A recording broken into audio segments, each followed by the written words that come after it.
Hello.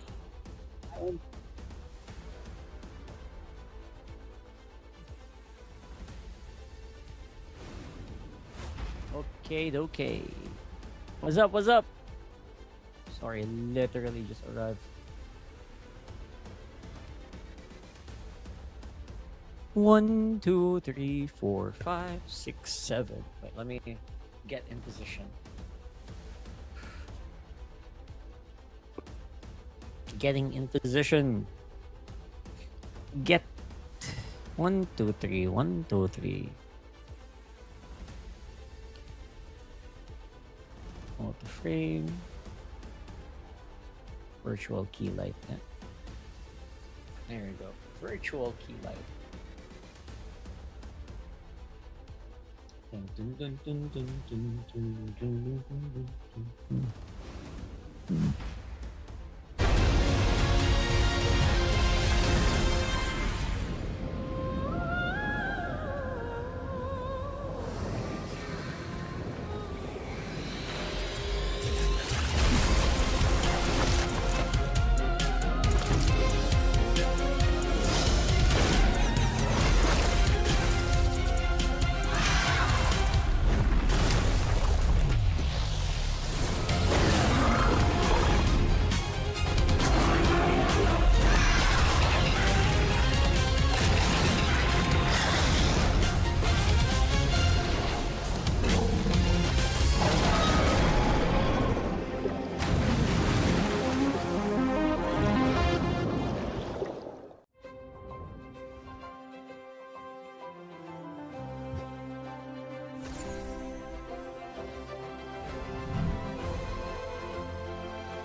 Richman Shop No 1 เรื่องเติมเกมเหนือกว่าทุกการเติมผู้สนับสนุนหลักอย่างเป็นทางการ League MSL Thailand เติมได้นับร้อยเกมพร้อมบัตรเติมเกมและบัตรกำนันอีกมากมายเติมถูกเติมไวผ่อนได้มีเงินคืนจ่ายสะดวกไม่ว่าจะโอนหรือผ่อนชำระและใหม่ล่าสุดรองรับการแบ่งจ่ายผ่าน SPayLater ดูแลทั้งก่อนและหลังการขายทุกช่องทางบริการ 24 ชั่วโมงร้านเติมเกมที่สตรีมเมอร์ส่วนใหญ่ไว้วางใจนึกจะเติมเกมต้อง Richman Shop เท่านั้นแล้วมาเติมกันเยอะๆนะ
Richman Shopโน1เรื่องเติมเกมเหนือกว่าทุกการเติมผู้สนับสนุนหลักอย่างเป็นทางการ League MSL Thailand เติมได้นับร้อยเกมพร้อมบัตรเติมเกมและบัตรกำนันอีกมากมายเติมถูกเติมไวผ่อนได้มีเงินคืนจ่ายสะดวกไม่ว่าจะโอนหรือผ่อนชำระและใหม่ล่าสุดรองรับการแบ่งจ่ายผ่าน SPayLater ดูแลทั้งก่อนและหลังการขายทุกช่องทางบริการ 24 ชั่วโมงร้านเติมเกมที่สตรีมเมอร์ส่วนใหญ่ไว้วางใจนึกจะเติมเกมต้อง Richman Shop เท่านั้นแล้วมาเติมกันเยอะๆนะ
Richman Shop โน1เรื่องเติมเกมเหนือกว่าทุกการเติมผู้สนับสนุนหลักอย่างเป็นทางการ League MSL Thailand เติมได้นับร้อยเกมพร้อมบัตรเติมเกมและบัตรกำนันอีกมากมายเติมถูกเติมไวผ่อนได้มีเงินคืนจ่ายสะดวกไม่ว่าจะโอนหรือผ่อนชำระและใหม่ล่าสุดรองรับการแบ่งจ่ายผ่าน SPayLater ดูแลทั้งก่อนและหลังการขายทุกช่องทางบริการ 24 ชั่วโมงร้านเติมเกมที่สตรีมเมอร์ส่วนใหญ่ไว้วางใจนึกจะเติมเกมต้อง Richman Shop เท่านั้นแล้วมาเติมกันเยอะๆนะ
Richman Shop โนหนึ่งเรื่องเติมเกมเหนือกว่าทุกการเติมผู้สนับสนุนหลักอย่างเป็นทางการ League MSL Thailand เติมได้นับร้อยเกมพร้อมบัตรเติมเกมและบัตรกำนันอีกมากมายเติมถูกเติมไวผ่อนได้มีเงินคืนจ่ายสะดวกไม่ว่าจะโอนหรือผ่อนชำระและใหม่ล่าสุดรองรับการแบ่งจ่ายผ่าน SPayLater ดูแลทั้งก่อนและหลังการขายทุกช่องทางบริการ 24 ชั่วโมงร้านเติมเกมที่สตรีมเมอร์ส่วนใหญ่ไว้วางใจนึกจะเติมเกมต้อง Richman Shop เท่านั้นแล้วมาเติมกันเยอะๆนะ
Richman Shop โนหนึ่งเรื่องเติมเกมเหนือกว่าทุกการเติมผู้สนับสนุนหลักอย่างเป็นทางการ League MSL Thailand เติมได้นับร้อยเกมพร้อมบัตรเติมเกมและบัตรกำนันอีกมากมายเติมถูกเติมไวผ่อนได้มีเงินคืนจ่ายสะดวกไม่ว่าจะโอนหรือผ่อนชำระและใหม่ล่าสุดรองรับการแบ่งจ่ายผ่าน SPayLater ดูแลทั้งก่อนและหลังการขายทุกช่องทางบริการ 24 ชั่วโมงร้านเติมเกมที่สตรีมเมอร์ส่วนใหญ่ไว้วางใจนึกจะเติมเกมต้อง Richman Shop เท่านั้นแล้วมาเติมกันเยอะๆนะ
Richman Shopโน1เรื่องเติมเกมเหนือกว่าทุกการเติมผู้สนับสนุนหลักอย่างเป็นทางการ League MSL Thailand เติมได้นับร้อยเกมพร้อมบัตรเติมเกมและบัตรกำนันอีกมากมายเติมถูกเติมไวผ่อนได้มีเงินคืนจ่ายสะดวกไม่ว่าจะโอนหรือผ่อนชำระและใหม่ล่าสุดรองรับการแบ่งจ่ายผ่าน SPayLater ดูแลทั้งก่อนและหลังการขายทุกช่องทางบริการ 24 ชั่วโมงร้านเติมเกมที่สตรีมเมอร์ส่วนใหญ่ไว้วางใจนึกจะเติมเกมต้อง Richman Shop เท่านั้นแล้วมาเติมกันเยอะๆนะ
Richman Shop โนหนึ่งเรื่องเติมเกมเหนือกว่าทุกการเติมผู้สนับสนุนหลักอย่างเป็นทางการ League MSL Thailand เติมได้นับร้อยเกมพร้อมบัตรเติมเกมและบัตรกำนันอีกมากมายเติมถูกเติมไวผ่อนได้มีเงินคืนจ่ายสะดวกไม่ว่าจะโอนหรือผ่อนชำระและใหม่ล่าสุดรองรับการแบ่งจ่ายผ่าน SPayLater ดูแลทั้งก่อนและหลังการขายทุกช่องทางบริการ 24 ชั่วโมงร้านเติมเกมที่สตรีมเมอร์ส่วนใหญ่ไว้วางใจนึกจะเติมเกมต้อง Richman Shop เท่านั้นแล้วมาเติมกันเยอะๆนะ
การแข่งขัน MSL Thailand Season 1 Powered by Moonton Official Telecommunication Partner True 5G Official Gaming Phone by Infinix Official Sponsor by Richman Shop Official Gaming Chair Partner DX Racer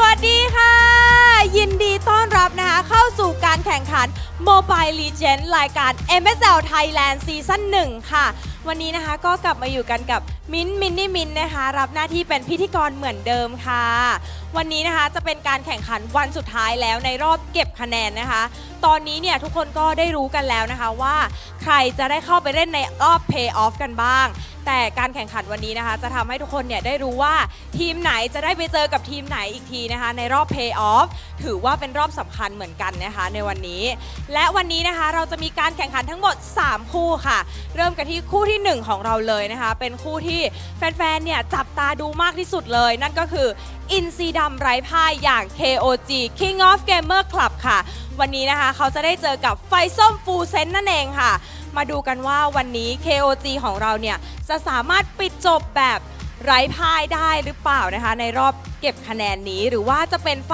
ส้มฟูลเซนของเราที่จะมาหยุดความไร้พ่ายของ KOG ลงค่ะเพื่อไม่ให้เป็นการเสียเวลานะคะส่งต่อให้กับพี่แคสเตอร์ทั้ง3คนได้เลยค่ะ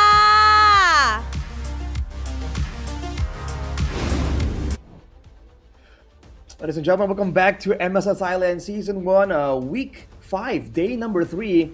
And thank you very much for the host there, Minnie, with the amazing stage presence, definitely hyping up the matches.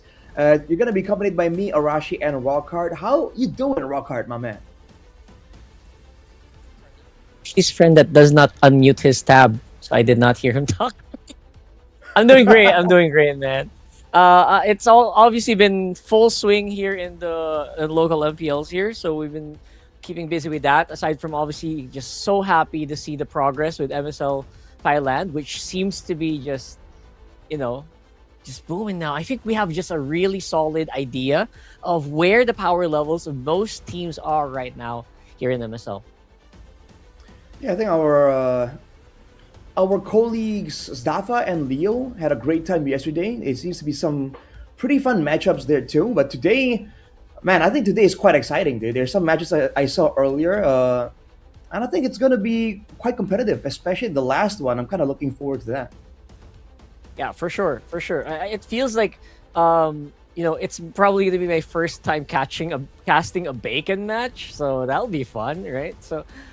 And overall, competitiveness is going to be top tier still, despite obviously our brackets looking pretty locked in already.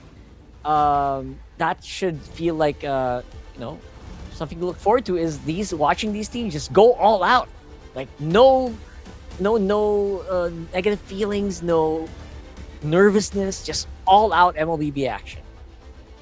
We gotta go all in right here, man. As we said earlier, today's schedule: KOG versus Full Sense, ACT against Solix, Buriram versus Bacon. Man, Bacon time, dude.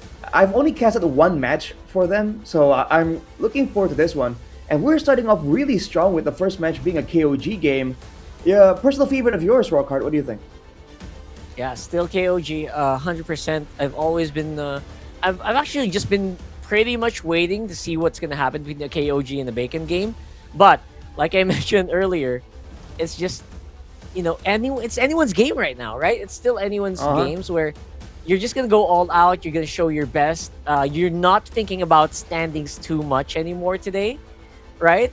So there's that there's a possible factor that's removed from your chest. Like, oh, now I can actually just go and have some fun here. And I think sometimes when you go and just have fun with your friends, sometimes that's when your actual true potential actually gets released. So that's why today is just gotta be such a fun day.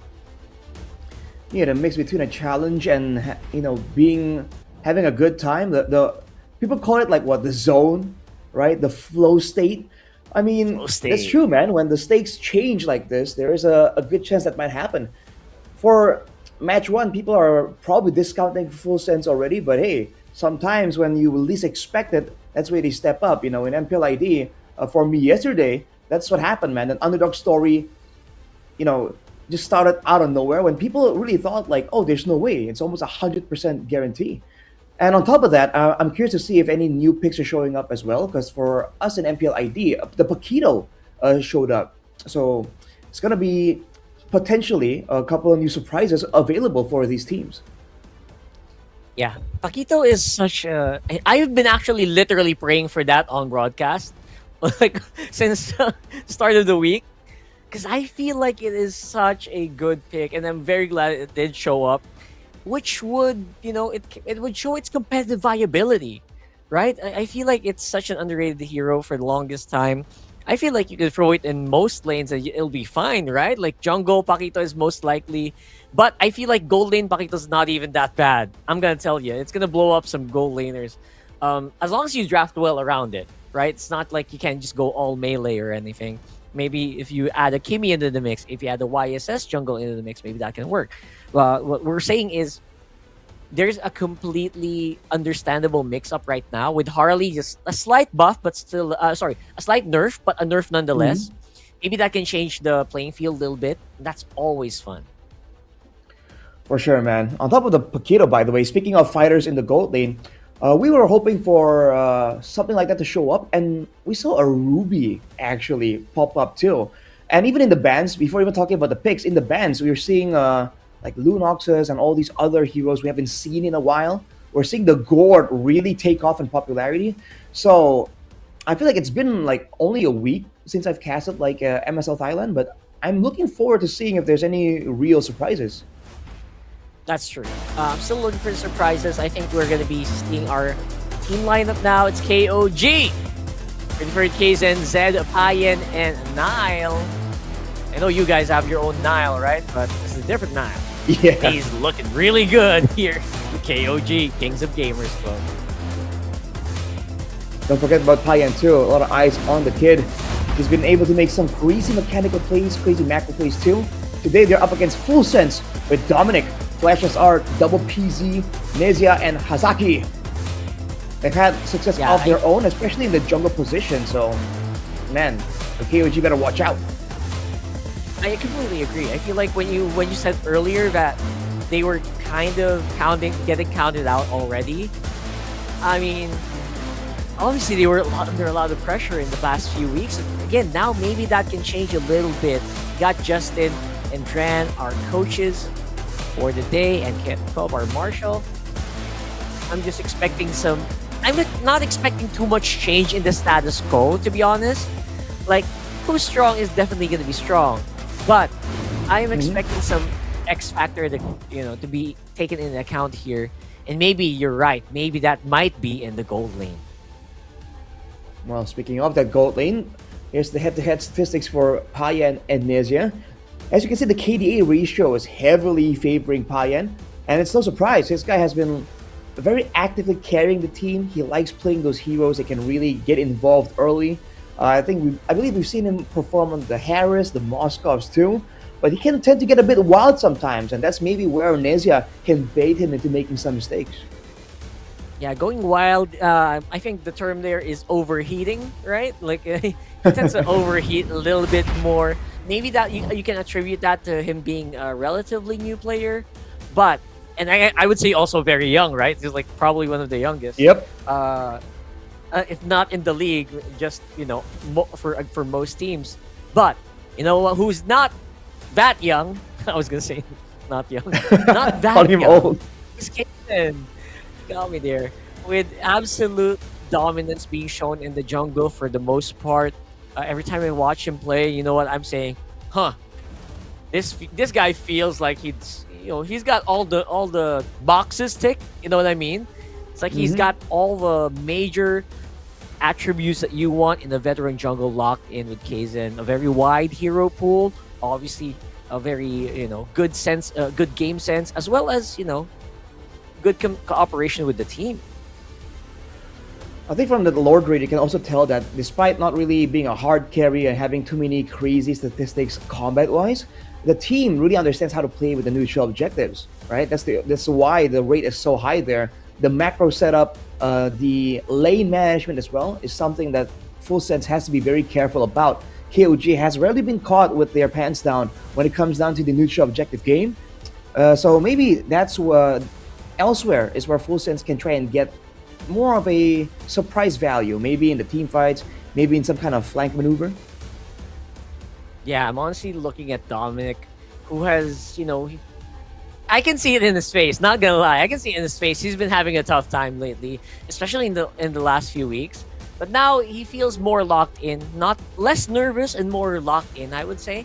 And I think maybe that's one place they can kind of get an advantage here. Again, just looking forward to making sure that Full Sense can really play their game. That's what I am looking for, right? A Full Sense that has no fear, a Full Sense that's very confident, a Full Sense that has their communications locked and loaded. That is that's the Full Sense I was expecting. We didn't see a lot of that in the regular season, but maybe here in the last day we just might.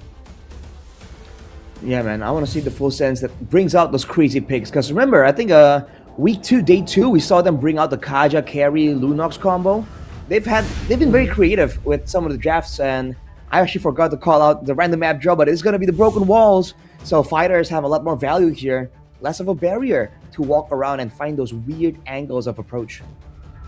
You know what? I will count that for you because you were very locked in. It's 1-0 for today on the predictions. And you're right. You know what? A lot of really strong combos have actually popped up recently, like Guinevere Kalea. People have just, I don't know why, but it feels like they're a little late to the party. People are starting to figure out that is a godly combo. If you don't ban out the Kalea or the Guinevere right on cue, it feels like it can get away with a lot of stuff. Yeah, the mobility, the sustain, it's a lot of really strong attributes to really work with the current meta.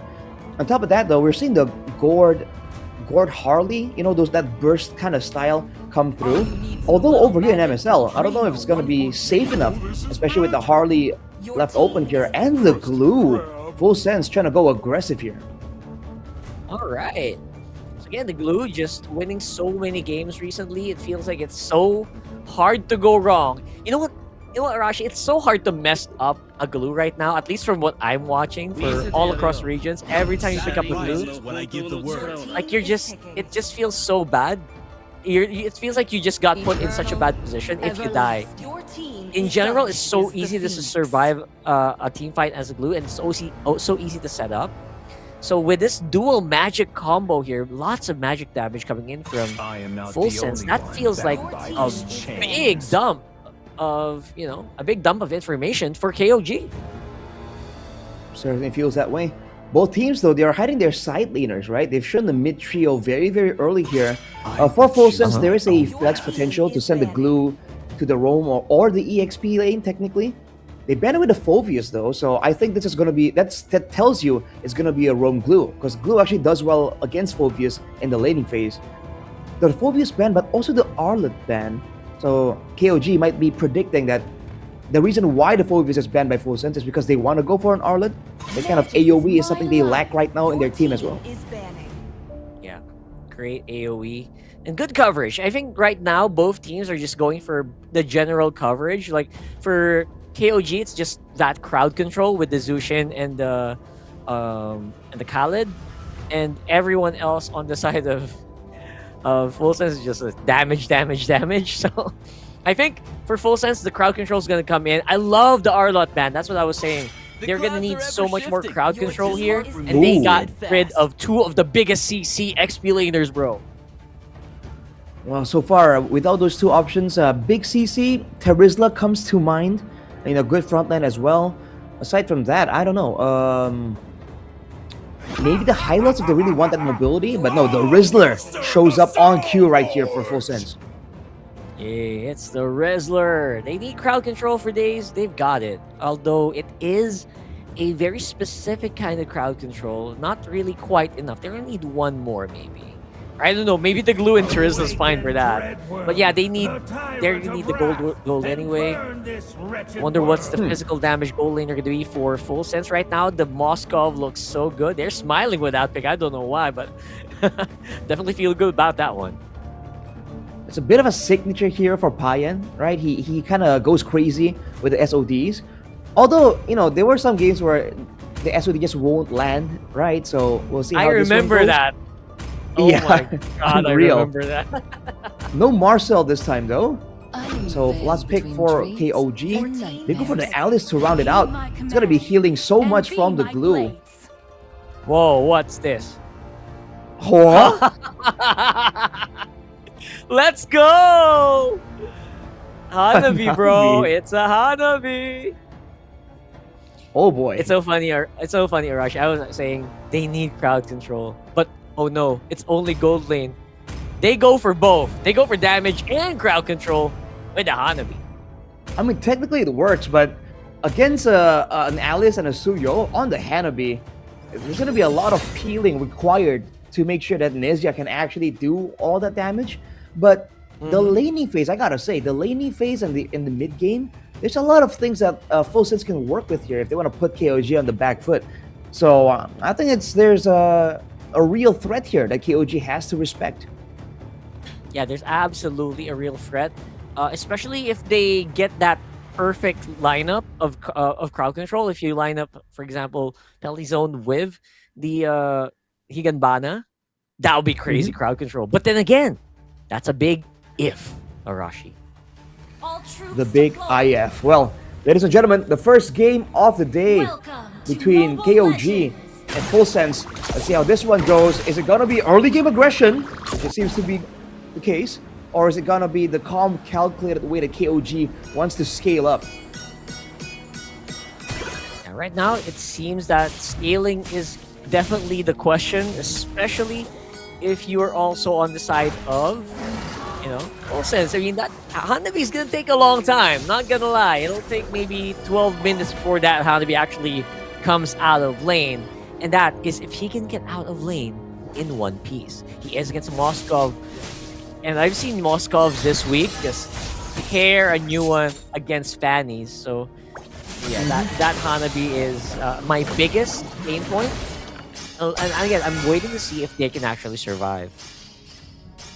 Let's see how it goes, man. In the early game, with the Suyo and the Harley, both want to do some real damage. Terran prediction brought to you by Infinix, though. Rockhard and me are on the same page, 2-0 for KOG, but if Full Sense wants to prove us wrong, you know, they're more than welcome. Yeah, very happy to be proven wrong here. You pick up the Hanabi when there's people don't really expect it, and this is one of those times, Arashi, right? I don't think a lot of people expect that. 2-0 across the board, even to our iCaster. Right. Not really a surprise there, to be fair, but hey, you never know, man. It's always a chance, and so far Full Sense is doing pretty okay. In some of those battles, like in the Litho department, you saw Kzen actually getting the better from Full Sense. That's for now, though. I think with a couple more items, Flash's R will definitely be looking to try and make some plays. There's a reason why this Harley is a huge prio pick. That's true. Harley's definitely going to be one of the bigger threats. Again, despite the nerfs, Harley just so good right now. Can't really go wrong, especially if you draft it with a very mobile team. We're doing it right now, though. Pretty Bird. To get out of harm's way, of course, will be just safe, but look, a big chunk of that HP, that might discourage them from joining this next turtle, or will it? Goes back into the fight. Zed actually gets the turtle. And will you look at that? It's still KOG who got the better share of the trade there. Dominic's still trying to fight it out. I don't think he's going to be able to take down Zed. I think Dominic will have to pay for that with his life. No mobility to get out of the sticky situation. It was looking so good for Full Sense, dude. They had the setup. They were able to use the Double PC's ultimate, the Feather Airstrike, to not only attempt to kill and force out a flicker from 33 RD, but also to get Kzen low HP. But afterwards, they tunneled too far on the kill, I feel like. And Flashazar got caught out all the way in the back, and he didn't even get the turtle, man. Zed, Atsushin, was able to get it with a Lantern Flare. That's definitely unfortunate. With that advantage though, we'll see what KOG does. KOG is already in position. Can make something happen? Under the tower.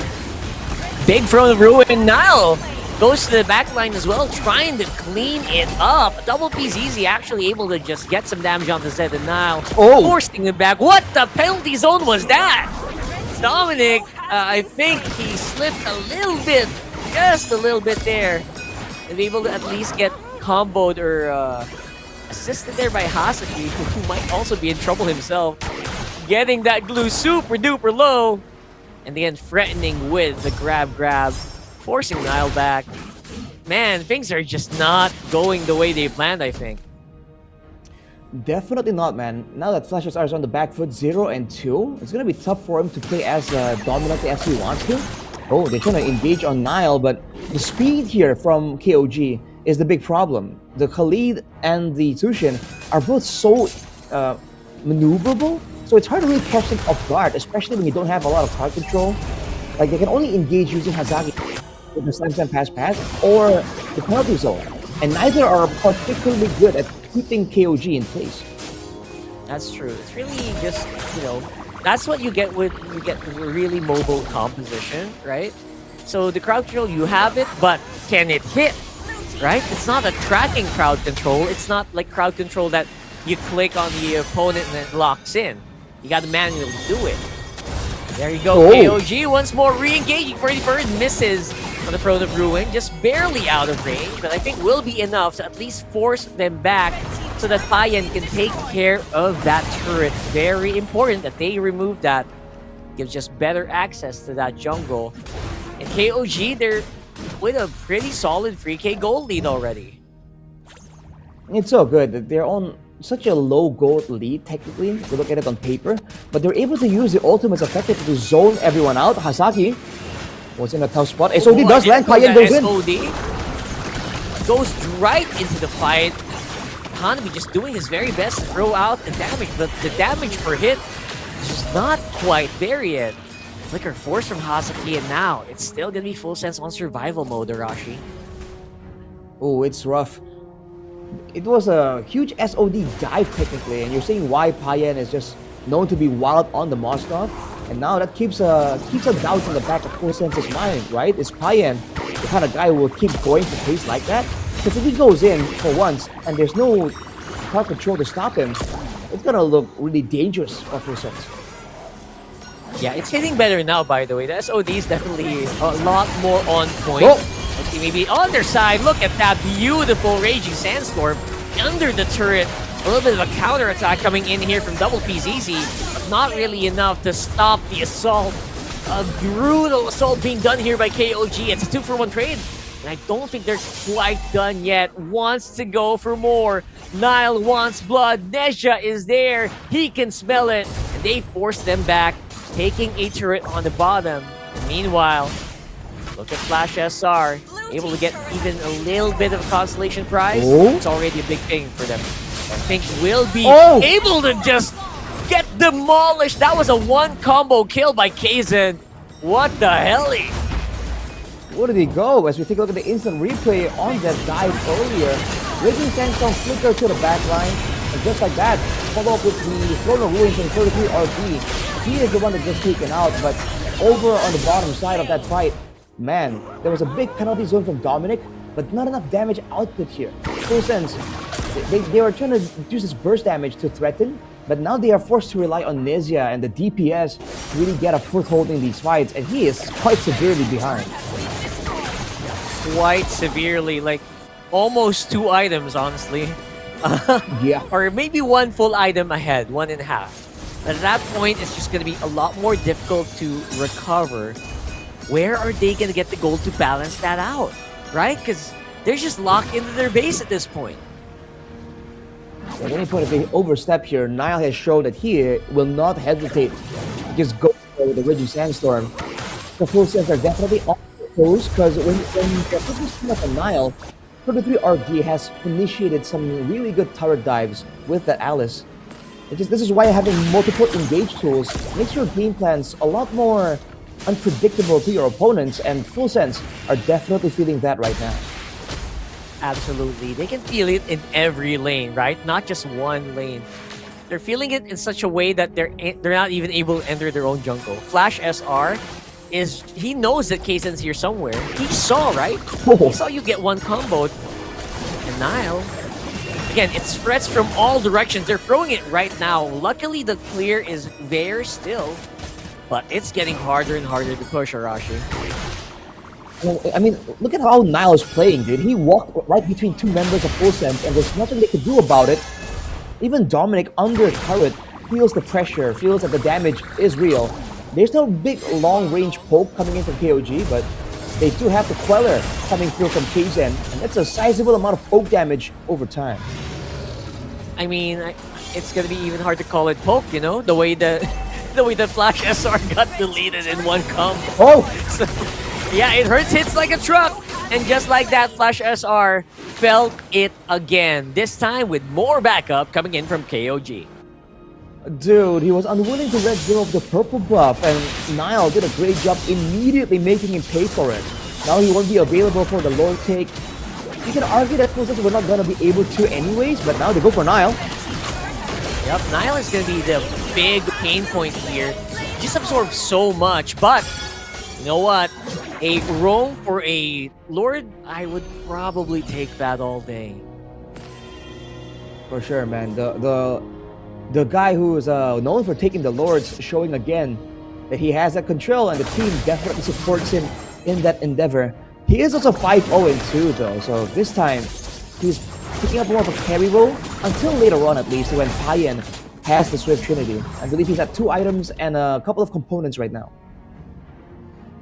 Yeah, I feel like Payan's absolutely fine right now, right?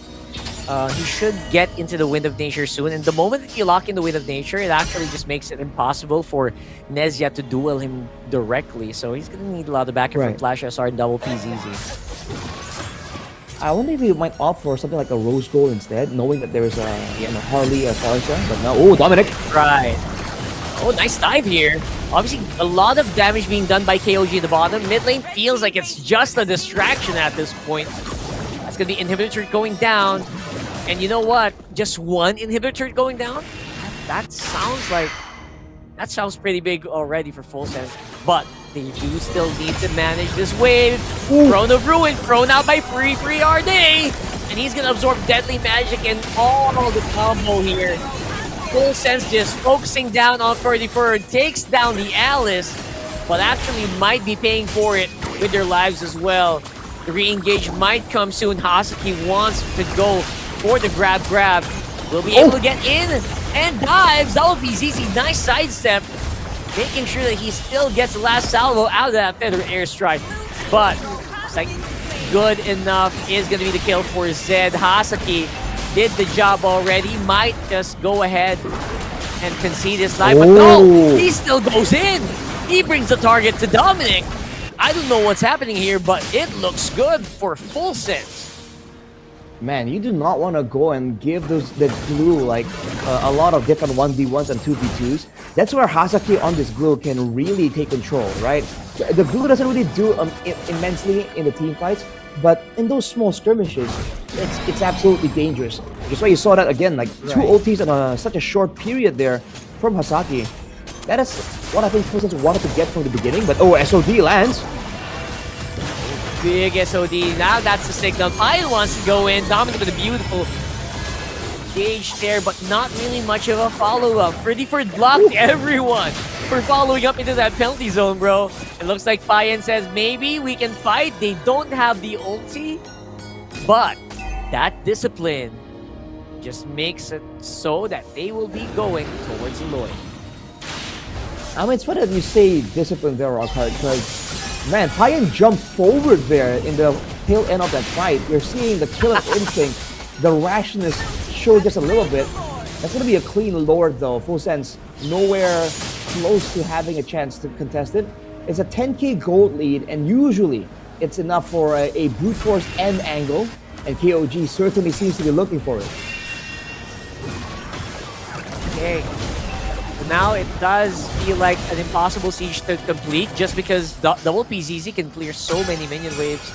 and no one can actually stop him from casting. Like there's no long range cancel for the channel of the Feathered Airstrike. So it feels like KOG gonna have to wait for this Lord. Let's see if they can defend. Full Sense right now trying to clear up as many as they can. That Hanabi actually doing some decent work in clearing the Lord wave as well as the Lord right now. They box in, that's an empty base. Oh! Here comes a Throne of Ruin, and everyone gets hit. They're trying to play outside the Feathered Airstrike here, but somehow the damage is actually just being done. Nile getting dodged out there. Full Sense pretty much having that composure. They still have that micro to fight these battles against KOG, bro.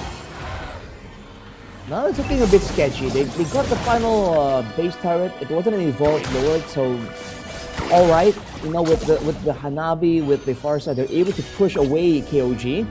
But you're seeing some cracks show up there. 33 RD forced to back away by the glue, by the mount, and Payan again goes in aggressive and was forced to flicker backwards. There was a way that KOG could have played that. They're looking for another re-engage, but Full Sense might have had a suspicion. Now they're playing for the long game where the Hanabi, again, the big advantage is not just the damage output, it's the fact that you don't have to overextend too far to have presence in the fights. Whereas for Payan on the Moskov, it's a relatively short range if you compare it to the Hanabi. That's true. I mean, the Hanabi can kind of just bounce off of minions, right? So that adds to your range. And even if there's a Lord, I mean, the Lord is a perfect bouncing spot. So the range definitely is a disadvantage. Nile goes in, Flash SR put into half, able to escape just like that. Absorbs deadly magic. He should be fine. He also has the quick sand guard to top himself back up. That keeps Full Sense inside their base for now. A good move to just really chase down Flash's arm, even past the point of his returning of the hat, you know, to really try and pressure and get something. It was close, man. If they picked up Flash's R there, you know, it won't change too much, right? The Lord, fortunately, isn't up just yet, but it kind of puts the threat in the back of their minds, and KOG trying to increase the pressure, going for the purple, but Flash's R still gets it. He might run into Kaizen if he goes for his orange, though. But no. Now KOG will play the slow macro game. They have the Farsight. They even have a Moskov if they want to play super, you know, super macro.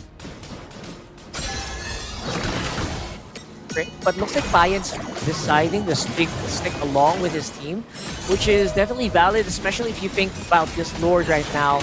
Payan can hold this all day for its Zed and for and Nile can just play around. Look who's splitting. It's truly Kaizen. It's very far from this. I don't know what they're baiting. I think they want to go for the sneaky. Pretty Bird goes in. Oh. Obviously, a very strong engage. And of course, there's going to be Nezia going down. I don't think there was anyone to actually block for Nezia. And that is a shame. They're going to fall one by one. Double TZZ stuck on the base. Gonna get taken care of there by the rest of KOG. And with only Hasaki still surviving, that should be the nail in the coffin. KOG, they took a long time with this game compared to others. But you know what? They still get the job done. 17 minutes. Still getting that win. I mean, bro, they even had time to chase that final kill onto Hasaki, man. Like, they had a lot of leeway to work with here, and they are not embarrassed to show it. They show that they have more advantage to play around just a little bit, right? You can still take random fights that don't really benefit them all too much, but in the end, it's still really good. I like how they ended that game, though, man. They pulled the team apart using the macro, but instead of going for just the Lord, they make sure that they have a clear pathway to the backline, using the Moskov, using Kaizen as a pressure point, and they dictate the movements of Full Sense indirectly, and that caused this fight where Full Sense, after getting so much success, immediately got demolished because Nezia and Flash SR and Double PZ had no safe zone to really output their damage from. Yeah, they were completely like outmaneuvered in that one. It feels like they split up on the map too much, to the point where they couldn't back each other up. Even with like the massive range of parts. And that, I think that was pretty masterful. Payan was holding that Lord, saying, guys, I'm just putting it down, but you know what? Kaizen might be here somewhere. But where was Kaizen? Kaizen was all the way up top, and they had to really force that the defense on top side, which again, it spread them too thin. Yeah, you're so spread too thin, you're so far away, you can't back each other up, and it felt like it was all planned out. That's the beauty of it, Arashi. Yeah, I do think so, man. I think the idea is that he'll stay in the bush there, and if they send anyone, the Harley, the Farsa, anyone that gets sent there that's not a tank, which is unlikely, knowing it's a Glue and a Terizla, it's gonna be one of the squishies. Whoever runs in there, Kaizen can one shot immediately, right? But even if they don't, like we saw earlier, because they have no crowd control, because they have no burst damage to really get like an easy catch almost. They couldn't do anything, right? Ideally, for full sense, it's either they all back away and just play the base defense, or they go for an engage. But the engage just wasn't allowed there, and that's why the MVP is Kaizen from KOG, 10-0-2, and still with that full Lord control, dude. Yeah, this guy feels like he's racing against time, yeah? With the way that he is rushing the levels, he's rushing the items, and he's also just able to one-shot multiple members of Full Sense. I mean, that's not normal, to be honest. Like, usually you'd still need like someone to back you up, but Kaizen says, fine, I'll do it myself. So he just got all the good packages. He got everything you'd want for Suyo in that game. I think he was completely given so much space just because Nile was on Khalid, and the fight just felt so easy for them to navigate, bro. Again, especially when they are the ones that can dictate the movements in the fight. It's not just about the crowd control, man. It's the fact that whenever they want to, if they want to get their hands onto Double PZ and Nezia, there is nothing Full Sense can do about it, right? 33 RD can get in there without even using the flicker. The flowing blood alone gets him so far in. Kaizen can dash in there with the Blade Surge, and Payan can even SOD, right? So they can pick and choose how they want the fights to go. Do they want to kite backwards? Do they want to go and dive in and delete the backline? Even Zed as a mid laner can go in, and that's the power of Katsushin.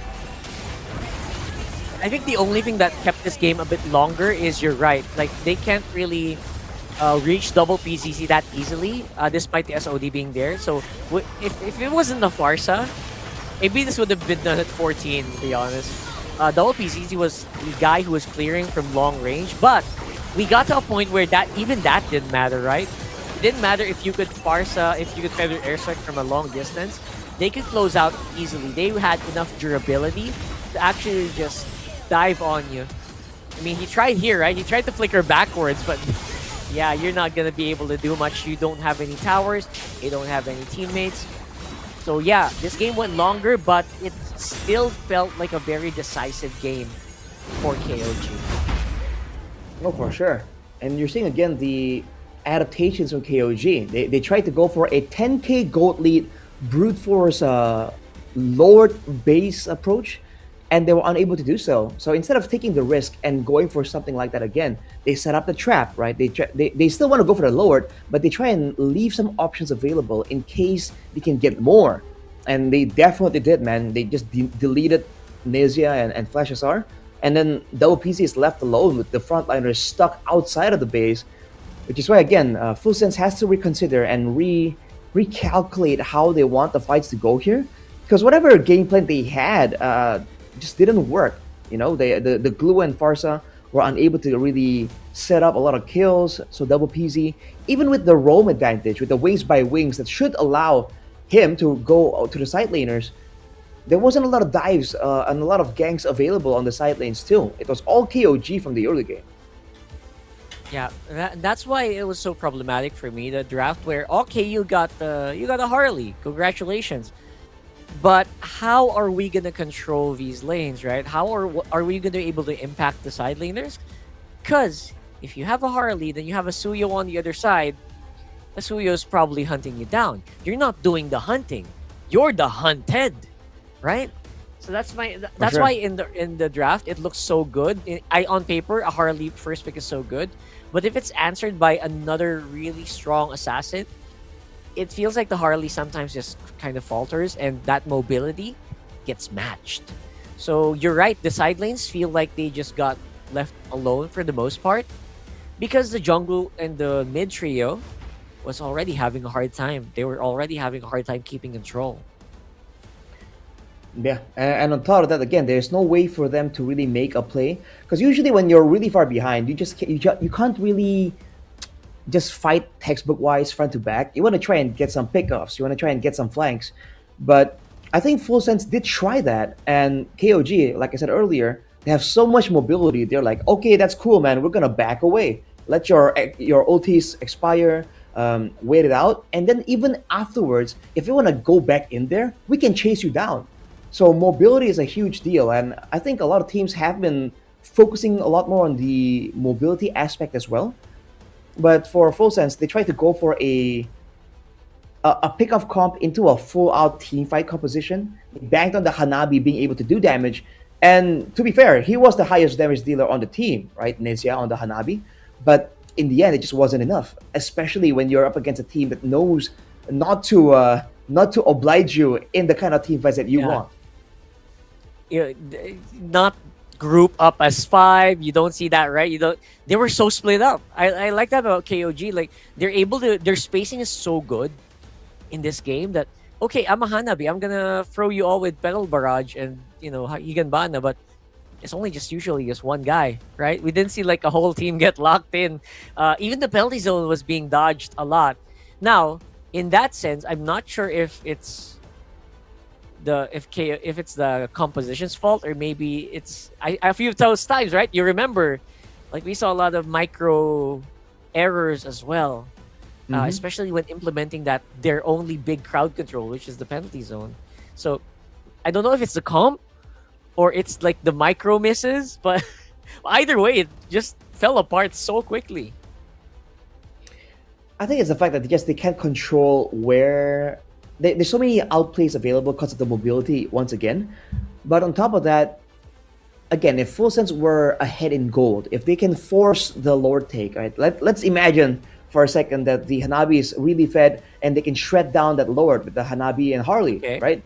Now they can force KOG to kind of walk to them, and then that's where the penalty zone can happen. That's where the glue can actually zone out, can be more annoying, can stick to the Tsushin or the Khalid, and kind of force KOG to move backwards. And now they can dictate the pace, But when you're that far behind, right? KOG are very willing to let Full Sense stick near the Lord, because what are you gonna do? Like steal it, against the Suyo that's like 8-0 with a Soul Sever, right? That has the stat of the highest Lord Secures in the league. So they have all these attributes that allow them to really take it easy when Full Sense actually have some winning factors. That's true. I mean, you're right. Like Full Sense had these factors. It's not a complete wash, right? It's not like they had a bad draft, but it just didn't work out the way they wanted. Now we have to obviously double check this. What does this mean? Right. I need to know Mr. Zed, who is still very much smiling. Right now, yeah, I feel like Zed, despite not all the impacts, by the way, not all entrances of Zed were actually perfect. A lot of them were just, a little bit half-cooked in some scenarios. But I will say he did a pretty decent job in, just keeping the team together. Yeah. I mean, he picks and chooses the right moment to go in and be annoying, right? With the Tsushin, you can carry sometimes, especially if you can get a Sky Piercer. But by all means, he was playing a more calm, calculated fashion. Expanding Rivers. Yeah. Ooh, so close. Oh, close. Very close. All right. So But that translates to passion win or passion express, depends on your heart. It just basically means I'm not sure if this translation is correct. passion It win or means it- passion? Yeah, it's more about like passion and how your heart decides. So whatever your heart decides, it's usually like, it's usually the way to go. I think that's what that means. Huh. Just follow Okay. your heart. Wow. Very nice. That's nice. Or like follow your passion to win type of deal. Yeah. Maybe. We're theorizing here. If you guys have a better translation, do put it down in the comments. As we go into the drafting phase for game number 2, and adjustment-wise, it's pretty similar, man. Yuzong Freya should be followed by Uranus for KOG. For Full Sense, Yep. which is on the same side, it should be a Guinevere. I like at least the respect on the Baksha. So Full Sense really did their homework on this one. I can tell.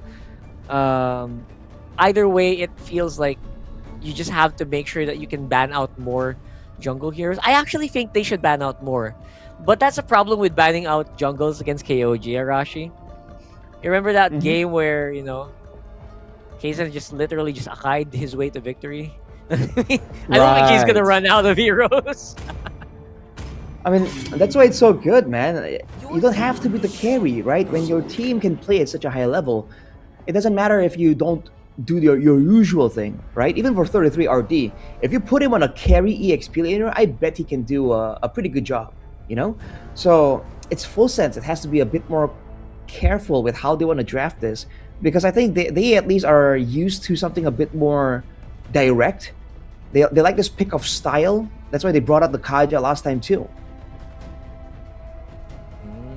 Oh, that's right. Kaja is a very good hero, by the way, who has been rising up in popularity. I'm pretty sure in your side of the sea as well. But yeah, I feel like we can kind of just get behind the composition that way. There you go. Beautiful. That's actually great. Especially if they plan to Harley again. Well, hang on a second. Now KOG can go for the Harley if they want to, and they're gonna give up the Tsushin if they do so. But Yeah. again, there's alternatives for KOG. The stars conspired to bring you. All right. to I mean, me. Okay. I get him. I get it. It's kind of hard to give that up. I get it. But Right. yes, Harley is definitely the free pick here, right? At this point, Mm-hmm. Harley and maybe a They go Claude. for. Yeah, I think the glue will be a bit too early. They should wait a bit longer to see what they need against KOG. I think a jungle and not the only one bound by these. Phobius. Wow. Oh, bro, we Okay. forgot the Phobius was available. I admit, Oh. I completely forgot about that. Not Where is the Claude, but the Harif. Okay. Well, now Harley is available. Full Sense again, doubling down on the team fight angle, which I think the Harith pick is a bit peculiar. I would say, just because your dashes usually give some benefit to the Phobius' passive too. The shoulder bash. So a lot of teams don't really want to go Harith against the Phobius, but Full Sense wants the whole package. It is a very solid gold laner. It's pretty much well rounded, especially if you have an XP laner that really wants to deal damage as well, which is Phobius. Wow. All right, Esmeralda, welcome back. That's great for the Harley, but I haven't really seen that matchup in a while. Right now, I mean, it's on paper it's great, right? On paper, Esmeralda's great, but Harley just stings a lot more now, right? So, I'm not sure how I feel about that. Yeah, it depends how this goes, man. Matchup-wise, Phobius against Esmeralda in the EXP lane, potentially. I think the Esme has a bit of an advantage. You can dodge the Dark Wave. And Phobius doesn't really do well against like all-in heroes that can built-in sustain. So you see him struggle against the high losses, the glues. Now the Esmeralda should be no different, right? But again, it depends on how far ahead the Esmeralda can get. And then later on, the Harriet is going to lose out on the shielding. That's the angle that KOG are going for. And they double down and start banning junglers away now. And despite banning the Suyo, Full Sense did not go for a jungler. Now with the Guinevere Hayabusa gone, oh, they're left with slim pickings. We've seen the Joys in this region quite a bit. Aside from that, the Lancelot maybe? Actually possible. All right. they're not gonna throw this Esmeralda in gold, right? This is gonna be on XP, I'm assuming. I still think it should be still EXP. That's a good Lunox pick from Full Sense though. Good immunity, a good way to shred through the Esmeralda too. But that's where the Badang comes in. Man, KOG are trying to match Full Sense in the team fight too. Absolutely. This is a pretty solid lineup already. And maybe just need one more long-range gold laner. I'm not sold on Esmeralda being gold lane here, despite obviously it can. Obsidian? I don't want to say yes, but I'm thinking about the matchup against the Harif, bro. Obsidian versus Harif. Remember we had to talk about that. Experience the euphony of suffering. Ranger, all right. That's All a right. safe pick. That's a safe option. Yes. A bit more straightforward. I thought the Obsidian would be cool to stop the mobility from the side of Full Right. Sense. Leomord though, so Full Sense, they're trying to make sure that they have some more physical damage in the bag. They're a lot tankier, so the early game, I think, Full Sense will have a bit more control this time compared to game number 1. I feel like, yeah, you're absolutely right. Especially now that they have better early game as well. Early to mid, they should have a pretty decent amount of firepower with the Lunox and the Harif. And if you decide to itemize against the Lunox and Harif, like Radiant Armor, Athena's, the Leomord and of course the Phobius is gonna wail on you. Not to mention the Khalid, right? So I feel like they really played that game very well, like the damage types. But more surprise factor for KOG, right? They will have more command of when the fight's gonna happen since they have the Fist Break, Fist Crack combo alongside Falling Star Moon and Lantern Flare. So, each team kind of just drafted into a very specific win condition here, I think. Yeah, on the surface level, that's it, man. Ladies and gentlemen, game number 2 between KOG and Full Sense. One team has a lot of brawl power, a lot of aggression. The other can decide when and where the fights take place. Let's see how this one goes, man. Yeah, let's see. Obviously, we are gonna have to watch out for this mid trio. It should be the point of contention here. Again, very glad that Esmeralda didn't decide to go gold because that would have been that probably would have been like a disaster, to be honest. Because Harley, so the Harif right now, it feels so strong that it's not like the usual. Remember in the old days when Esmer's always on gold? You can't do that anymore, right? So Probably not. good threats all around. Hasaki absorbing a lot of damage, but don't forget that is a Khalid, can really recover pretty easily with the quicksand guard. And again, where is the big explosion, the initial explosion gonna come from? Will it be from this Harley? I think it has to be at the neutral objective, man. Both teams want to get the moment there. The Phobius, as always, is the most active during those neutral objectives, whereas for KOG, hang on a second. Gonna go for some kind of pickoffs, but this is where Full Sense, the healing, it's the Khalid, but also the Lunox, man. They can stay around for a long time. Yeah, they're gonna be able to sustain so long.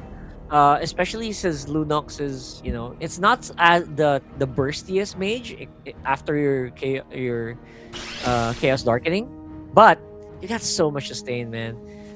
Despite the Harley being there, I mean, the Lunox can just, brilliance out of a deadly magic. We might see it here. Oh! Does he have the stacks? I don't think he does. That's first blood. No ulti yet. That's level 3 Lunox. It goes over the KOG. Oh, dude.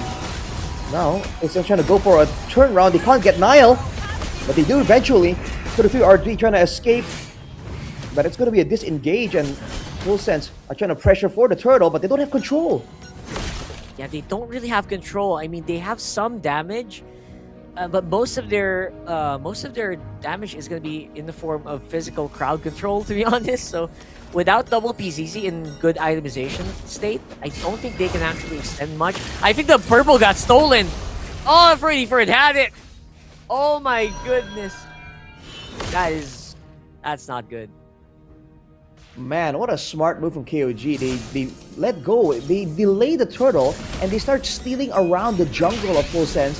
And Full Sense has been here for too long, man. Flash SR trying to go for something. And they deny it. Flash SR. This still gonna be able to get the turtle here and a kill. Lot better here for Full Sense right now. Dominic still in the pit. Hasaki's on the side trying to see if he can save Dominic. But not gonna be happening for the meantime. Neja just trying to join the party, but saw that his teammates were just going down one by one. Decides to just hang around in mid. Go and get some of these minions. But what looked like a very good Full Sense take ended up becoming such a disaster. I mean, it's an absolute disaster, man. They got the turtle, but at what cost? It's going to be an attempt on double PZ to go for a kill, but the Sushin, way too safe as Payan picks up the Sky Piercer too. Now Full Sense has to be even more careful, and they can't afford to go for a really long drawn-out fights, especially if 33 RD is not put under control. If he can move around, dance around, and just start building up that shield, even with the Leomord, even with the Phobius, Full Sense are going to have some trouble chunking him down. That's true. I mean, they can just take maybe 10 seconds, 20 seconds to chunk that down, especially if KOG remains in the gold league, because obviously you have more gold, you have more items. This Esmeralda is going to be tankier and tankier by the minute. And while all that's happening, Payan's just stacking.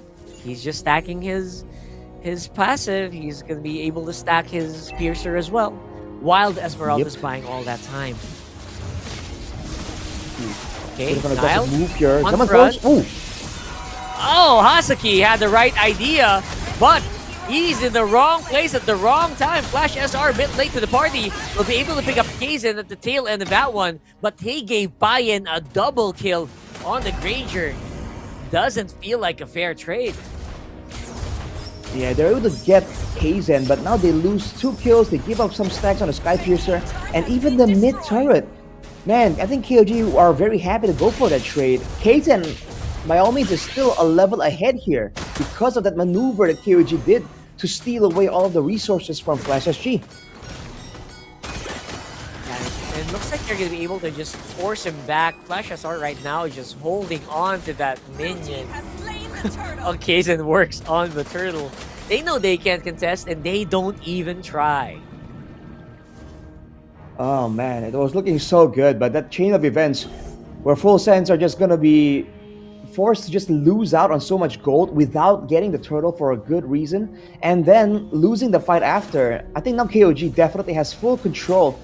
And look at this, they're actually clearing the lanes, trying to find an entry point to try and maybe go for an invade or a dive on the side lanes. And you're seeing Nezia pay the price. He is cut off from the gold. And Hasaki comes to try and help him out, but the turret will fall eventually. Yeah, that turret's not gonna be not long for this world, bro.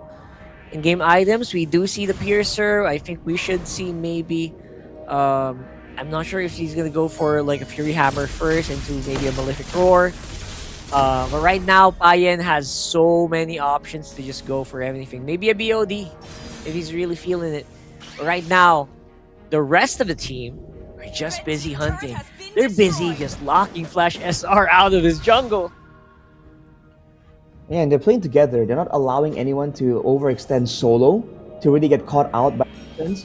By all means, they still have the Lunox and the Harith. That's a huge amount of burst damage possible if KOG don't respect it. But they always make sure that the guy in the front is always Nile or 33 RD, and those are just not valid targets for Full Sense right now. If they go for it, they might get the kill, but they'll pay a lot for it because Nile at least will not let them go back after getting a kill without making them pay for it. Yeah, it's always gonna come at a cost, right? It's always gonna come at maybe giving more stacks to Payan, which maybe you don't want to risk. That's what I'm saying. And now Kaizen does have a lot of freedom. He can kind of bait out Dominic as well. Trying to go for it. There's a deadly magic. Nile, he knows they can't burst down the Phobius like that. Decides to just clear that wave. And again, while that's happening, the rest of KOG, they look it. Oh! They find him again. That's take 2. Forces a flicker out this time.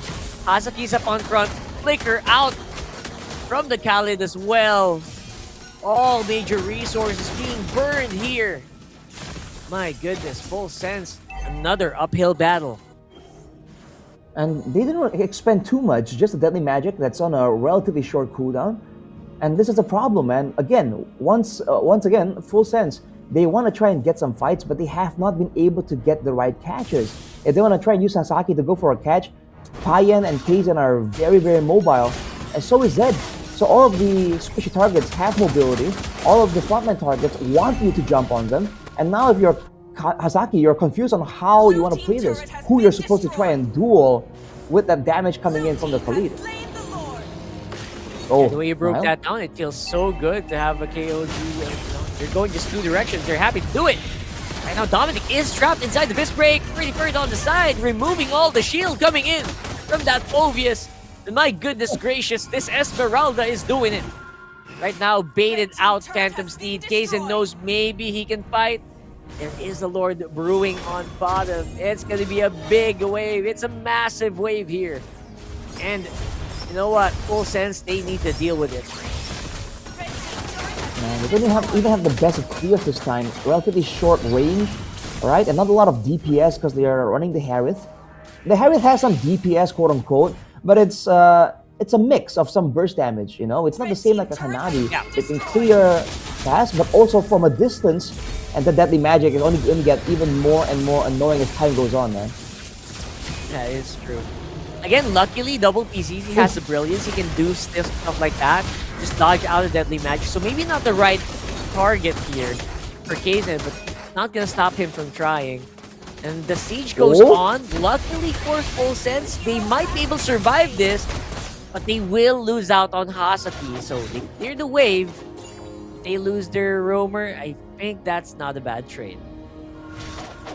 But KOG is sticking around here. They have the siege with the Granger. Oh, that's gonna be some decent damage. Dominic up on front. Flicker with the Dark Wave tries to go for Payan. Payan will be able to dodge on out of there. They take out Nile. The Badang threat is removed from the map. This could be something. This could be Full Sense going at it. But he becomes another stack to Payan's Piercer. Just when you thought that would have been it. That would have been the ticket out. That would have been the ticket to their jungle. They lose Dominic, and now it's back to a 4v4. They keep going. Hasaki's up on front. He's on the chopping block. He's absorbing all the bullets. We'll be able to use the flicker to go back to safety. and while that's all happening, Kaizen is having a great time just farming around. Bro, it was a good attempt by Dominic to just go for the Flicker Dark Wave. He got 3 members under turret, but again, Full Sense doesn't seem ready to try and capitalize on that play. That needs to happen, right? A good Dark Wave engage into a Phantom Steed, into a Raging Sandstorm, and Double PZ has to try and find a way to get to the backline. And Kaizen is a prior target, don't get me wrong, but I feel like at this point, he needs to target Payan, dude. You're seeing Payan play it a bit respectfully. When he had low HP, he backed away from the fight. Full Sense need to try and force that decision onto Payan, and hopefully Nezia can carry the fight. And he needs to be careful with the Zaman Force usage, because if he uses it like how he did it in the bottom lane earlier, it's gonna be tough for Full Sense to win a fight. Yeah, I completely agree. It feels like, you know what, you're just making sure that you can't fight. Right now, double PCs doesn't feel like the right target as well for Kaizen. So I wonder what's the play here, right? I wonder what Full Sense are waiting for. Are they waiting for, like, Neja's full itemization? I don't know what the win is, but one way to do it, again, is just forcing all the spells, forcing the battle spells out of Full Sense's members. Trying to go for another one. Big Synchrofusion damage. Right now, I feel like we are at the optimal power spike for KOG. Even without Lord Wave, they should be able to get this turret down. Freddy is up on front. He's having a hard time here. Just going near. He's still respecting the damage that's coming out of Full Sense. Full Sense feels like they can't really go near them as well. Flash SR with a deadly magic to his face. Make a run for the hills there, partner. Now they have to deal with this Lord Wave. How is this gonna start? Again with the flicker and the Dark Wave here. Husky on the front. He finally gets rid of Payan. That is huge. But there is a Lord that they need to deal with. Niles on the side. catches him with a fist break. Flash SR goes down, and what looked like a decent fight for Full Sense turned out to be a wash and a wipe. And you know what? They deserve it. That's a 2-0 or KOG. A dominant showing with a 2-0 for KOG. Man, towards the end there, they got Payan, but then they had nothing left in the tank. And the Herald head that was supposed to carry them in that fight too was unable to actually output enough damage to take out the rest of the members there. And just like that, to accept defeat. Full Sense, despite their best efforts, was not enough to deal with the aggression coming in from KOG. It essentially took all they had just to reach Payan, just to sink those skills into the Granger. But after that, man, they ran out of steam so quickly.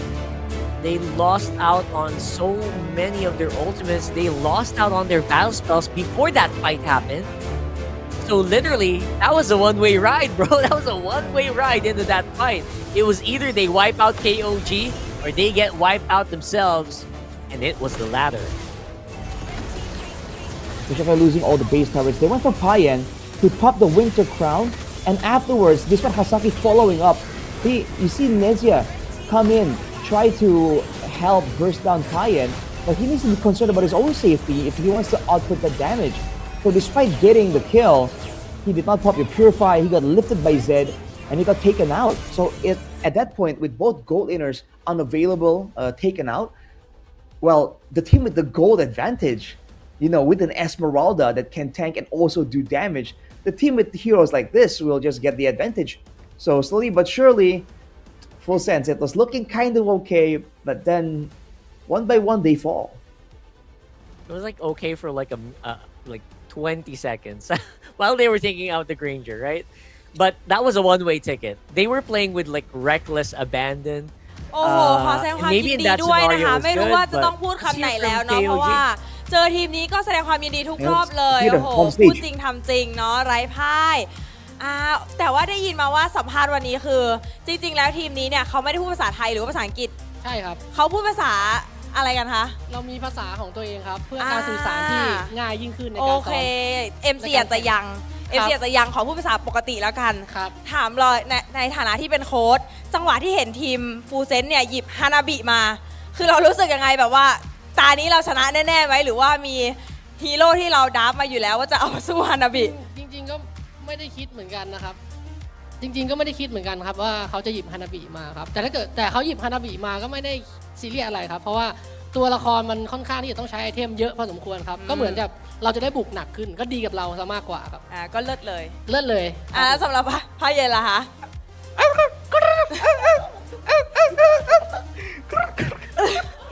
ใช่ครับพ่อเย็นบอกว่าตามนั้นเลยครับแบบประโยคมันคืออย่างนี้เลยใช่ครับเขาตอบสั้นๆเมื่อกี้โอเคค่ะโอเคแล้วเป้าหมายของทีมเราในรอบ Pay Off เนี่ยคือเป็นยังไงบ้างเป้าหมายของผมแล้วก็ทีมในรอบ Pay Off นะครับผมง่ายๆเลยครับคำเดียวเลยง่ายๆเลยครับแชมป์ครับแชมป์แต่ว่า B Boss เขาก็บอกเขาเป็นแชมป์เหมือนกันนะซีซั่น1ครับผมก็เดี๋ยวฝากถึงเบคอนเลยแล้วกันครับผมก็เห็นน้องๆฝั่งเบคอนอยากเจอ KOG เยอะนะครับผมแล้วก็อยากได้แชมป์ซีซั่น1มากครับผมก็ฝากบอกนิดนึงครับผมว่าถ้าเกิดวันที่ผมได้แชมป์แล้วยกถ้วยเดี๋ยวผมจะอนุญาตให้น้องขึ้นมาถ่ายรูปกับถ้วยผมโอ้ประกาศศึกถ่ายได้ครับถ่ายได้เผื่อจะถ่ายไปลง Facebook อะไรอย่างงี้ประกาศศึกเลยถ้าเย็นล่ะคะโอ้ยูจะ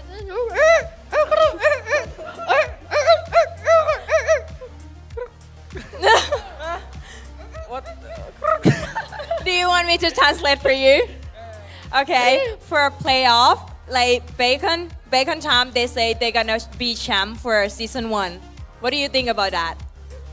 Just do it first. Just do it to KOG if you can. They have to beat you first to be the champ. ฝากถึงเบคอนนะคะสู้พายเย็นให้ได้ก่อนเนาะถึงจะได้เป็นแชมป์แล้วเราก็คือเป็นแล้วสำหรับเราเนี่ยคือทีมอื่นเขาอยากเจอ KOG อยู่แล้ว KOG อยากเจอทีมไหนคะใน Play Off จริงๆถ้าอยากเจอทีมไหนใน Play Off ใช่ไหมครับผมก็อยากเจอบุรีรัมย์แล้วกันครับใช่เพราะว่าครั้งที่แล้วเรา 2-1 ครั้งหน้าอยากคลีนกว่านี้ครับอยาก 2-0 อยาก 3-0 หรือ 4-0 ครับ อุ้ยขนาดนั้นเลย ครับ สำหรับPayan for you like pay off which team do you want to play with the most Any ต้อง team, แปลเนาะ any. any team Yeah, any team. because you can beat them Yeah, I'm confident. And our team confident because we practice a lot. And for playoffs. โอเค that's nice สำหรับไพ่เย็นก็คือเจอทีมไหนก็ได้ เพราะว่าชนะอยู่แล้ว เพราะว่าทั้งเขาแล้วก็ทีมเนี่ยมีความมั่นใจมากว่าจะชนะ โอเคค่ะ แล้วสำหรับอีกหนึ่งคำถามสุดท้ายคือ เคล็ดลับในความไร้พ่ายของเราเนี่ยคืออะไร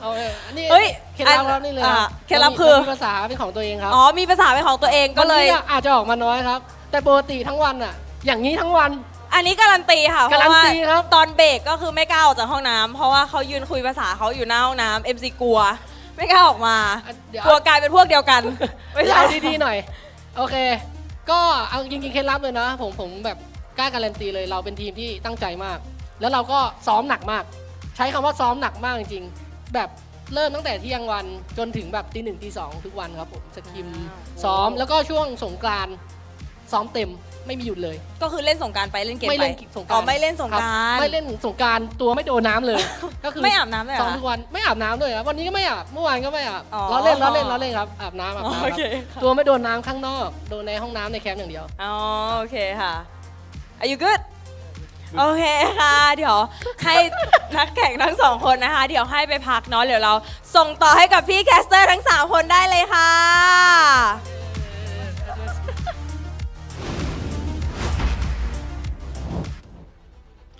Man, Wow. Payan channeling the energy of me at my friend's birthday party, man. Just on the side, like, yeah, great. Yeah. That's pretty funny, honestly.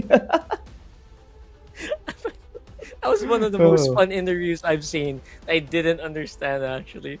Thank you so much for that, Minnie. It seems that there's an inside joke there where, like, what was that? Like, yeah. was it supposed to be like chicken noises? Like, I wasn't sure. Like, no, the I think like, so. I don't know what that is. It has to be some I kind of can't even inside do joke it. because even Minnie was like, what's up with that? You know, I don't know. Who's Oh, the chicken boy. team? Or are they saying they want to face against a chicken team? Is that it? I feel like that's just it's something that they're just doing towards Payan, right? Because they keep like looking at Payan while that was happening. So I don't know, man. We gotta get some more context on that. But that was pretty funny. I need It's all in context. good fun as well. And clearly they are in high spirits here with huge confidence because they were saying like, dude, if you wanna beat us, you gotta prove it first, and we're very confident. And if you look at how they are drafting, how they were maneuvering around the map, it's no Yeah. surprise, dude. I would be confident too if I was playing like them. I think so too, especially since they're finishing the games quickly, and they're finishing it in style. Like that's the beauty of it, right? Like there are like a few moments where you're thinking, all right, maybe they don't have the game. Maybe Full Sense can actually win this, but then, they just start to strangle the resources, and they start to just show their dominance. And that's what they did here. Zed is going to be our MVP here. No kills, no deaths. It's 100% KP though. Wow. I mean, it is easier on Itsushin, but still, no deaths and 100% kill participation. That is impressive. And with how they were playing, the Itsushin was a big reason why it was difficult for Full Sense as well. Because they will obviously want to try and get some damage in. But for KOG, when they send their members to try and trade a little bit, it's fine. It's no problem. But when Full Sense does it, there's always a chance they get lifted up. And who knows if that Lantern Flare lift turns into a full-on pickoff or a full-on team fight. And that is the question, the dilemma that keeps getting thrown over towards Full Sense. It is. Like, those Lantern Flares are just so scary. And when you think about it, the Zushin doesn't really have that many threats. Like, what's the threat? A Lunox? Is a Lunox gonna dive on you? Even if he does, you can just Crimson Beacon out. Is it a Leomord? You can also Crimson Beacon out. So there was really no hero that can actually burst down the Lunox. And now that that's put in the light, it feels like you're right. This should be a zero death game. Literally zero threats. Like, I can't even think of a threat to the Lunox, man. Yeah, it's just rough. And you even see the itemization going for the Winter Crown very, very early on. This is the thing though, they win and they're in dominating fashion, and yet they don't really itemize greedily. They always have the right amount of respect. Defensive items like the Rose Golds, like the Wind of Natures, the Winter Crowns, it's never neglected by KOG, which makes it difficult for their opponents to catch them lacking. Looking at the highlights here for that match, that game rather, you're seeing that initially, right, it's about getting the neutral objective, but KOG just dance around it. They sidestepped basically the neutral objective, and look what happens when Full Sense feel like they've had enough and they want to force a fight. The fight happens on KOG's terms, right? They are able to dodge away just enough that they can still come back whenever they want to. And this is the problem, man. When you have a team that knows how to maneuver and knows how to use their card control like this, you need card control of their own. Not because you can't engage without card control, but because you know that they're going to make it difficult for you. You need some stuns, some slows, some knockups in order to make them make mistakes. Because KOG, unless something really interesting happens, they don't really make mistakes by default. Yeah, it's like always, if there's a mistake, it's gonna have to be forced, right? You're absolutely right, the KOG, they're the ones who have the tempo, because the team fights happen when the fist break goes in. You know what I mean? So they're the ones who actually dictate when the fights happen, and when that's the case, it's just, how do you even play around that? When you're so busy just not dying, right? For a majority of this game, it's like Full Sense, they try to be proactive, but around the middle to the end, they just didn't want to give more kills, man. They didn't want to give more kills over the KOG. That was the focus of that game. I didn't even realize there were 4 Winter Crowns for KOG, dude. They acknowledge, I don't know if that's like it's something they got in the end of the game just to, like, you know, assert more dominance, strike a pose at the end screen. But if it wasn't, then they must have recognized that Full Sense's damage, they come in like small increments when the skills are off cooldowns. Again, it's not a shred type of damage, even from Nezia on the Harith.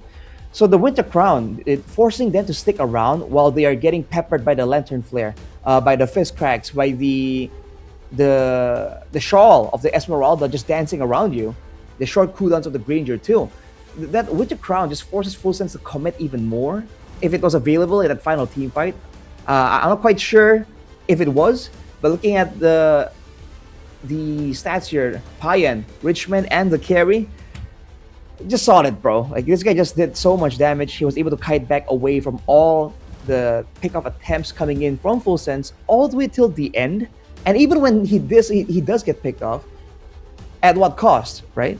In the end, it lost them the game. Yeah, I mean, the moment he got picked off is already a done deal anyway, right? So I think for the most part, it feels like Payan just did the job that was given to him. I mean, it was the safe pick, right? In that sense, Granger it's a pick that doesn't dominate as much, but it's very safe. If you can keep your distance, you will have an advantage, and you can rely more on your teammates after that. So he did well. KOG, I think, just showed up. And I think that's their last match of the regular season, and they come out unscathed. 9-0. Score. Dang. Damn. All right. I mean, Rockhard called it, dude. Rockhard was like, yeah, they're gonna do it, man. They're just that good. And they are. So there's a reason why they're so confident right now, but it's back to the drawing board. Now that they're done playing, they can study the other teams for now and maybe find some more weakness they could use. And that's the advantage of being ahead of the curve, you know, having more points to work with, etc.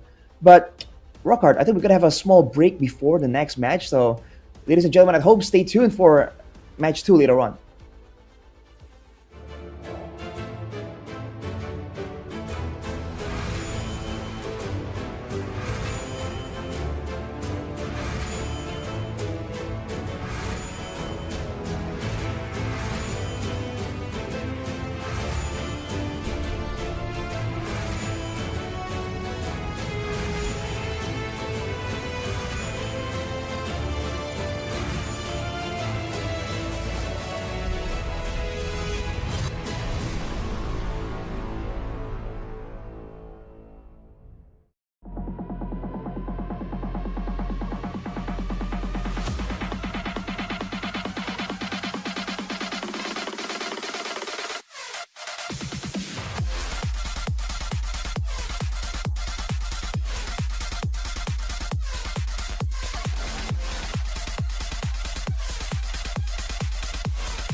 Richman Shop โนหนึ่งเรื่องเติมเกมเหนือกว่าทุกการเติมผู้สนับสนุนหลักอย่างเป็นทางการ League MSL Thailand เติมได้นับร้อยเกมพร้อมบัตรเติมเกมและบัตรกำนันอีกมากมายเติมถูกเติมไวผ่อนได้มีเงินคืนจ่ายสะดวกไม่ว่าจะโอนหรือผ่อนชำระและใหม่ล่าสุดรองรับการแบ่งจ่ายผ่าน SPayLater ดูแลทั้งก่อนและหลังการขายทุกช่องทางบริการ 24 ชั่วโมงร้านเติมเกมที่สตรีมเมอร์ส่วนใหญ่ไว้วางใจนึกจะเติมเกมต้อง Richman Shop เท่านั้นแล้วมาเติมกันเยอะๆนะ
Richman Shop โนหนึ่งเรื่องเติมเกมเหนือกว่าทุกการเติมผู้สนับสนุนหลักอย่างเป็นทางการ League MSL Thailand เติมได้นับร้อยเกมพร้อมบัตรเติมเกมและบัตรกำนันอีกมากมายเติมถูกเติมไวผ่อนได้มีเงินคืนจ่ายสะดวกไม่ว่าจะโอนหรือผ่อนชำระและใหม่ล่าสุดรองรับการแบ่งจ่ายผ่าน SPayLater ดูแลทั้งก่อนและหลังการขายทุกช่องทางบริการ 24 ชั่วโมงร้านเติมเกมที่สตรีมเมอร์ส่วนใหญ่ไว้วางใจนึกจะเติมเกมต้อง Richman Shop เท่านั้นแล้วมาเติมกันเยอะๆนะ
Richman Shop โนหนึ่งเรื่องเติมเกมเหนือกว่าทุกการเติมผู้สนับสนุนหลักอย่างเป็นทางการ League MSL Thailand เติมได้นับร้อยเกมพร้อมบัตรเติมเกมและบัตรกำนันอีกมากมายเติมถูกเติมไวผ่อนได้มีเงินคืนจ่ายสะดวกไม่ว่าจะโอนหรือผ่อนชำระและใหม่ล่าสุดรองรับการแบ่งจ่ายผ่าน SPayLater ดูแลทั้งก่อนและหลังการขายทุกช่องทางบริการ 24 ชั่วโมงร้านเติมเกมที่สตรีมเมอร์ส่วนใหญ่ไว้วางใจนึกจะเติมเกมต้อง Richman Shop เท่านั้นแล้วมาเติมกันเยอะๆนะ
Richman Shop โนหนึ่งเรื่องเติมเกมเหนือกว่าทุกการเติมผู้สนับสนุนหลักอย่างเป็นทางการ League MSL Thailand เติมได้นับร้อยเกมพร้อมบัตรเติมเกมและบัตรกำนันอีกมากมายเติมถูกเติมไวผ่อนได้มีเงินคืนจ่ายสะดวกไม่ว่าจะโอนหรือผ่อนชำระและใหม่ล่าสุดรองรับการแบ่งจ่ายผ่าน SPayLater ดูแลทั้งก่อนและหลังการขายทุกช่องทางบริการ 24 ชั่วโมงร้านเติมเกมที่สตรีมเมอร์ส่วนใหญ่ไว้วางใจนึกจะเติมเกมต้อง Richman Shop เท่านั้นแล้วมาเติมกันเยอะๆนะ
Richman Shop โนหนึ่งเรื่องเติมเกมเหนือกว่าทุกการเติมผู้สนับสนุนหลักอย่างเป็นทางการ League MSL Thailand เติมได้นับร้อยเกมพร้อมบัตรเติมเกมและบัตรกำนันอีกมากมายเติมถูกเติมไวผ่อนได้มีเงินคืนจ่ายสะดวกไม่ว่าจะโอนหรือผ่อนชำระและใหม่ล่าสุดรองรับการแบ่งจ่ายผ่าน SPayLater ดูแลทั้งก่อนและหลังการขายทุกช่องทางบริการ 24 ชั่วโมงร้านเติมเกมที่สตรีมเมอร์ส่วนใหญ่ไว้วางใจนึกจะเติมเกมต้อง Richman Shop เท่านั้นแล้วมาเติมกันเยอะๆนะ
Richman Shop โนหนึ่งเรื่องเติมเกมเหนือกว่าทุกการเติมผู้สนับสนุนหลักอย่างเป็นทางการ League MSL Thailand เติมได้นับร้อยเกมพร้อมบัตรเติมเกมและบัตรกำนันอีกมากมายเติมถูกเติมไวผ่อนได้มีเงินคืนจ่ายสะดวกไม่ว่าจะโอนหรือผ่อนชำระและใหม่ล่าสุดรองรับการแบ่งจ่ายผ่าน SPayLater ดูแลทั้งก่อนและหลังการขายทุกช่องทางบริการ 24 ชั่วโมงร้านเติมเกมที่สตรีมเมอร์ส่วนใหญ่ไว้วางใจนึกจะเติมเกมต้อง Richman Shop เท่านั้นแล้วมาเติมกันเยอะๆนะ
Richman Shop โนหนึ่งเรื่องเติมเกมเหนือกว่าทุกการเติมผู้สนับสนุนหลักอย่างเป็นทางการ League MSL Thailand เติมได้นับร้อยเกมพร้อมบัตรเติมเกมและบัตรกำนันอีกมากมายเติมถูกเติมไวผ่อนได้มีเงินคืนจ่ายสะดวกไม่ว่าจะโอนหรือผ่อนชำระและใหม่ล่าสุดรองรับการแบ่งจ่ายผ่าน SPayLater ดูแลทั้งก่อนและหลังการขายทุกช่องทางบริการ 24 ชั่วโมงร้านเติมเกมที่สตรีมเมอร์ส่วนใหญ่ไว้วางใจนึกจะเติมเกมต้อง Richman Shop เท่านั้นแล้วมาเติมกันเยอะๆนะ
การแข่งขัน MSL Thailand Season 1 Powered by Moonton Official Telecommunication Partner True 5G Official Gaming Phone by Infinix Official Sponsor by Richman Shop Official Gaming Chair Partner DX Racer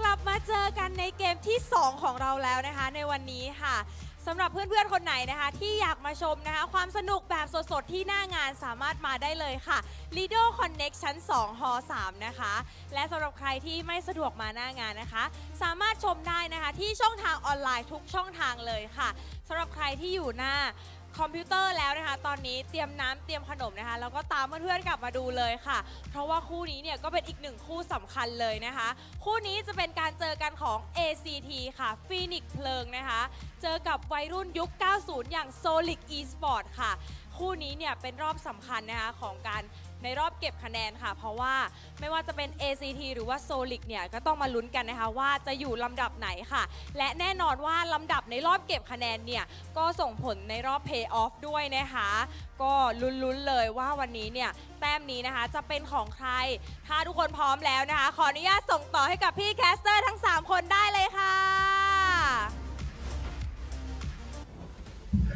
Well, thank you, Minnie, for that great opening as always. Great job there for real, man. Rockhard, are you ready for the next match? Because for me, I have not been able to actually cast an ACT match just yet, but I've seen Solix. So I'm curious to see how this one's going to play out.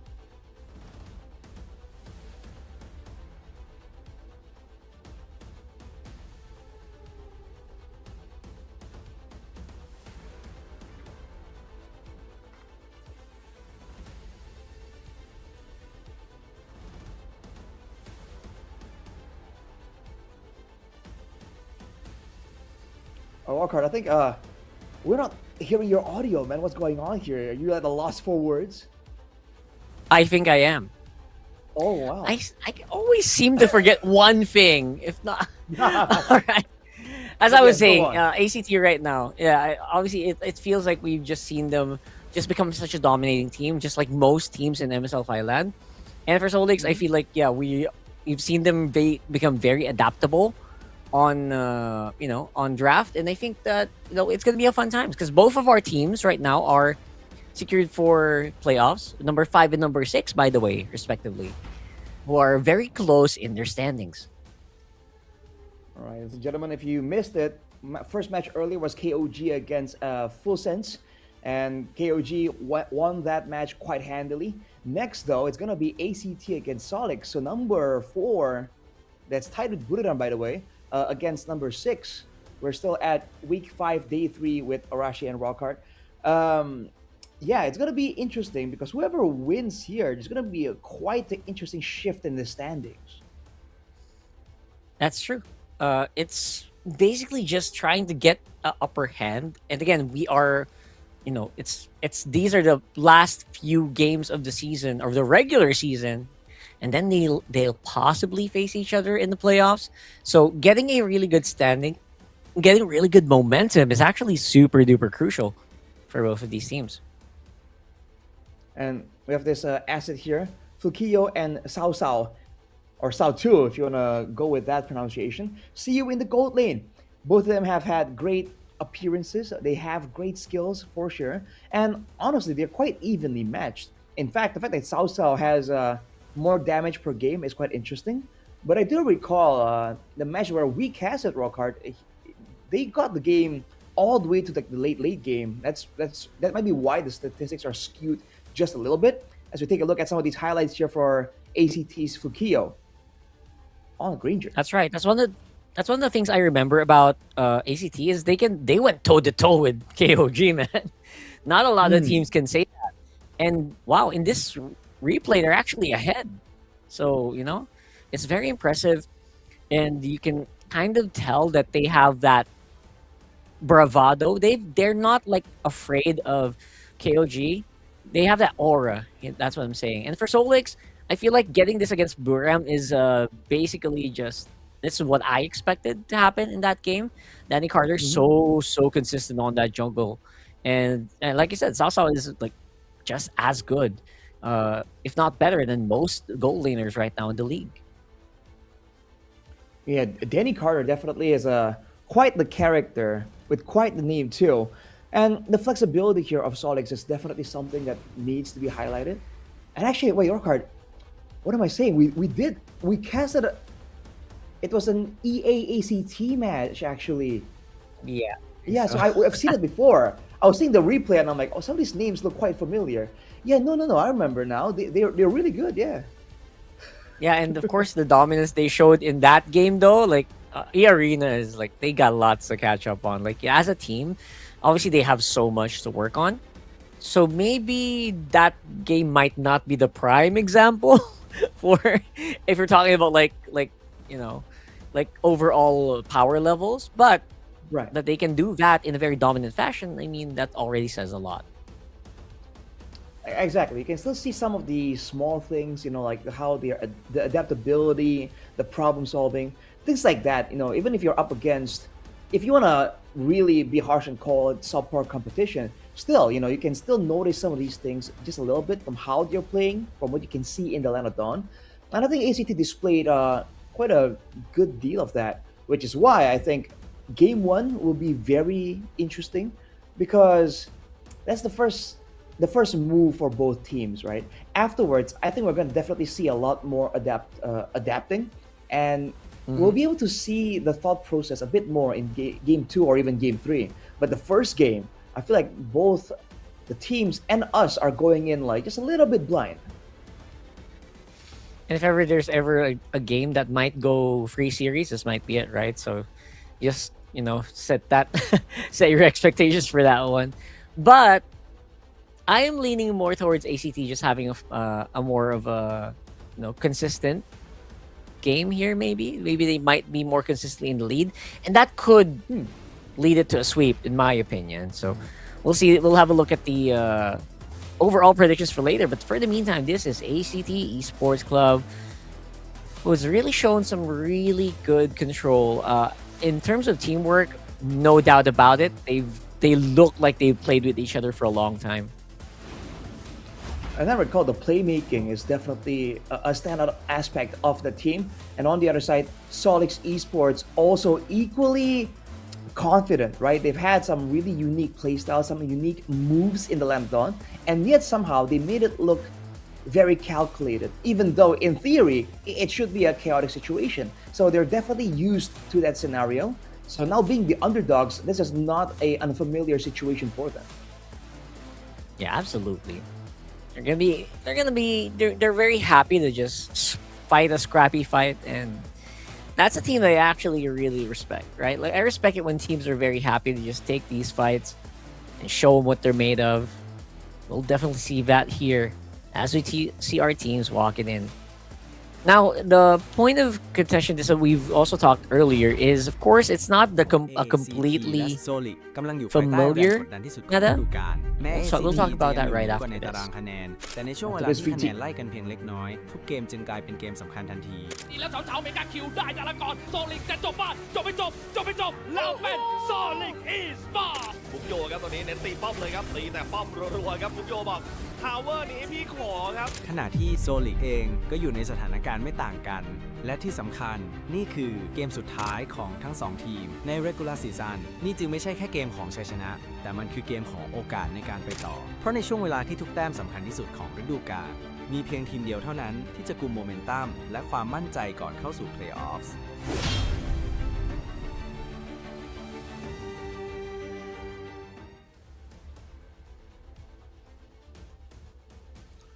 And there it is.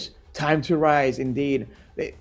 We can't really understand the narration behind the VT, but it looks like confidence is something that is a big factor. And looking at the player head-to-head here between Sylvie and Moss, this is an interesting one. Sylvie, I think, has had the standout performance. It's a little bit more. The GPM, however, favors Moss, which is a bit interesting. Yeah, that GPM so close. Actually, I thought the gap would be a bit bigger. But that maybe I think with the past games of Solix, especially for that last few weeks, I feel like they just evened up a little bit more. Solix, again, not really the best of starts, but they ended up in a pretty solid, in a pretty solid state right now in our current playoffs or our current playoffs roster. They are number 6, and they were able to really catch up. That's a big thing. That's an important thing.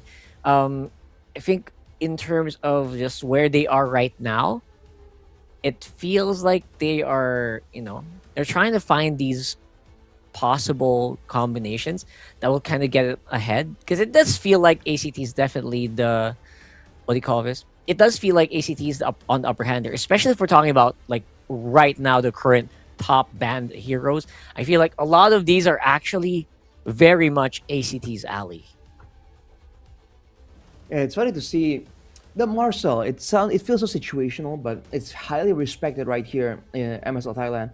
And on top of that, the Sushin makes a lot of sense. The Freya, though, I feel like we haven't seen it for a while now, so it's kind of fading away a little bit, the fear of that Freya.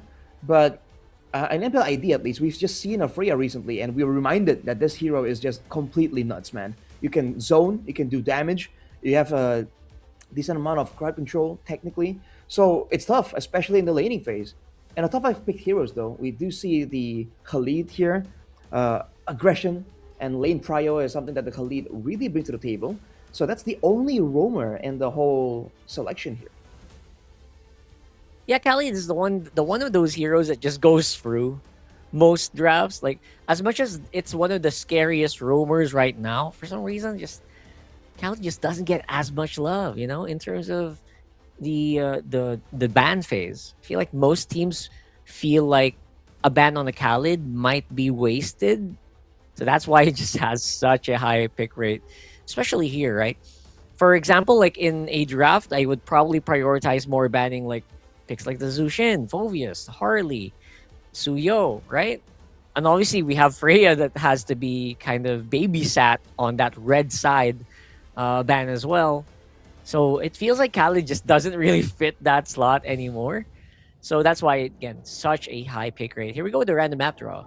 Spending rivers.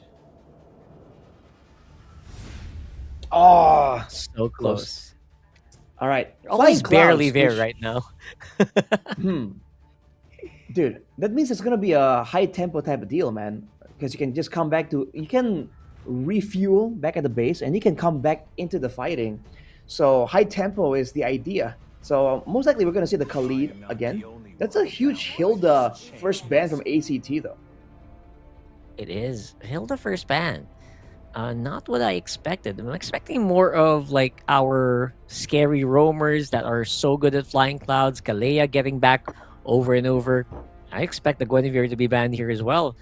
But if we're talking about those two heroes, by the way, if you get it into one lineup, it is crazy. Now with the Valier ban, what are we thinking? Are they hinting at like a front-to-back dive type of scenario?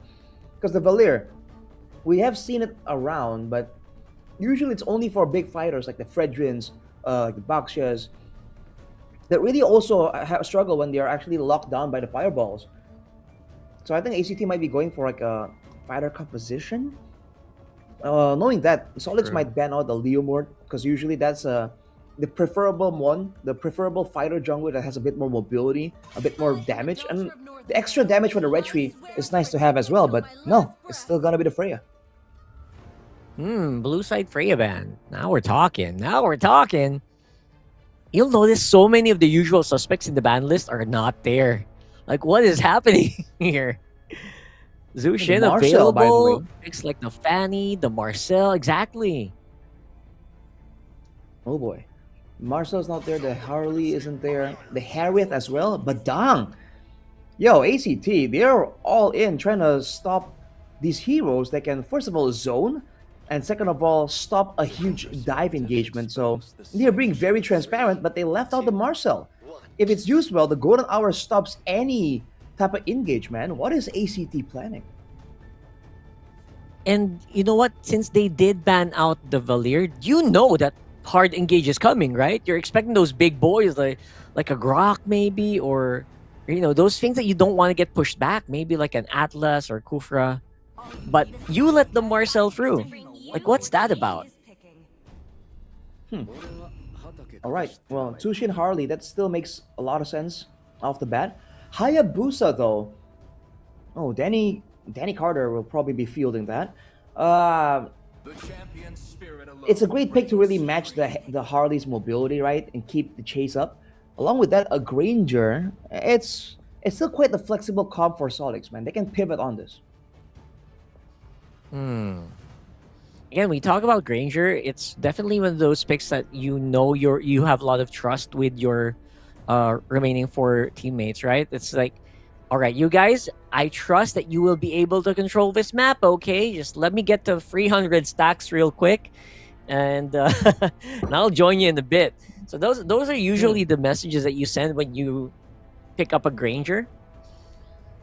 And on this side for ACT, like, again, I'm a little surprised about the Valir pick. Kalea is a good one, but Kaleas aren't usually scared of Valirs, right? No, not really. I guess the Valir has the extra bit of crowd control nullification built into the ultimate that can make him an unideal target for the Kalea. But right now, the only combo ACT has with the Tsunami Slam is the Deadly Magic. It is one of the most used heroes for Seras, and I recall this guy was an absolute menace on the Harley, man. He finds those odd angles and those short windows to really do damage. On the other hand, though, the Hayabusa for Danny Carter, 100%. Man, both teams are going guns blazing. Damn, all right. So far, so good. We got the Uranus banned out. Again, these are picks I expect them to use. Or I expect them, I expect ACT to use. So what is up with this? And they're not even picking any fighters yet. Like, what's a good fighter XP you're thinking about here for ACT? If ever one of the reasons why they ban Hilda, why they ban Batang and Valir. Phoveus? Well, it's already banned out. Wait, no, so it can't be Phoveus. I was thinking the Lapu maybe, but the Lapu doesn't really mind. He can actually not get pushed back by the Valir. In fact, if you're playing a dive comp into a Valir, I think the Lapu is one of the better answers, so it shouldn't be that either. Pakiro? Maybe? Could it be? Oh, yes, possibly. Yeah, I would hate a Valir if I was a Bakito. So, is this it? Is ACT gonna bring out the big guns? Now I'm excited. You gotta wait and see, man. For Solix, they're banning the Arlet, the Yutong. Again, I don't know. They don't really. It doesn't strike us as heroes that would really struggle against the Badang and Valirs. But who knows? Now that those options are banned out, ACT, is there gonna be a surprise reveal? Is it gonna be something that we've seen before? Harif. All right. Max. Oh my goodness, the magic damage on the side of ACT here is over. It's over 9,000. And usually it's a bad idea to stack up on the magical damage, but depending on the circumstance, we've seen it work, especially if they can bank off each other's, like, let's say, Genius Wand. That lowers the magical resistance of the target and not, it doesn't ramp your own damage, so everyone can benefit from it. It can be an item built by the Harley, or to a degree the Tsushin as well, although that's a bit less popular. Yeah. Tsushin is more like rush to glowing wand, right? Rush glowing wand, maybe a piercer, then go elegant gem. Yep. Alice, and of course Farsa. Okay, very well-rounded lineup here. We got decent amount of dive besides the Solix. Some really good physical damage dealers on the back and the side as well. So can't complain too much about the Solix lineup. Now we're gonna get the answer here. Big physical boy. Sora? Okay. All right. So I don't think the Valir is like a hard counter to something like a Sora, but by all means, when you've procced the Shifting Skies, right? Especially if you use a Cloud form, you have a very small window of crowd control immunity, and afterwards, when you're trying to get the stacks to actually activate the active portion of the Shifting Skies, the volley can be a problem. So I can understand it to a degree, but I really do feel like they really wanted to stop anything Solix could do to stop a dive. So this should be a very aggressive approach coming in from ACT. Actually, I kind of get it. I think the effect that ACT wanted was for Solix to overthink that Valier, which is exactly the effect it had on us, right? So Maybe. I think that was the plan in the end. Oh man, that's so funny if it was. But here we go for our second match of the day. We only have 3 matches, so you got to make it count. It's Solix versus ACT. This should be a fun one, boys and girls. Remember, that's 100% win rate on Danny Carter's Hayabusa, and it's against Seros' signature Harley. So solo plays from both junglers is definitely a concern. And in that department, the Kalia is a bigger threat compared to the Marcel. So we'll see how this one goes. Absolutely. Now the Kalea, again, just has, I feel like would have a harder time. Since right now, aside from Sao Sao and B-Marks just having Purify, your prime target here is going to be Danny Carter or Moss, neither of which is a little, it's very difficult to catch as a Hayabusa. So it has to be more of a straight up fight. You can't really do like single target picks here. If you're Sylvie, you need at least Seros and Karns beside you if you want to make a pick happen. Otherwise, you are going to be stuck on defensive here. All right. Well, I'm concerned, or rather curious, to see what Solix will do before the neutral objective, because they have damage to swing around, but they don't really have the setup, right? Marcel, you're annoying. Don't get me wrong, but you're more of a zone, a shadow type player. But Solix on 3 of the Tide Masters. Well, I mean, they're that confident. Let's see how this goes, man. I was saying, Solix don't really have a way to start off like a small stun or a knock-up to get a pick-off. So they will have a harder time looking for moments before the neutral objective. But during the neutral objective, with the Sora and the Kalea, I feel like ACT has an edge. So we'll see how that goes. You're absolutely right. I feel like I completely agree with that edge, especially around neutral objectives where, you're a Zushin, you don't really have that much cooldown, right? Your only cooldown is Crimson Beacon. You marked it Moss, though. Man, Seros is doing a great job just going with the poke. But now Cherry's in the picture. He's getting jumped on, though. Oh, that's a big jump. Forces Cherry the orb out, and the force of Thunder Form for Cairo as well. That is a secure turtle if I've ever seen one. And they got it without much of a contest here. Pretty good stuff coming in from AT. Well, you can understand why Solix backed away, man. Memarks was already so low. They had Cherry immediately jumped on, forced to respect the engaged potential, which is why, again, with this Kalea, ACT are going to be the ones dictating the pace and the fight, but Moss makes a move.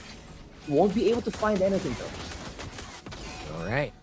Of course, these hits from the Death Sonata don't really be making that much of a mark. Especially not against a Zushin nor a Kalea, which can definitely victimize you if you're not careful. Sherry on the bottom side. Look at that Cairo. The Thunder Form on that Sora. Really dishing out the damage. Dang, Sherry had no flowing blood to get out of it. And Cairo very, very intelligently goes in for the aggro play. The early levels for the Sora, man. There's almost no one that can 1v1. Look at Sylvie getting jumped on.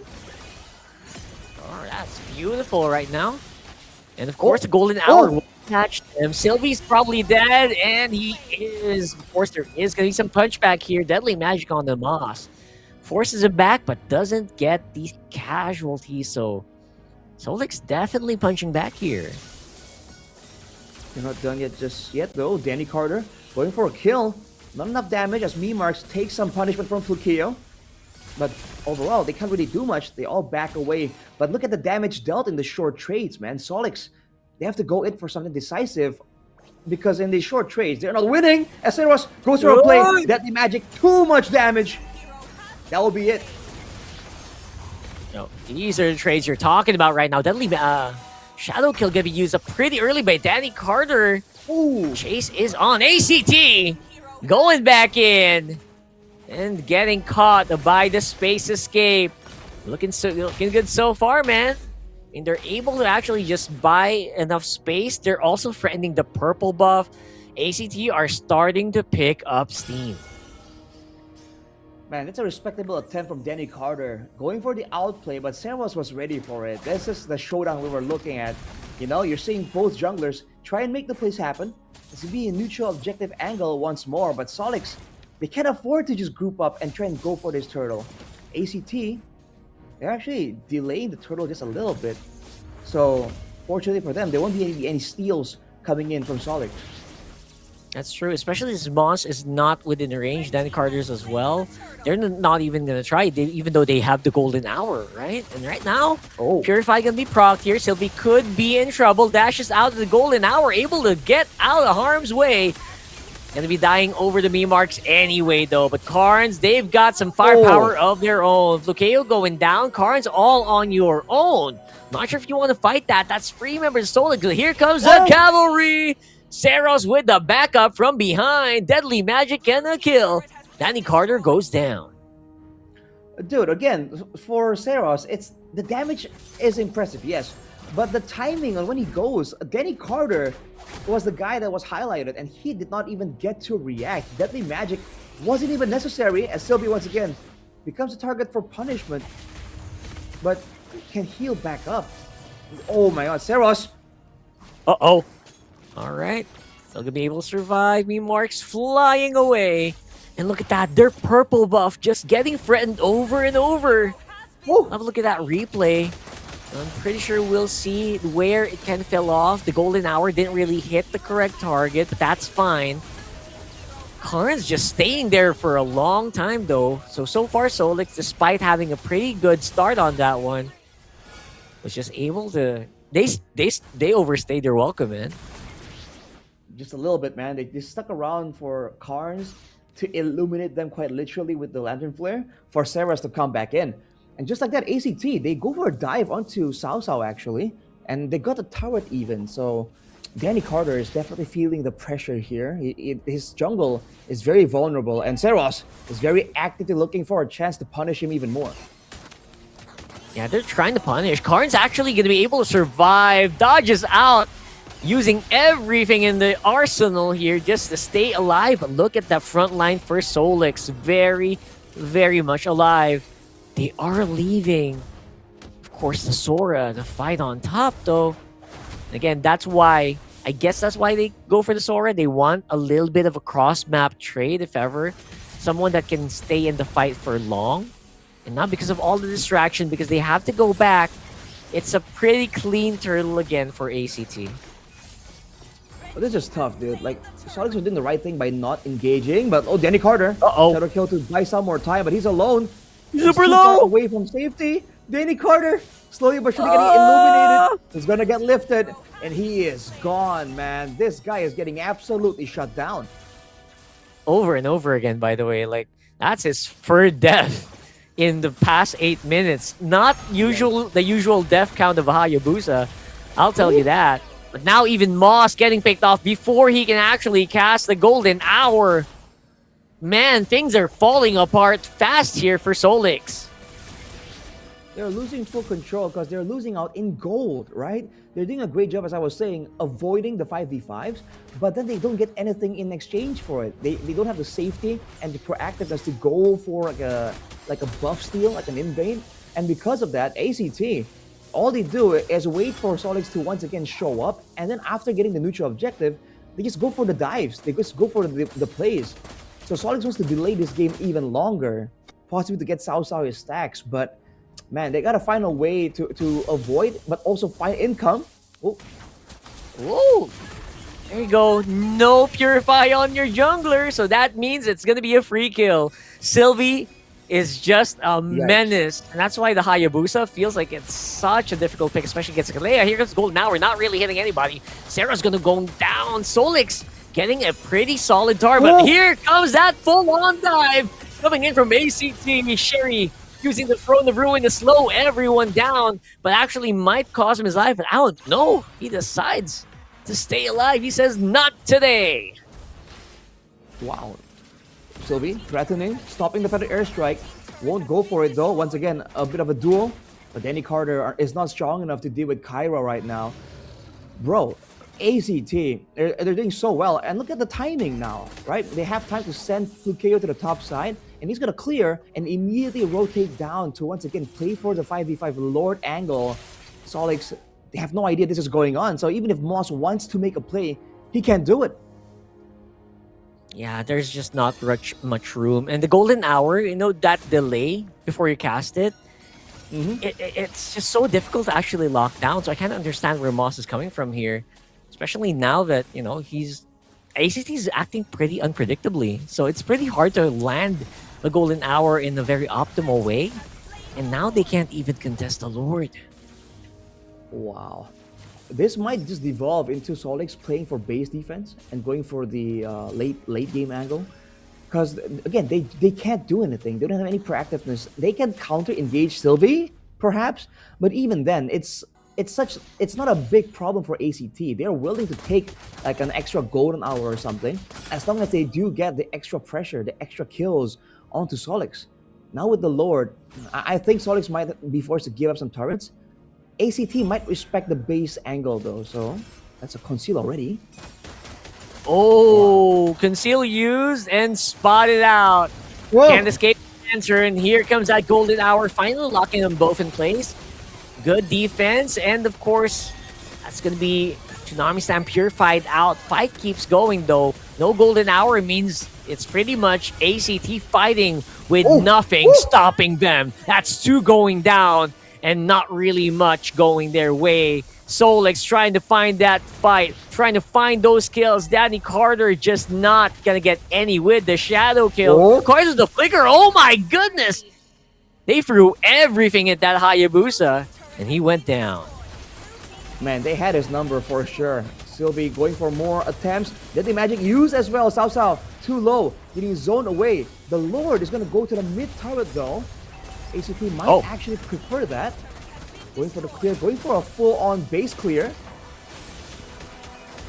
Shifting Skies already used up, and there you go. Cairo is actually punished there. That's XP for XP, but can anyone stop Flukayo? I think he ran out of mana or something. He's just walking. He is not running, and here comes B-Marks with that kill.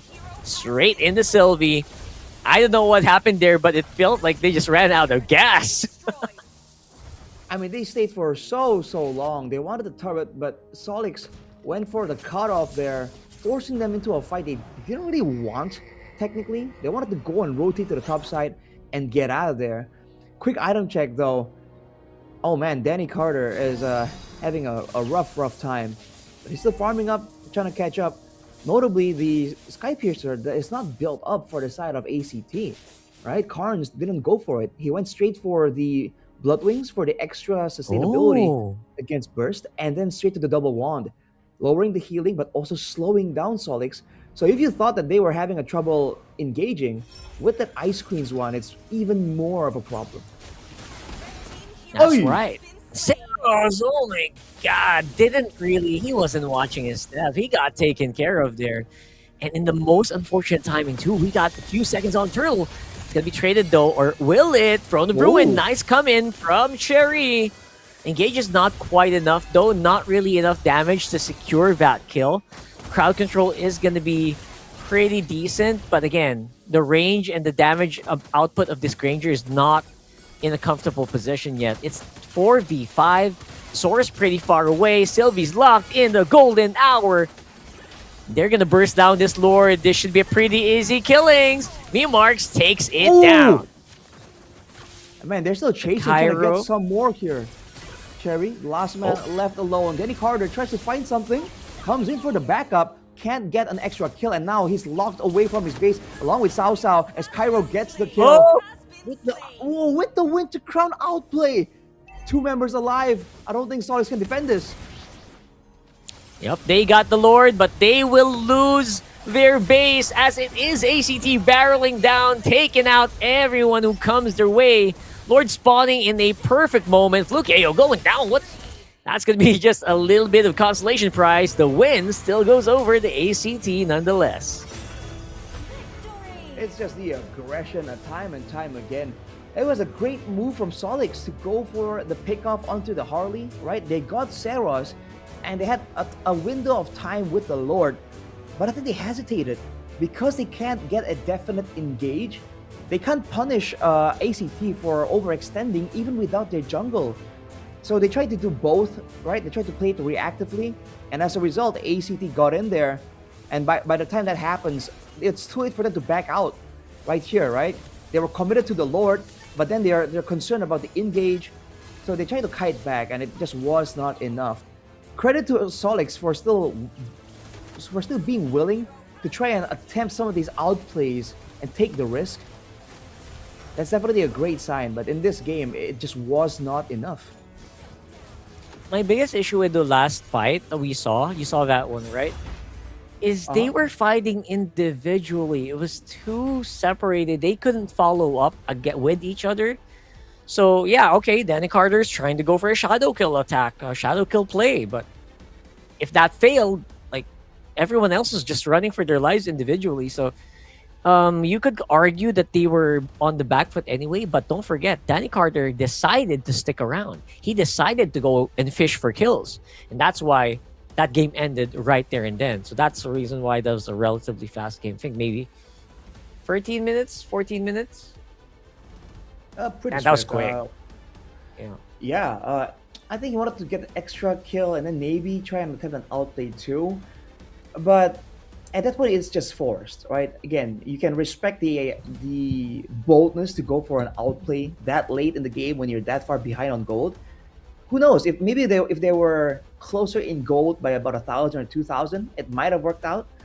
But by all means, the way that fight even initiated was already not ideal for Solix, right? They tried to salvage the situation.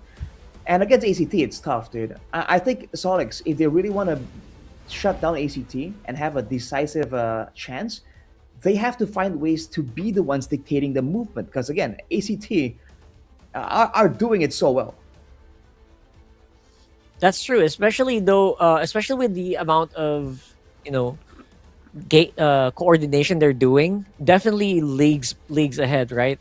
Flukeo actually, I'm gonna go ahead and be blunt. He had a lot of missteps as well, right? You gotta admit, like they're diving in with low mana, no minions, trying to go for kills, but those things, those shenanigans that Flukeo is doing. That's why they kind of won that Lord fight, right? No one expects a Harif to dive onto 4 people on his own. But it took everyone by surprise, I think.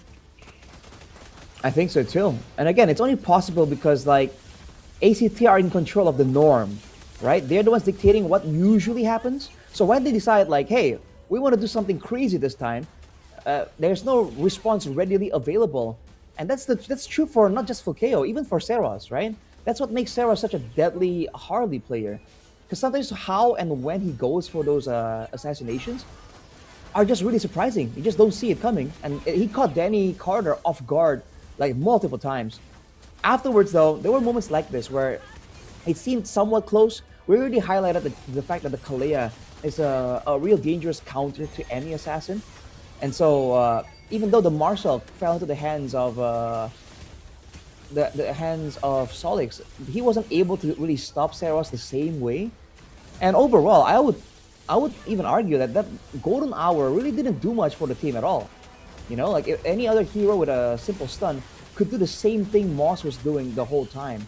The advantage of having the Marshal is the big AoE utility and also the shielding you can give your team using your passive, right? And this game, we did not see that being a huge factor at all. No, that shield usually just disappears after one hit in this specific game, just because of how ahead ACT were in a lot of these fights. And you're absolutely right. I want to double down on your point about the Marcel just not being as impactful in this game. In some scenarios, it was actually beneficial to ACT because it was saving that single target that they're trying to take down. So I completely agree. And to be fair, Arashi, same case here in MPLPH. There are players like Chaknu, Chaknu, right? Players like Chaknu can't really utilize the Marshal correctly. He died 4 times without actually pulling off the golden hour, like the green was active. Ooh. And it's just so difficult to use. I feel like very few people can actually pilot this hero correctly at this point. I think a lot of people are really using it as an all-purpose tool, and it really isn't, man. Marcel, I think as of right now, fits a very, very specific purpose.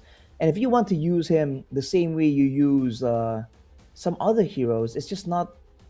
You just can't do it, you know.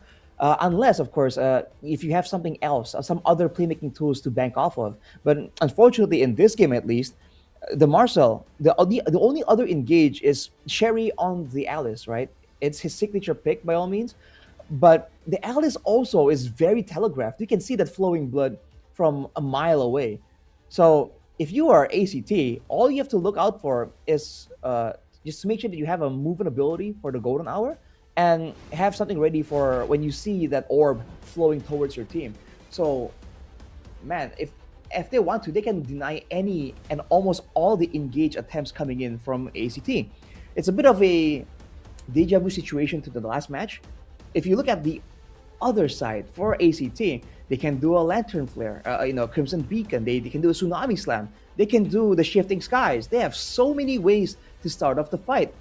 If you look at the draft, it almost immediately makes sense why Solix can't be proactive here, because ACT can engage and they still have something left in the tank to counter engage afterwards.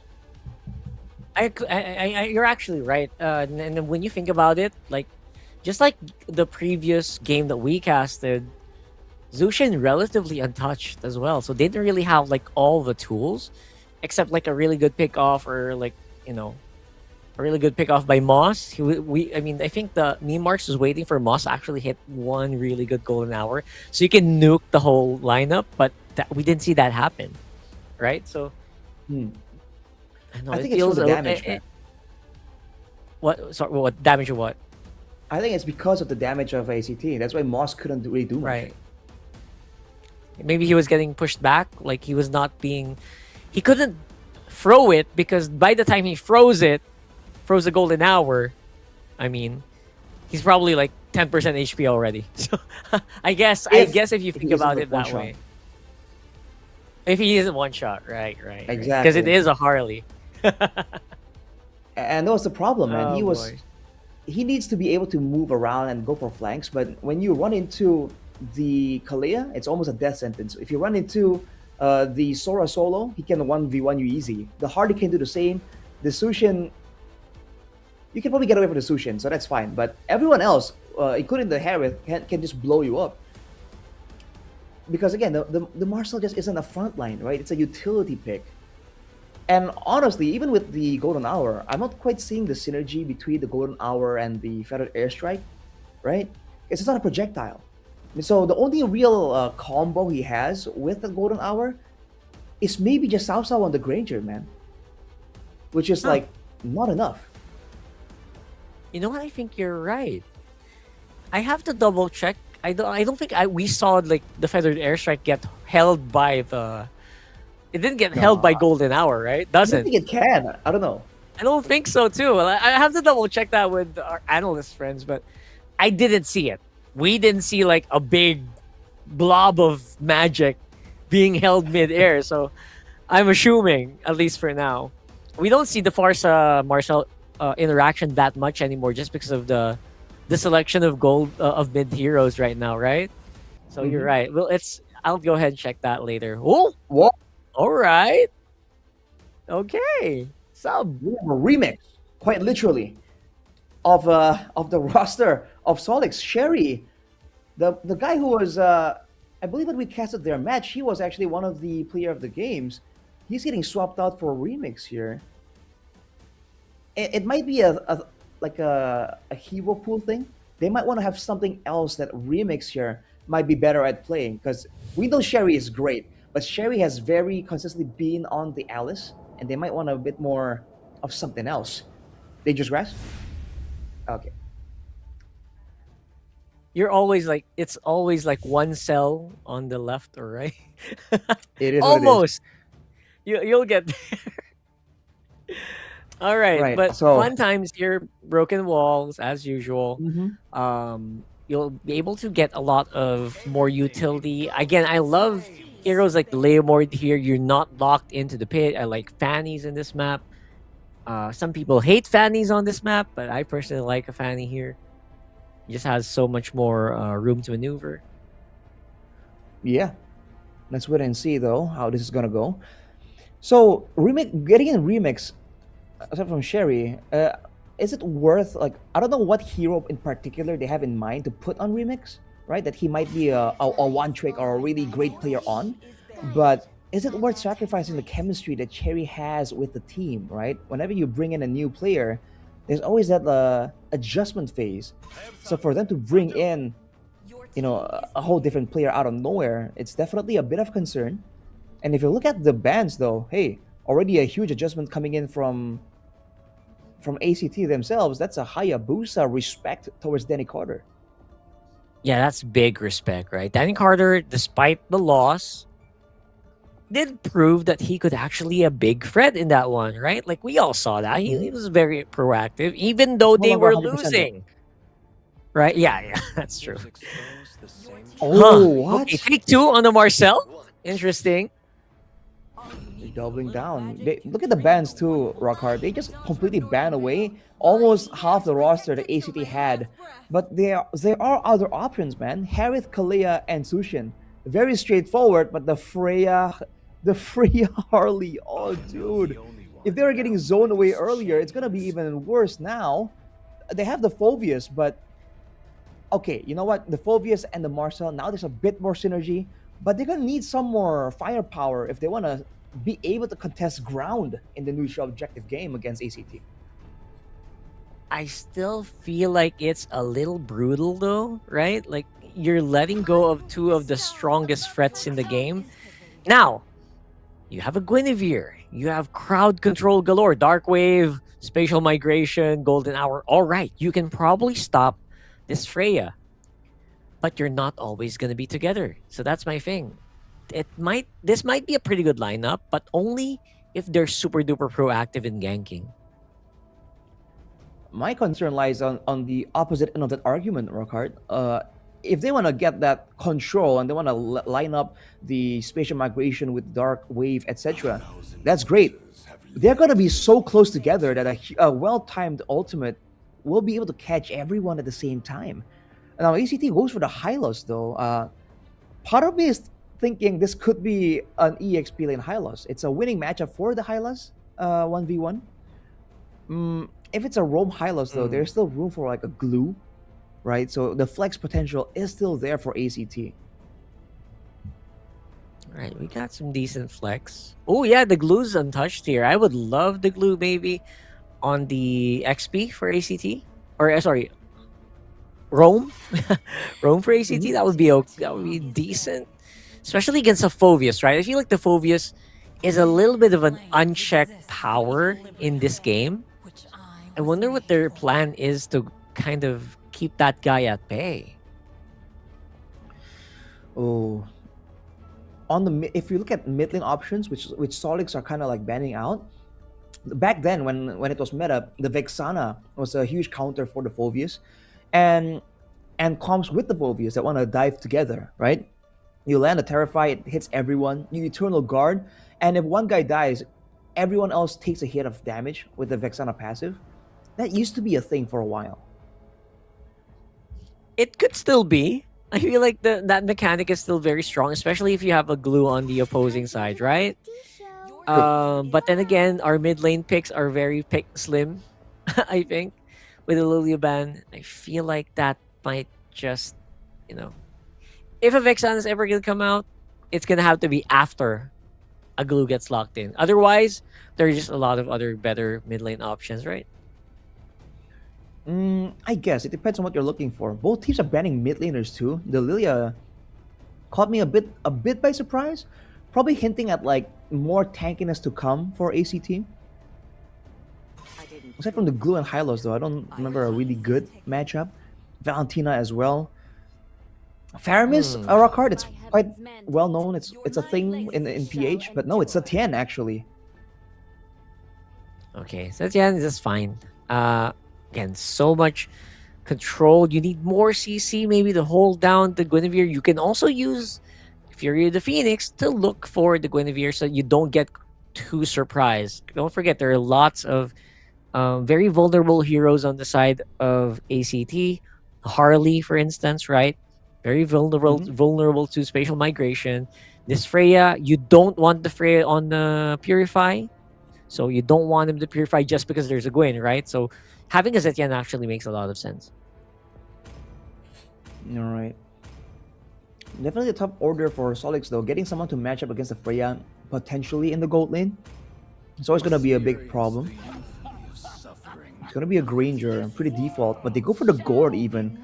Now with two setup tools, including an additional setup tool with the Mystic Projectile, now Solix can dictate how the fights go just a little bit, right? If they can stop ACT from flanking around, the front to back looks solid. Final pick for ACT though. Yeah, overall, I feel it's a really strong pick. Literally getting picked up by most top teams right now in tournaments all over the world. This mid lane Gourd, we used to be surprised a few weeks ago. Now it's just like, yeah, it's pretty normal now, right? It's just, especially if you can layer so much crowd control with it, you can do so much. But you know what? Just like the Feathered Airstrike, the Mystic Gush also doesn't really work well with Golden Hour. Yep. So I don't know if what's the plan for that. Again, the only real combo is the Granger. But now again, even if he doesn't get a big golden hour play, he'll be able to move around a bit more freely just because he doesn't need to be the one engaging in the fights. He does not have to be the only guy that ACT can blow up and deny Solix of any engage. Even if they blow up the Marcel, hey, the Guinevere can still spatial migration, right? The Gourd can still land a Mystic Projectile. I feel like now it's a bit more difficult for ACT when it comes down to the default, the neutral. But in the neutral objective, keep your eyes open for Cairo and Flukio, man. They're definitely gonna go straight towards the back and try and find something. Yeah, for sure. I completely agree. This is a completely different scenario where their hard crowd control option is a long cooldown ultimate, right? It's that it's that Shifting Skies. It's Fury of the Phoenix. Other than that, they're gonna have to really commit if they decide to go for a kill. So completely different story. Let's see though, Sylvie getting a lot more shots than I thought he would. Straight into an invade. This is so cheesy. Revitalize no longer available though. Moss, buy some time. Is it gonna go straight for the purple? Yeah, it's not gonna be able to be taken here by Danny Carter. Getting denied so hard on the buffs so early on. Oh, outplay. Ow! Bang! There you go. Dude, Remix coming in strong here. The switch hitter of Solix. They are able to get the purple buff, but they use a lot, man. To revitalize some battle spells as well. And now that Cairo is already behind just a little bit in the lane, he can still 1v1 Phobius because that hero is just imbalanced 1v1, honestly. But there's a window here where Solix can go for the neutral objective before Cairo hits level 4. Yeah, it feels like it just got evened out, right? There's nothing super duper special. Since they did lose out on a kill, don't forget he also loses a flicker, so Cairo is a lot more vulnerable, which means Sylvie might have to do more babysitting work there just to make sure he doesn't get run over by Remix. But for now, we are going to be back to normal here, back on even, at least for the meantime. So a bit more engage or a bit more invade potential since B-Marks right now absorbing so much damage. They're trying their best, but it feels like ACT should still have a relatively easy Lord take here. That was good moves coming in from Remix as well to back away, knowing that Phobius usually gets ganked before the neutral objective. It's a commit towards the neutral objective. Though Cairo trying to go for assassinations, gets Marks, gets Moss almost. Moss gets out though, but man, ACT, look at that zoning power. But Remix punishes him with the Violet Requiem as well. Ooh, I like the combo, right? The combo of Dark Wave into Violet Requiem feels so smooth. but it's also not that easy to pull off. Right now, re-engaging is going to be that Guinevere. No fear whatsoever for Danny Carter. Still gives over the kill to Flukeo though, and might not be able to get out of this one alive. There you go, gets ganged up on inside the golden hour. Solix able to pick up the pieces there. Might have actually equalized. It's almost an unofficial wipeout there actually for Solix. ACT, again, now they're the ones diving in super deep, desperately trying to find something. I feel like after the neutral objective and the initial burst coming in from Cairo, yeah, dip out. There's no point in like pursuing against this roster from Solix that now has more ways to punish, has more options in the long drawn out fight. If ACT are playing this the same way they did in game number 1, they are in for a rude awakening. Absolutely. Huge rude awakening here. Because right now, maybe they felt a little bit too fired up from that game 1 victory that maybe they thought they could still just run over Solix here. But don't forget, Solix has just massive amounts of CC, golden hour, not to mention the mystic projectiles that the Gord throws out. Danny Carter. Once you get caught by spatial migration, there's actually not many people who can survive that. I think only Sylvie on the Hylos can do that. But right now, bottom side is going to be the major pain point. Remix fighting 2v1. Didn't really see the Carly coming, maybe. Gives over the kill over the Ceros. Solix though, are going to try and make a move on the turtle. Fury of the Phoenix stops them, but Sylvie is getting dangerously low. Pops to revitalize. They're going on to Moz. The golden hour zones everyone. Turtle secured, and now the fight continues though. ACT trying to get something in return. Danny Carter comes in, backs all the way out, and ACT respected. Clean moves here from Solix. Very, very clean. So far, Solix is proving that they're finding these small weaknesses from ACT. Definitely ACT sometimes playing a little bit too confident. I think they might be overestimating their power since, you know, they did have a Freya. Maybe they think they can just, you know, run down Solix at this point. But no, they can't do that. Sao right now so good on that Granger, relatively untouched, and the farm is very, very solid. Has a level lead and probably like maybe a 1,000 or 700, 500 gold advantage here against Lukeo. Mid lane, Sylvie gonna be able to survive at least for now, but again, scaling is the question. Yeah, the Freya just hasn't really been as impactful. And that's because, again, he can't really zone anyone all that efficiently. Danny Carter isn't nearly as vulnerable as he was in game number 1. And now Cairo is the one getting baited into an engagement. Danny Carter shows. Fury of the Phoenix, though, turns things around. Ceros trying to go for the secure, the deadly magic. Won't be able to do so. Dark Wave stops him. But under the turret, both members are so low, but Danny Carter becomes the only casualty in that engagement. Right? You know these teams, you know they don't slow down. They could go for more, but Solix decides to evacuate the bottom side of the map so they can maybe focus down on Flukeo. It's 1v3 right now under the tower. And have so much damage from this Gord. Karn's coming in to save the day.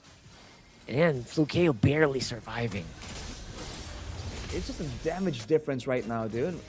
Ooh, Mystic Projectile lands too, but on the bottom side, Violet Requiem, and finally Cairo falls, and Danny Carter, with a sliver of HP, survives. Ceros unable to avenge his comrade.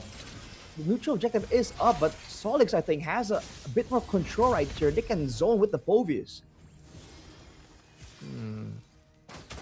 Right now, this Phobius feels like it's gonna run unchecked for a majority of the game, right?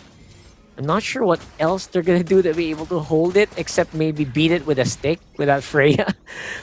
Other than that, I feel like it's a pretty open objective take here. Remix and Danny Carter gonna be able to just secure that while everyone else just keeps them busy on the other side of the river. Another easy turtle coming in for Solix. Sylvie! How often can Sylvie just survive with just 1 HP here? Well, with the Revitalize, you're actually somewhat okay. We saw a Gatot with a Revitalize by Keyboy counter this Gord as well. So that's a stopgap measure though. It won't be available for the next team fight. ACT, it really seems like right now their only option is to wait for Karns to scale up and then rely on that Setian damage to match the damage output coming in from Solix. Because otherwise, man, it's a tough situation. But Flukio setting up a trap might run into Sao. Oh man. All right. Gonna be able to survive. Flicker out, but Karns again just. I don't think Karns is using the Fury of the Phoenix as often as I thought he would, just to go and check these bushes. They are so vulnerable here, especially when Danny Carter goes for plays like this. Right now, the bottom seems to be prime target here for Moss. If you get caught, Fluke, you might just go down. And now it's ACT playing super duper safe in this one. They know they're down back foot 2K, and they don't want to really give Sao any. I haven't seen if he actually built the Sky Piercer already. I'm assuming he has, but when he has that item, you gotta be very careful picking up your fights, right? ACT might want to take a chill pill until it's a lowered situation, and then use the passiveness they've displayed right now to maybe mislead Solix, and then gets a big moment along with the Lord to turn things around. That could be the idea. That could be it, right? Like just fight around the Lord Pit is actually pretty good ideas for both of these teams, to be honest. But right now, Solix definitely is the prime players. Oh, it's a nice freeze. A bit late on the Fury of the Phoenix, but you know what? ACT says that info just might be enough. Let's go ahead and try to fight, or maybe just clear the minion waves for now. Even though they don't have the ultimate, it's still very, very dangerous. That was super duper close. ACT's down one guy. He almost went for that jump there. Couldn't get it though. Dark Wave on 2KO. And now with a member advantage, Solix are not going straight for the Lord. Oh, Sylvie, you might be in trouble here, Mystic Gush. Oy. Gonna be putting him super duper low. Oh man, what is happening? ACT are just not. They're just trying to survive here in this game. They just can't get their footing. But now look at this. Solix maneuver over to the mid lane. So ACT might be able to get something. But watch for the traps, the mystic projectiles into the spatial migration. That's a very disgusting combo, by the way. You can just check the bushes, throw it out from a distance. And if it lands, the Green River comes in and you just get locked in for so long in the middle of the Mystic Gush. And look at this. Both teams trying to set things up on the far side. And Danny Carter definitely a lot tankier than before, but he has to be careful still. Oh, he's got the deadly magic. He should go down there. Golden Hour comes in. Remix, he's about to enter the fight. Misses on the Dark Wave. Sylvie, he gets smashed to bits by this Phobius. Now, where is Luke? We have not seen this Freya actually pay off so far. It's only going to be a 1-for-1. Danny Carter, just a little bit too playful on his Guinevere, I would say. Has enough survivability to sustain some of these fights at least. We almost got a tower on the top side by split pushing right there. But I'm surprised Solix lost a member like that. Danny Carter definitely wanting to get some revenge from being bullied on the assassin, but on the fighter still. You gotta watch out when you're up against a team like this.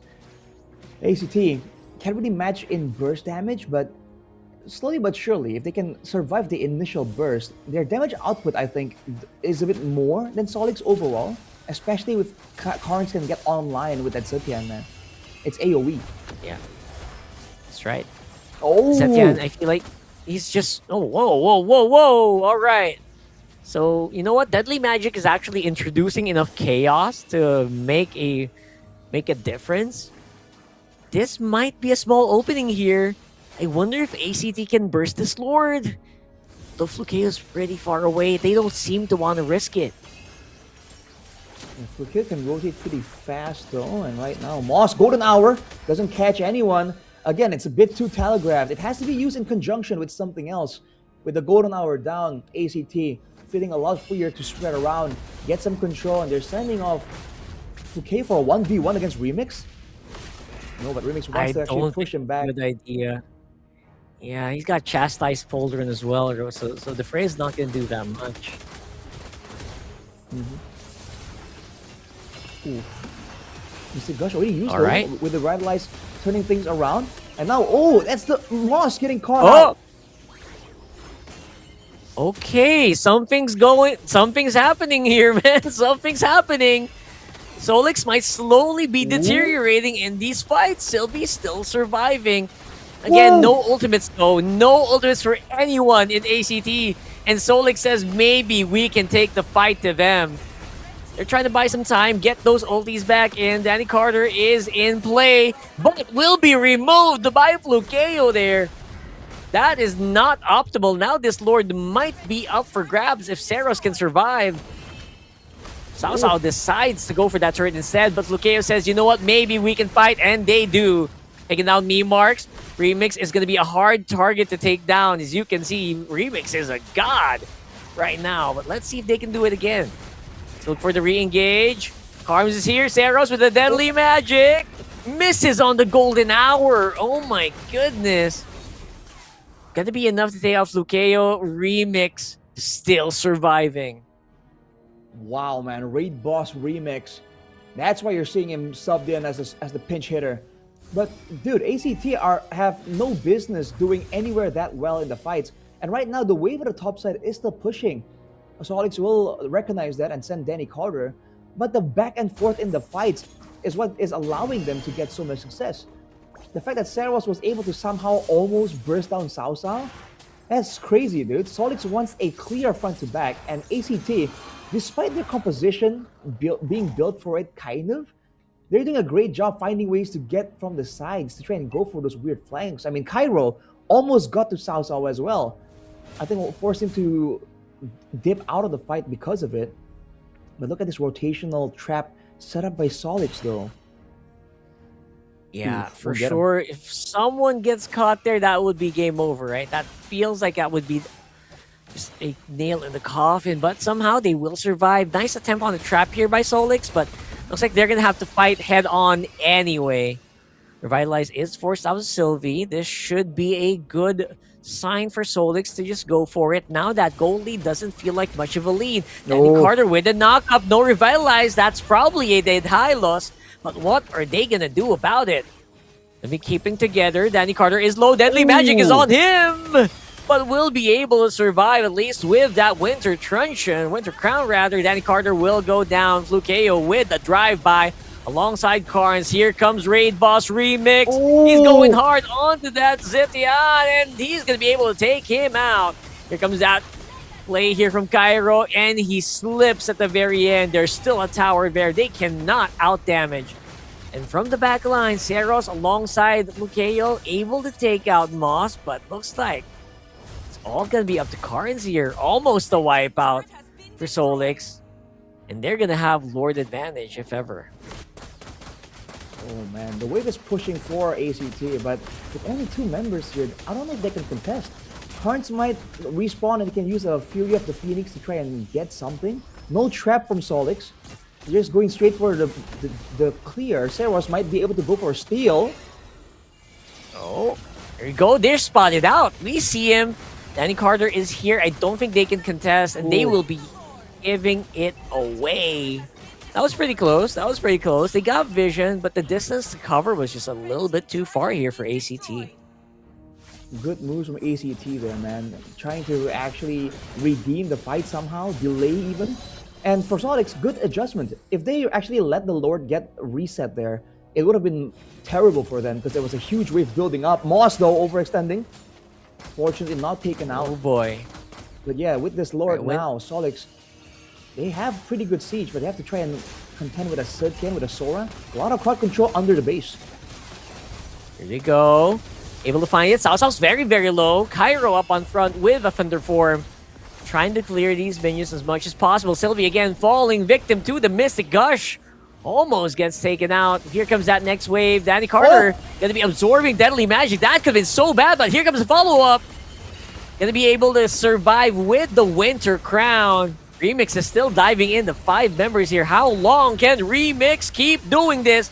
They get rid of Cao Cao, and finally Raid Boss Remix might actually just fall down, and he does.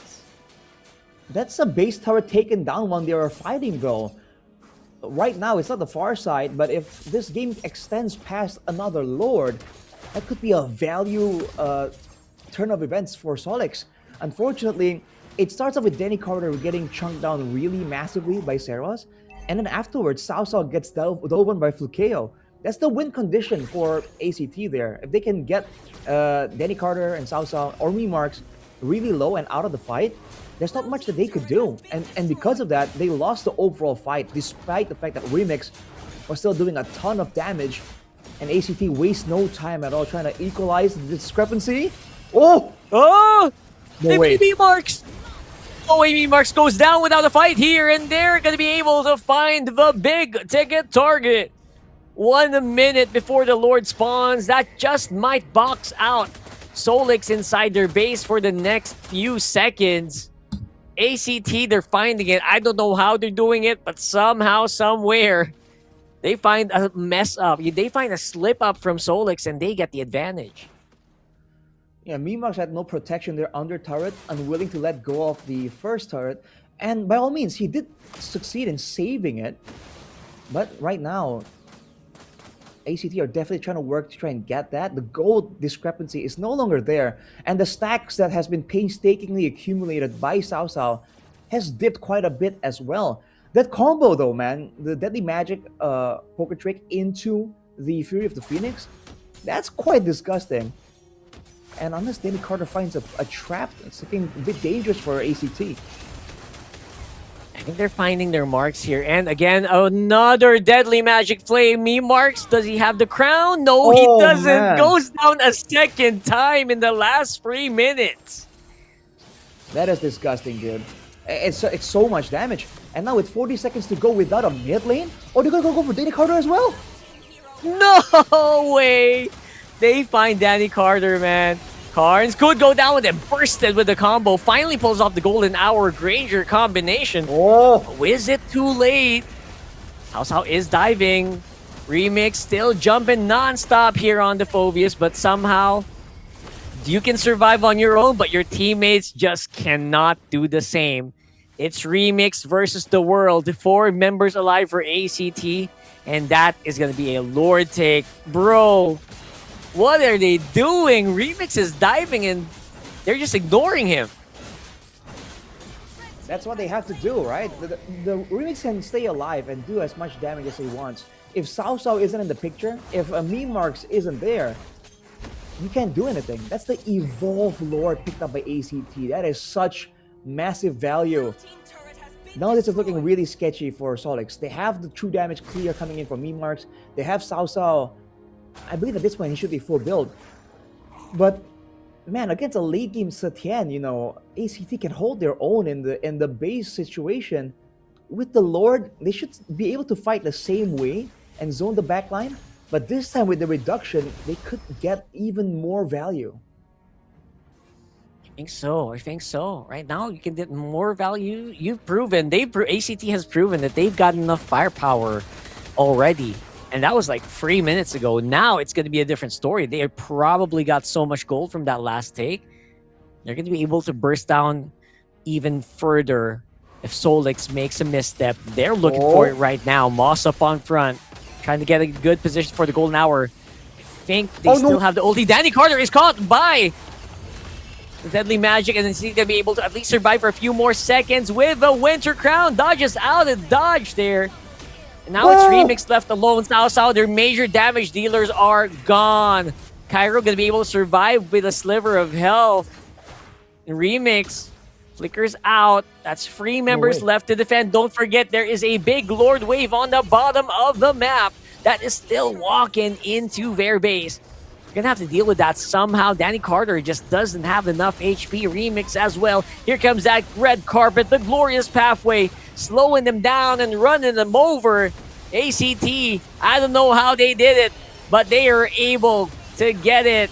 Marks running for dear life, taking out every single member and taking the sweep against Solix. Unreal, dude. That was beyond impressive for ACT. And hey, the English casters got it right, man. The Thai casters, they voted for Solix, and it was close, man. Solix, they had so much going for them. They had the right team fights, they had the right macro plays, But towards the end there, the adjustment by ACT and how they were taking those fights was enough to ruin all the plans coming in from Solix. It's unfortunate, but it's also credit to ACT. That was not a play that was built on luck. That was an orchestrated route to victory by ACT. I completely agree. They had to fight for every scrap of gold in that map.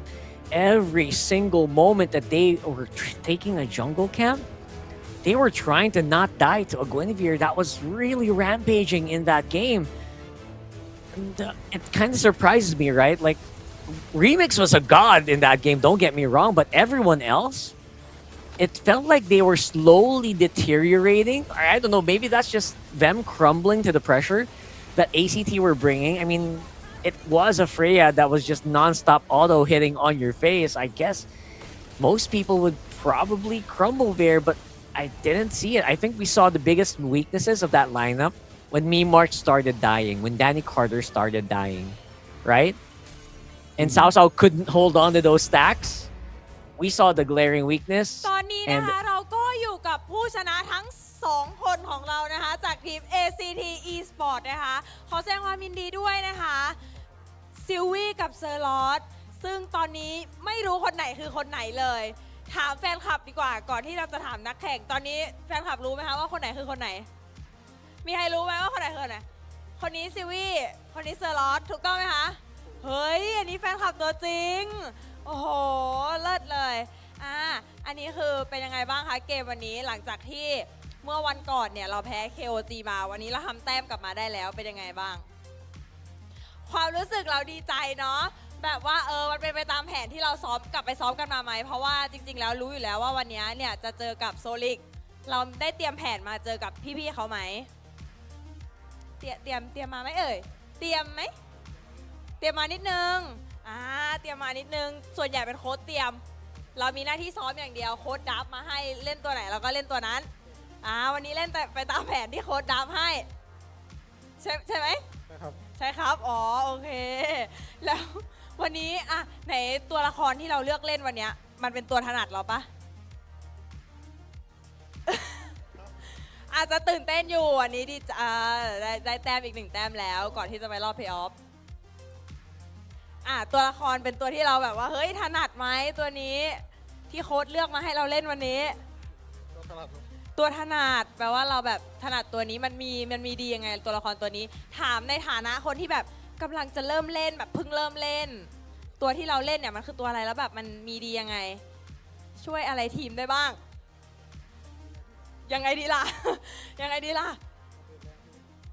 ดาเมจแรงมันพิ้วแล้วเราพิ้วไหมอาจจะยังละเดี๋ยวถามในเรื่องเกมดีกว่าในรอบ Pay Off เนี่ยคือเรามีคิดไว้ไหมว่าอยากล้างตากับทีมไหนอยากเจอกับทีมไหนมากที่สุดคิดหนักจะเจอได้หมดเพราะว่าเราเตรียมแผนมาเจอกับทุกทีมพร้อมที่จะเป็นแชมป์ไหมคิดว่าเราจะทำได้ไหมในรอบ Pay Off แบบการที่เราจะเอาแชมป์เนี่ยในซีซั่น1นี้ทำได้แน่นอนครับทำได้แน่นอนโอ้โหปกติมาคนเดียวก็เป็น introvert ตอนนี้ introvert กับ introvert pro max มากๆเลยแล้ว ACT จะไปตอนนี้ลำดับ ACT คือลำดับที่ 5ไม่แน่ใจว่าวันนี้ลำดับจะอยู่ลำดับไหนแล้วแต่ว่าลุ้นไหมตอนนี้เราแบบพอจะเดาได้ไหมว่าเราจะไปเจอทีมไหนในรอบ Pay Off น่าจะบุรีรัมย์แล้วเราเคยเจอมาแล้วเราคิดว่ารอบ Pay Off เนี่ยเราจะแข็งแกร่งขึ้นไหมที่จะไปสู้กับ Pay Off ไปสู้กับบุรีรัมย์ในรอบ Pay Off แข็งแกร่งแน่นอนเดี๋ยวโค้ชเตรียมแผนใช่ไหมเดี๋ยวโค้ชเตรียมแผนให้เราเนาะโอเคเดี๋ยวเราให้พูดอะไรกับแฟนๆสักหน่อยแล้วกันก่อนที่จะไปพักเนี่ยวันนี้แฟนๆมาเชียร์แล้วก็เขาแยกออกด้วยว่าคนไหนคือคนไหนคือแฟนคลับตัวจริงมากเลยเดี๋ยวพูดอะไรกับแฟนๆสักนิดนึงแล้วกันค่ะทั้งหน้างานแล้วก็ออนไลน์ช่วยกันเร็วฝากเชียร์ทีม ACT ต่อด้วยครับโอเค โอเคเลยค่ะโอเคน่ารักมากๆเลยเดี๋ยวให้น้องๆนักแข่งทั้งคู่นะคะ ไปพักกันก่อนตอนนี้ก็ขออนุญาตส่งต่อให้กับพี่แคสเตอร์ทั้ง 3 คนได้เลยค่ะ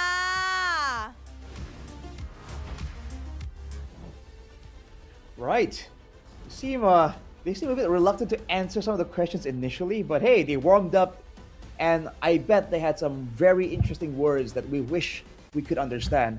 But yeah, Rocktard, you were making a point about how they initially Solix was doing so well, and then they started faltering.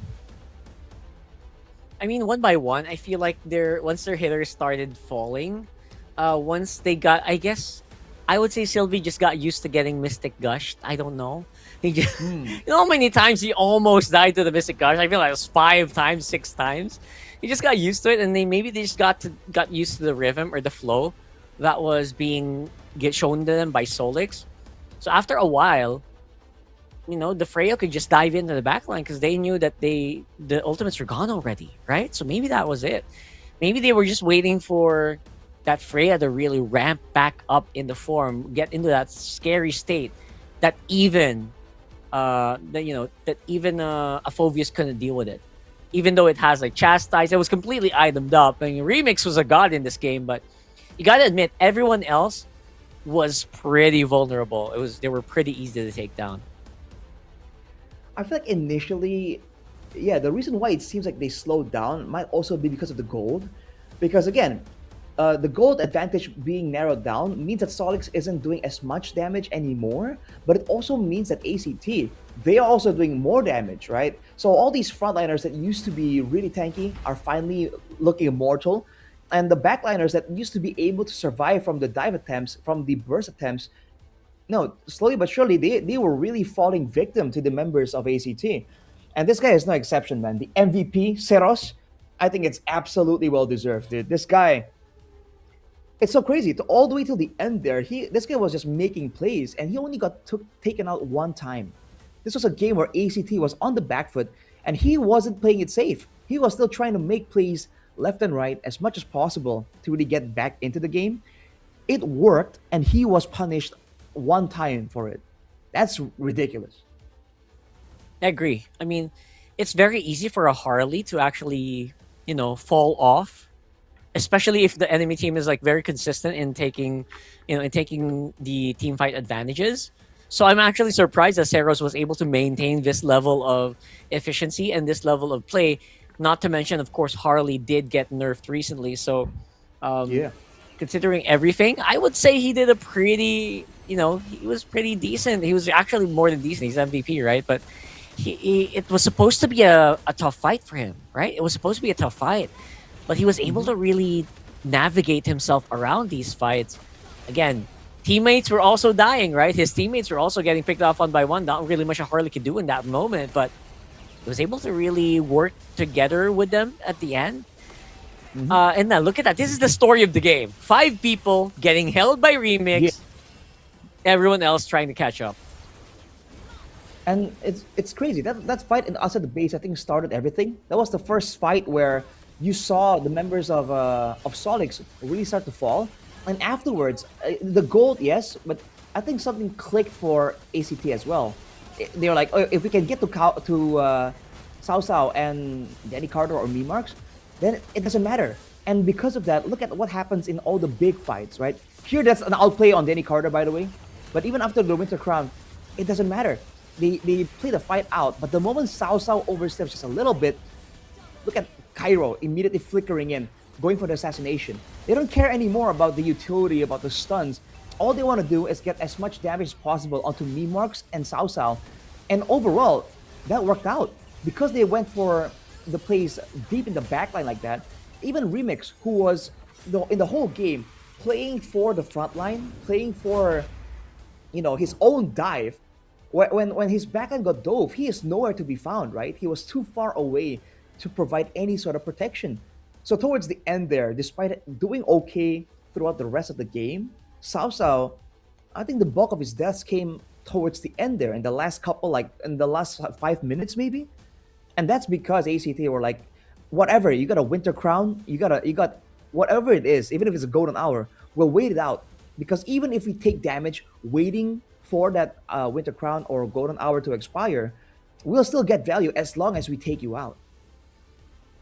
I mean, that's true. I mean, the value was found in elsewhere, right? Like, it's just Remix could only do so much in that game. I mean, as a Phobius, no matter what Phobius you put there, it could only do so much, especially if you were being bypassed for a majority of the game. So I think most of the time, ACT were just waiting for Flukeo to actually get in a decent item matchup against Remix, against, you know, everyone else. And then once he reached that, once we got to 22 minutes, it felt like they finally found that win condition. The win condition is not as straightforward as other games. Like, you know, in other games of ACT, it was very obvious how they were winning. In this one, they had to really dig deep for that win condition. But with enough teamwork, with enough buying of time, they were eventually able to find it.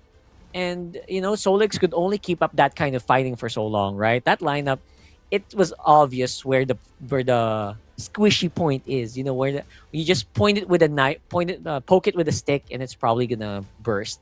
And they found it eventually. For sure, man. And again, the goal discrepancy narrowing down.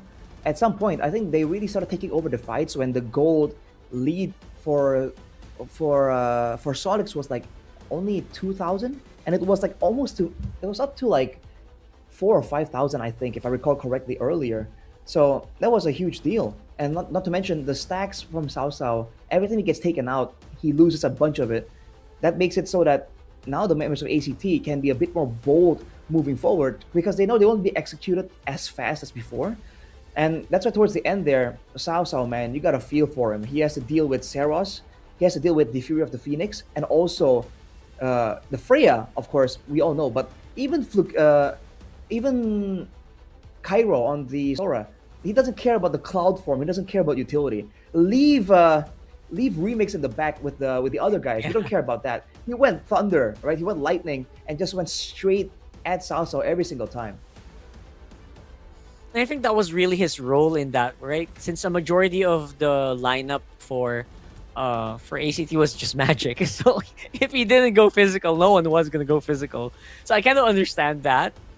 But you're right, it's not an easy role to run, especially in that one where you're the main damage dealer and technically you're also the main crowd control provider. You needed that crowd control. They needed it. Hylos couldn't provide all of it. So again, very masterfully navigated there. Can't wait. Congratulations, ACT. Can't wait to see them again. And shout out to the coach as well for coming up with that combo. Like, Harley Sutian, people gotta watch out for that, dude, because I don't know if the magic damage stacks over, you know, because the mark deals 30% of all the magic damage dealt to the target during the mark, the deadly magic. I don't know if any external sources count towards that. We'll have to do more testing on that.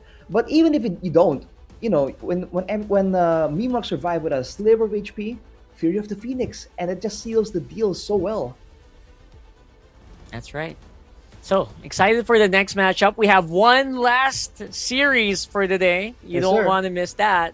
So, stick around. This is still MSL Thailand Season 1. Don't go anywhere.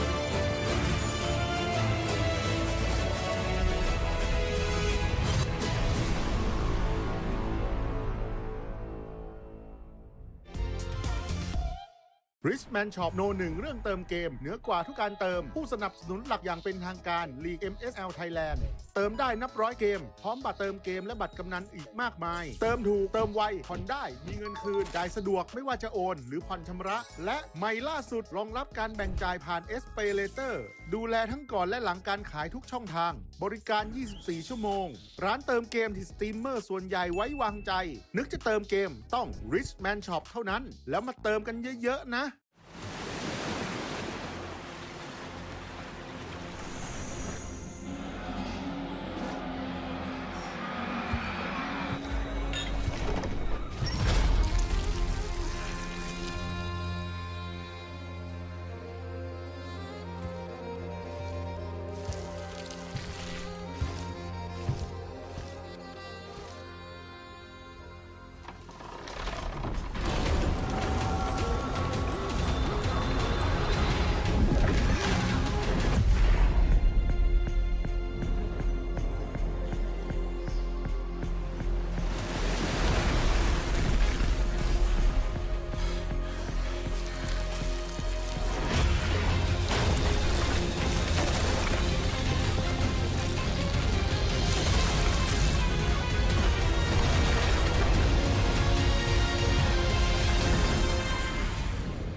Richman Shop โนหนึ่งเรื่องเติมเกมเหนือกว่าทุกการเติมผู้สนับสนุนหลักอย่างเป็นทางการ League MSL Thailand เติมได้นับร้อยเกมพร้อมบัตรเติมเกมและบัตรกำนันอีกมากมายเติมถูกเติมไวผ่อนได้มีเงินคืนจ่ายสะดวกไม่ว่าจะโอนหรือผ่อนชำระและใหม่ล่าสุดรองรับการแบ่งจ่ายผ่าน SPayLater ดูแลทั้งก่อนและหลังการขายทุกช่องทางบริการ 24 ชั่วโมงร้านเติมเกมที่สตรีมเมอร์ส่วนใหญ่ไว้วางใจนึกจะเติมเกมต้อง Richman Shop เท่านั้นแล้วมาเติมกันเยอะๆนะ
Richman Shop โนหนึ่งเรื่องเติมเกมเหนือกว่าทุกการเติมผู้สนับสนุนหลักอย่างเป็นทางการ League MSL Thailand เติมได้นับร้อยเกมพร้อมบัตรเติมเกมและบัตรกำนันอีกมากมายเติมถูกเติมไวผ่อนได้มีเงินคืนจ่ายสะดวกไม่ว่าจะโอนหรือผ่อนชำระและใหม่ล่าสุดรองรับการแบ่งจ่ายผ่าน SPayLater ดูแลทั้งก่อนและหลังการขายทุกช่องทางบริการ 24 ชั่วโมงร้านเติมเกมที่สตรีมเมอร์ส่วนใหญ่ไว้วางใจนึกจะเติมเกมต้อง Richman Shop เท่านั้นแล้วมาเติมกันเยอะๆนะ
Richman Shop โนหนึ่งเรื่องเติมเกมเหนือกว่าทุกการเติมผู้สนับสนุนหลักอย่างเป็นทางการ League MSL Thailand เติมได้นับร้อยเกมพร้อมบัตรเติมเกมและบัตรกำนันอีกมากมายเติมถูกเติมไวผ่อนได้มีเงินคืนจ่ายสะดวกไม่ว่าจะโอนหรือผ่อนชำระและใหม่ล่าสุดรองรับการแบ่งจ่ายผ่าน SPayLater ดูแลทั้งก่อนและหลังการขายทุกช่องทางบริการ 24 ชั่วโมงร้านเติมเกมที่สตรีมเมอร์ส่วนใหญ่ไว้วางใจนึกจะเติมเกมต้อง Richman Shop เท่านั้นแล้วมาเติมกันเยอะๆนะ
Richman Shop โนหนึ่งเรื่องเติมเกมเหนือกว่าทุกการเติมผู้สนับสนุนหลักอย่างเป็นทางการ League MSL Thailand เติมได้นับร้อยเกมพร้อมบัตรเติมเกมและบัตรกำนันอีกมากมายเติมถูกเติมไวผ่อนได้มีเงินคืนจ่ายสะดวกไม่ว่าจะโอนหรือผ่อนชำระและใหม่ล่าสุดรองรับการแบ่งจ่ายผ่าน SPayLater ดูแลทั้งก่อนและหลังการขายทุกช่องทางบริการ 24 ชั่วโมงร้านเติมเกมที่สตรีมเมอร์ส่วนใหญ่ไว้วางใจนึกจะเติมเกมต้อง Richman Shop เท่านั้นแล้วมาเติมกันเยอะๆนะ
Richman Shop โน1เรื่องเติมเกมเหนือกว่าทุกการเติมผู้สนับสนุนหลักอย่างเป็นทางการ League MSL Thailand เติมได้นับร้อยเกมพร้อมบัตรเติมเกมและบัตรกำนันอีกมากมายเติมถูกเติมไวผ่อนได้มีเงินคืนจ่ายสะดวกไม่ว่าจะโอนหรือผ่อนชำระและใหม่ล่าสุดรองรับการแบ่งจ่ายผ่าน SPayLater ดูแลทั้งก่อนและหลังการขายทุกช่องทางบริการ 24 ชั่วโมงร้านเติมเกมที่สตรีมเมอร์ส่วนใหญ่ไว้วางใจนึกจะเติมเกมต้อง Richman Shop เท่านั้นแล้วมาเติมกันเยอะๆนะ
มาถึงคู่สุดท้ายแล้วนะคะของวันนี้และในรอบเก็บคะแนนนะคะและคู่สุดท้ายบอกได้เลยว่าเป็นคู่ไฮไลท์ของเรามากๆเลย เป็นคู่ที่ห้ามพลาดเลยนะคะ และตอนนี้แฟนคลับก็คือเต็มไปหมดเลยนะคะ และทางออนไลน์ด้วยเยอะมากๆเลย เพราะว่าคู่นี้นะคะเป็นการเจอกันของ 2 ปีค่ะปีแรกนั่นก็คือบุรีรัมย์ยูไนเต็ดอีสปอร์ตนะคะส่วนปีที่ 2 นั่นก็คือเต้าหมูเบคอนทาวน์ของเรานั่นเองค่ะ แต่คิดว่าป่าของทั้ง2ทีมนะคะอย่างลอยและบีบอสเนี่ยต้องมาเจอกันก็โหแค่คิดก็สนุกแล้วค่ะกำไรคนดูมากๆเลยนะคะบอกเลยว่าคู่สุดท้ายของเรา แต่ว่าก่อนที่เราจะไปดูการแข่งขันในคู่สุดท้ายนี้นะคะ วันนี้ค่ะเรามีแขกรับเชิญพิเศษนะคะเป็นคนสวยนะคะจากประเทศเพื่อนบ้านของเราค่ะโอ้โหเดินทางมาไกลถึง Lido Connect เลยนะคะเดี๋ยวไปพบกับเธอกันเลยดีกว่าค่ะ Alright everyone we are gonna have beautiful special guests visiting us all the way from Myanmar neighboring and let me hear right now Monica Hello Okay first could you please introduce yourself Yeah. Hello, my name is Monica, and I am a MLBB KOL from Myanmar. Thank you. Oh, you're so cute. Okay, like ask first, like have you ever watching MSL Thailand before? Yeah, I have watched MSL Thailand. I really enjoy the atmosphere here, and all the competitive players and the fans cheering for their favorite teams are enjoying to watch. Yeah. Oh, that's so nice. And Monica, what's about the next match that's gonna start like in the soon time? Like who are you supporting in the next game? We have Bacon Time and Buriram United Esport. Bacon Time because their name is so unique, like bacon, and I really like their play style, and I like them so their memes on social media. They are so fun to watch.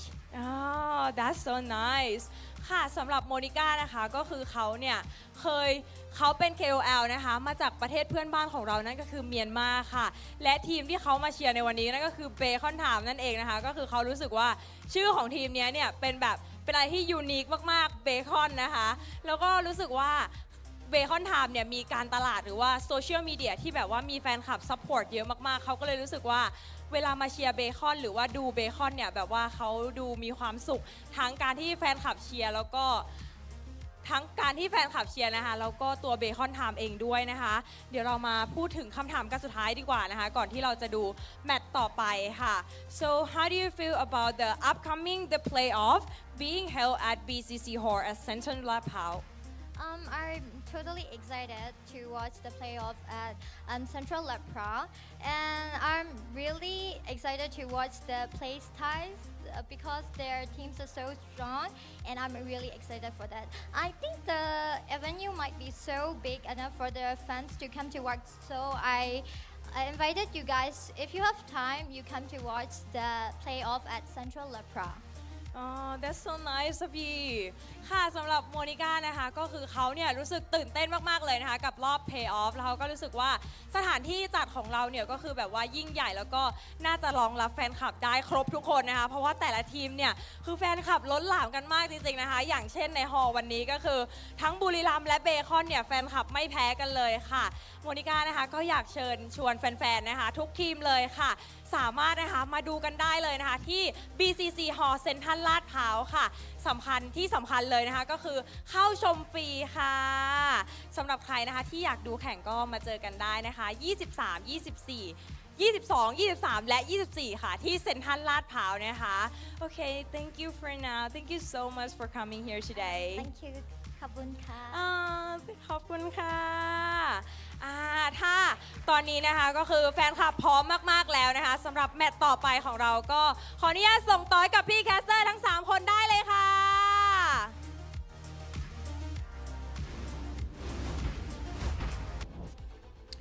All right. Well, thanks for the interview, but I can actually, well, Rockhard, take over. What do you think, man? This is a very exciting match coming up. Yeah, this is a very exciting match. I think it was Bacon Time who seems to be the favorite here, and apparently it's for the memes. I should definitely hang out more in Bacon Time's social media, and maybe we'll see something interesting there. So yeah, Bacon Time is again the team that we are. Let's be honest, they're the team that we are expecting to take this last one. It's it's been a very tough time for so it's rather a very tough to kind of predict against them, just because Buriram is just not as up there. I mean, they're good. Buriram is good, but they're not Bacon Time good. better. You know what I mean? Yeah, exactly. Man. So yeah, that's what I think. I'm hoping to see more Bacon Time here. Everyone's so excited to watch them and can't wait. Let's go get it.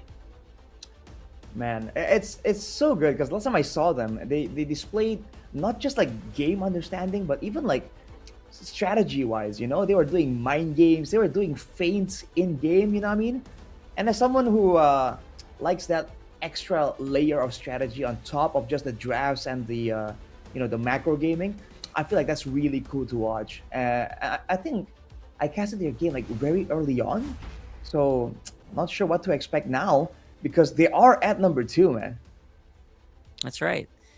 It's hard for me to it's hard for me to not really speak too highly of Bacon Time, to be honest, because I've known Exhort for a long time, man. I know, and all the experience he's gathered through so many teams right now in the MPL Philippines is just, he's a treasure trove, to be honest. And I feel like Bacon Time is one of those teams, very rare teams, that can actually just use that. And that's why they're so high up, right? Only dropping one series so far.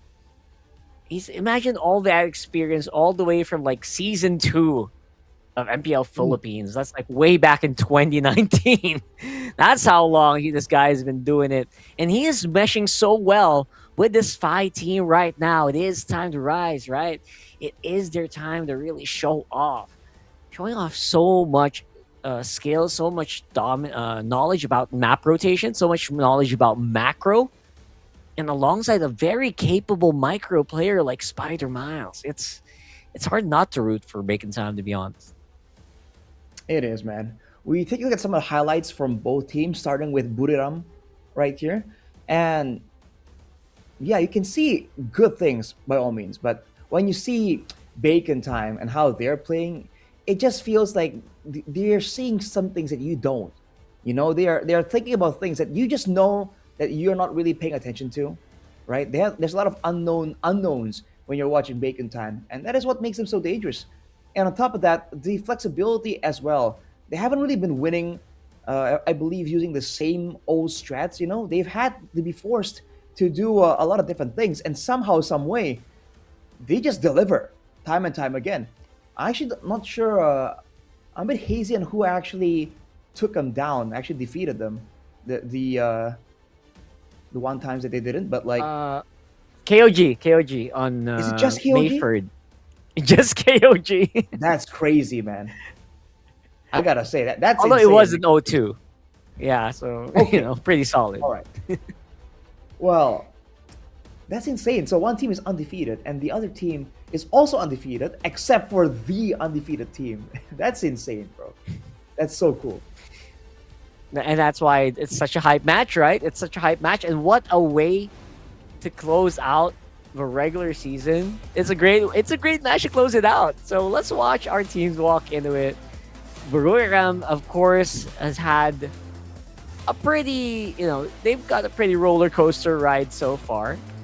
And we've got some newer acquisitions, obviously, right? With this team, with Agi. Most of them has had a lot of time, but here is Bacon Time with, again, newer. They also have like new rosters, right? But so far, feels like they've been a lot more consistent, and it is a proven commodity. They have really shown up.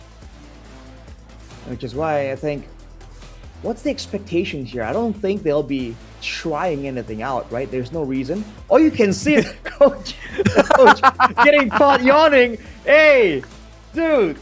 Final match of the day. Business as usual for Noel. On the other side, though, Trequartista gonna try and outsmart Noel while he's not fully alert just yet. I see you, Noel. All right. Getting caught in 4K. Caught in 4K. And I don't know. I'm not gonna attribute that to us. He probably meant to do that. He was just kidding, probably. It's a taunt. But yeah, Bacon Time definitely feels like they have really leveraged their players a lot better in this season so far. And on the roam comparison, you're going to see a big difference as well in terms of KDA and, of course, nothing else. Just the name. It's MZ and Spider Miles.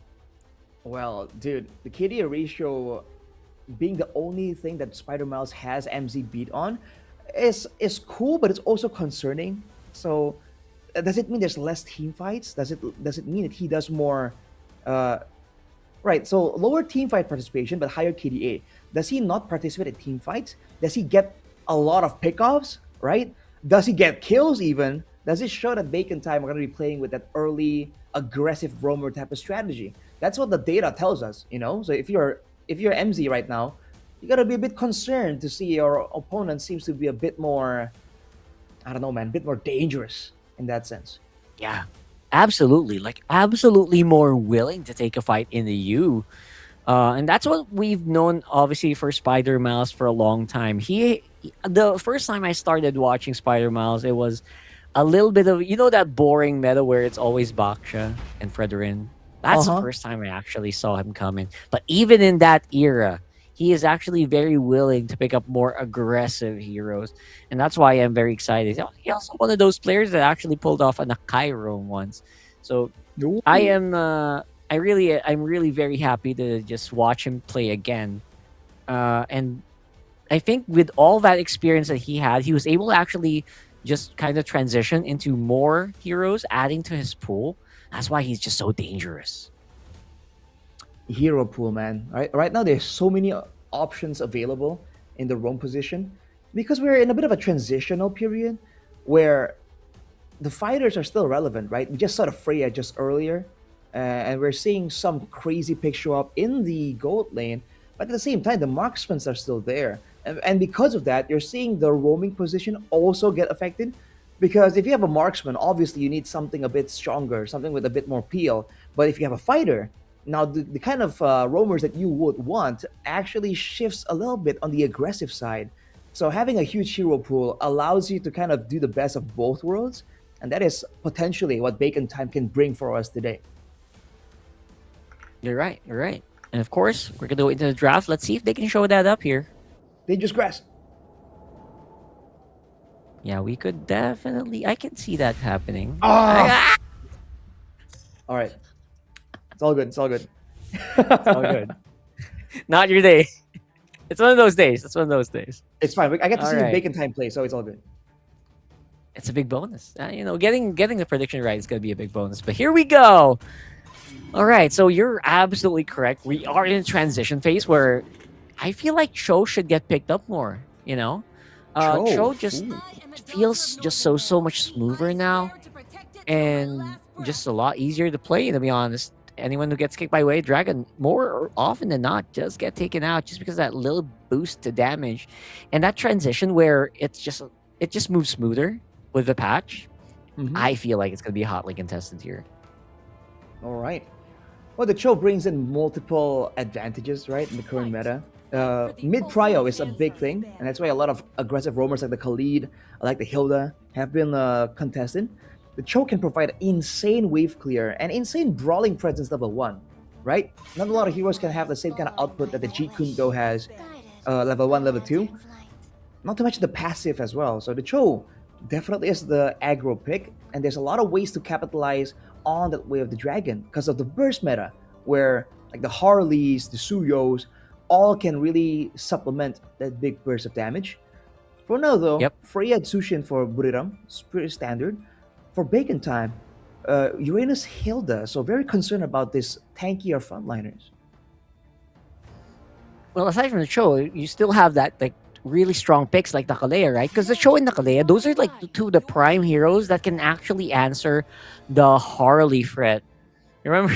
You see how Harley's just been, messing up the games all day today? Like, it's been so oppressive. Those are the kind of heroes that want to lock in that Harley that maybe if you know that your opponent is a really strong Harley player, you get these lockdown heroes. You don't let them do their thing. And I wonder what other alternatives will come up, because the Kalea, it's always pick or ban almost. It's very prior right now, especially in ID, from my experience. So I think soon enough there's gonna be alternatives, right? Other heroes with the same kind of offense capabilities, with the same kind of crowd control that can deter assassins. So that's something to look forward to, or to think forward to, as the final ban here is Marcel. All right. So a lot of the usual suspects are out. Maybe a Claude Pryor would not look so weird, especially now that you might lose out on a strong gold lane presence since Harif is banned out. You know, Harif is so good if you leave it open because the Harif can usually deal with a lot of threats. If you throw in like a Clint, you throw in the Bruno, throw in the Moskov, the Harif usually can take that. Now, if you have the Claude, then, you know, it's just basically just Moskov, right? On that gold lane. True. On that note, though, the Phobius is still open, right? On the other side of the lanes from the gold lane, Phobius indeed is the pick for Bacon time. That's right. That's a lot of tempo, dude. So now Buriram can go with your suggestion, Rockhart, and go for like the Claude, secure some shred, some mobility. Because against the Phobius, an immobile marksman is just painful to play. And lower prio on marksman just makes me think like they're gonna target jungle, right? They're probably just gonna look for each other's junglers here. I would not be surprised to see Suyo. Yeah, I would not be surprised to see Suyo and the likes. Again, one more good roam pick. Maybe just solidify it. Baksha, by the way, is open. Oh, different roam pick. Really strong. Whoa, whoa. Interesting. Well, the Harley is still available, is it not? It is. Buriram went for this very aggressive dive, crowd control combination with the Lapu and the Khalid. The matchup in the EXP lane, though, Lapu against Phobius, I feel like initially Phobius still wins out, so it's gonna be a bit careful. I would say not even just initially, right? For the most game, the Phobius is gonna win now. Oh my goodness! No way!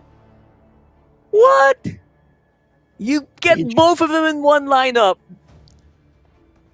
That's the combo you were talking about just earlier, Rockhart. The Kalia into the Guinevere. So many ways to really combo to each other almost, but no Harley for Bacon time. So Buriram can go for it. It kind of works well technically. You have some physical damage in the comp already. You can dive together with your boys on that Harley. I feel like there's a lack of spammable crowd control for Buriram though, so they might be looking for that too still.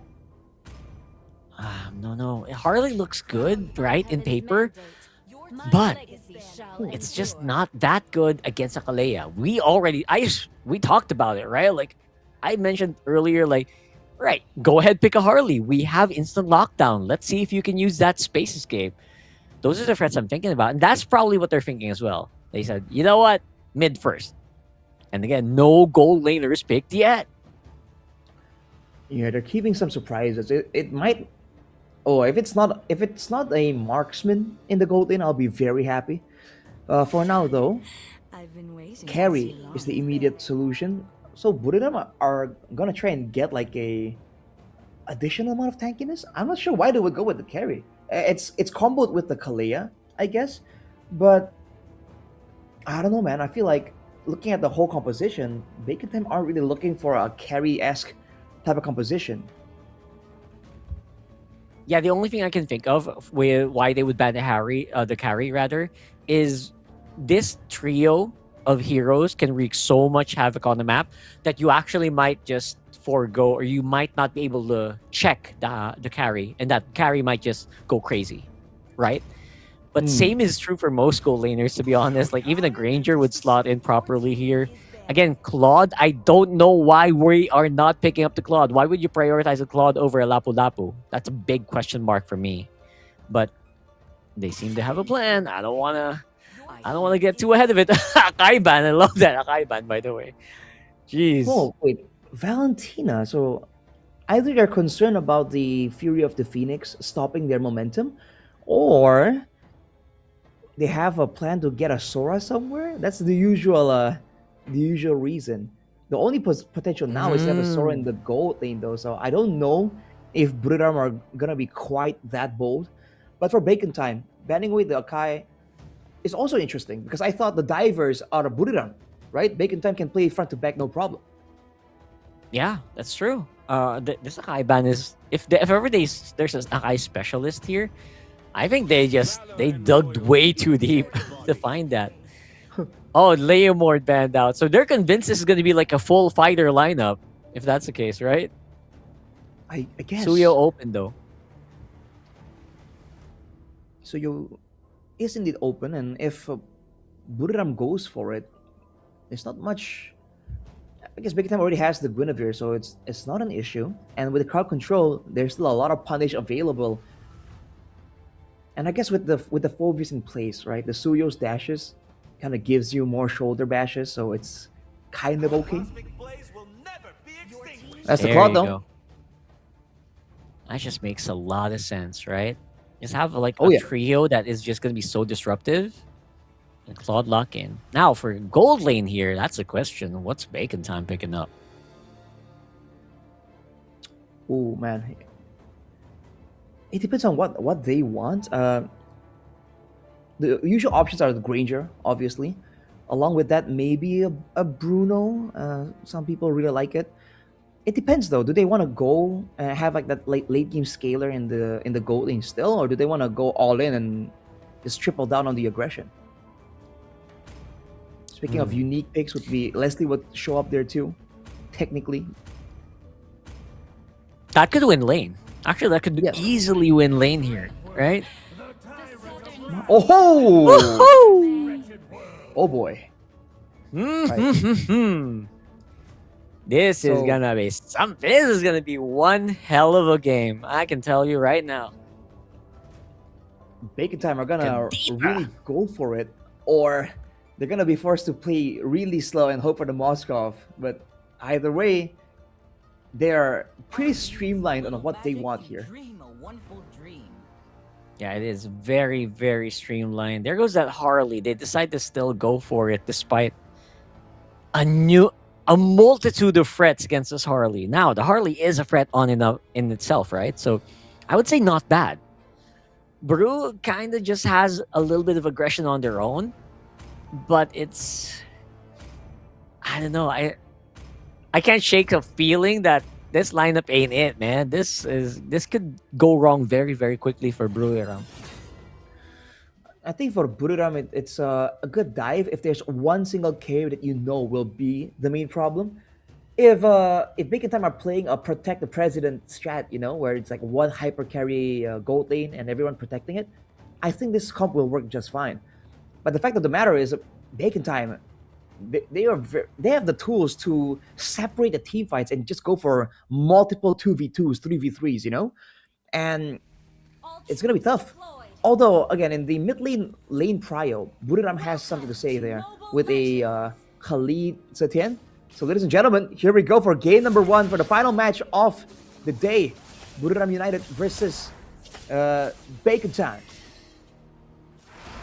All right, Bacon Time again. We are looking forward to their level 4s, but don't forget, you have a Kalea. It's also very scary, even just at level 3. Just a simple combo, Tidal Strike combo alongside the Guinevere is already deadly. So plus Surge of Life can really keep him in the game. So that mid trio of Bacon Time is honestly super duper efficient. The only way that they would lose this early is if they give away like a buff or give away first blood very early on, which hello, that is that's a Kadita. Good luck first blooding that. Yeah, a lot of safety built in, especially with the Thalassophobia as well. That passive is borderline OP in a way, and it's actually a safe pick as well because you can use your tools defensively. Talent prediction brought to you by Infinix. Rockhart believes a bit more in Buriram United. I think it's gonna be a sweep because Bacon for the win.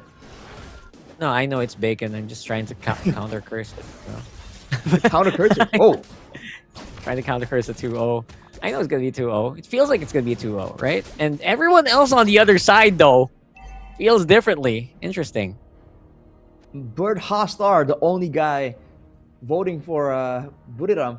He was right before though, if I recall correctly, going against the current. We'll see if that happens again today.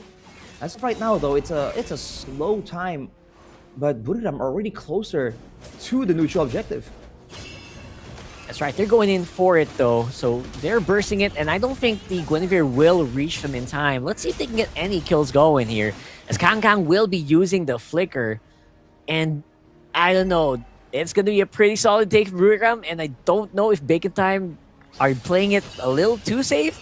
Maybe because Spider Miles doesn't really have the Tsunami Slam, they don't want to fight it, I guess. But that just means Agi and MZ here can just do even more. A little bit of a shielding here being given by that turtle. And more space being given to Lois. Now, Lois is the biggest threat here. Guns up on front. Is he? Try to see if he can get a kill going alongside the Fury of the Phoenix. That's going to be secured here. No boots, no problem. Guns goes down. An easy pick off right there. It's a bit of a stun there, by the way. I wonder where that came from. But yeah, Bacon Time aren't really getting the early game that they want. By all means, their mid lane and their top lane, their EXP lane. Oh! Oh, that was a great pickoff. Of course, answered pretty much immediately here. So B-Boss going down. But the rest of the squad feels like they can go ahead and zone even more. Harley is alive though, so Bacon Time, I think they might be forced to back off for the meantime. And Buriram is just so happy to take all that space. That Khalid is really serving him well. There's so much pressure, so much prio from the mid lane and also from the EXP lane with the Lapu clear. So Bacon Time, by all means, if you look at the composition, they do take a few items to get rolling, especially the Kadira. So it stands to reason why they would play it slow. But this is a bit slower than I think we were all expecting either way. It is. And I don't know who benefits better if it's slower. Is it Bacon or is it Barulik? I don't know, right? Guns right now, though. Feels like you are going to be able to get some of that Sixth Sense at least. Khaled's still there. MZ very happy to just stay here and provide more pressure since the turtle is spawning downside anyway. Oh, Kang leaving the wave to rotate. Now it's a jump towards MZ. Gets out though. Great jump. Alright, so Guns is going to be joining this fight. It's going to be a 5v5. Our Corn here as well. Exhort gets that kill. And it's going to be a reset. But looks like the Blazing Duet not quite there yet. Spider Miles goes down. Sustain just not going to be enough. SOD hits Guns. Almost gets the kill, but Corn will survive. It's roam for roam so far. But remember, Bacon Time sacrificed some waves to get to the position faster. And they started off that fight having a man advantage because of the pickoff. But they're still unable to win out in the fight. And now Buriram making the play for it.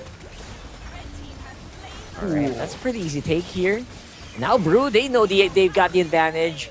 Boss is slacking off a little bit here, getting caught very handily. Oh! Nice preemption. Exhort goes down. And there you go. Flicker burn, but Spider Miles will still get that kill. Not a point down, but two members taken out for Bacon Time. Again, they have the burst damage, but they are not really allowed by Buriram to set up for those plays. They don't have control over the bushes. And now on the sides, they're getting dove on. Yep, getting dove on pretty handily. Guns is not handling that wave too well. Might be slowly crumbling under the pressure of MZ on the Khalid. There goes that Fury of the Phoenix. They spot Spider Miles out. He can't even heal. And he gets taken out just like that. The lack of the frontliners, man. Like, when you have a Phobius, that's great. But now the Kalea can't really search for for vision and duel the Khalid without really getting punished. And now it makes it difficult for Spider Miles to really get anything going for his team. And just like that, two of the turrets on the outer sides are already taken out. Remember, Bacon Time don't have the best siege either way, right? They have the Moskov angle to play with later on, but that's only if the game goes really, really late. Bacon Time definitely are the team who are banking on that late game now, right? Because Guns is just not as dominant on that Moskov yet, and not to no surprise, right? Because feels like Lois can just take him out anytime. MZ, just one good Raging Sandstorm will probably delete Guns, because don't forget, he has a Flicker. He does not have that Purify. Oh, let's keep going. Blazing Duet is now very much felt here by Bacon Time, and they're getting pushed back. That's 2 down for none. And Buriram are pushing their advantage. All in on the early game, and Bacon Time grouped it together there, and Buriram definitely went for the punish. Guns now stuck alone. MZ tries to stop the recalls, but he gets out by the skin of his teeth. Way too close for comfort. And Bacon Time, they don't really have a game plan, a solution to alleviate this early game pressure. Oh, SOD? Oh, they're trying. They're getting some kills, kill potential here. Guns already using that Flicker out. It's a great dive. There goes that combo we're talking about. Not quite enough damage to follow up just yet, though. Let's see if Izzy can make a difference here. Lots of low HP members here for Bacon. Here comes that Blazing Duet. The cancel is going to be locked in. BMI out for safety, but at the end of it, Kang will fall. Man, the kite back from Buriram is so good right now. You can see that they're trying to go for the place, but they can't get out. They can't chase properly fast enough to really get the kills. And as they run out of skills and damage, that's where Buriram comes back in as Guns gets dove on.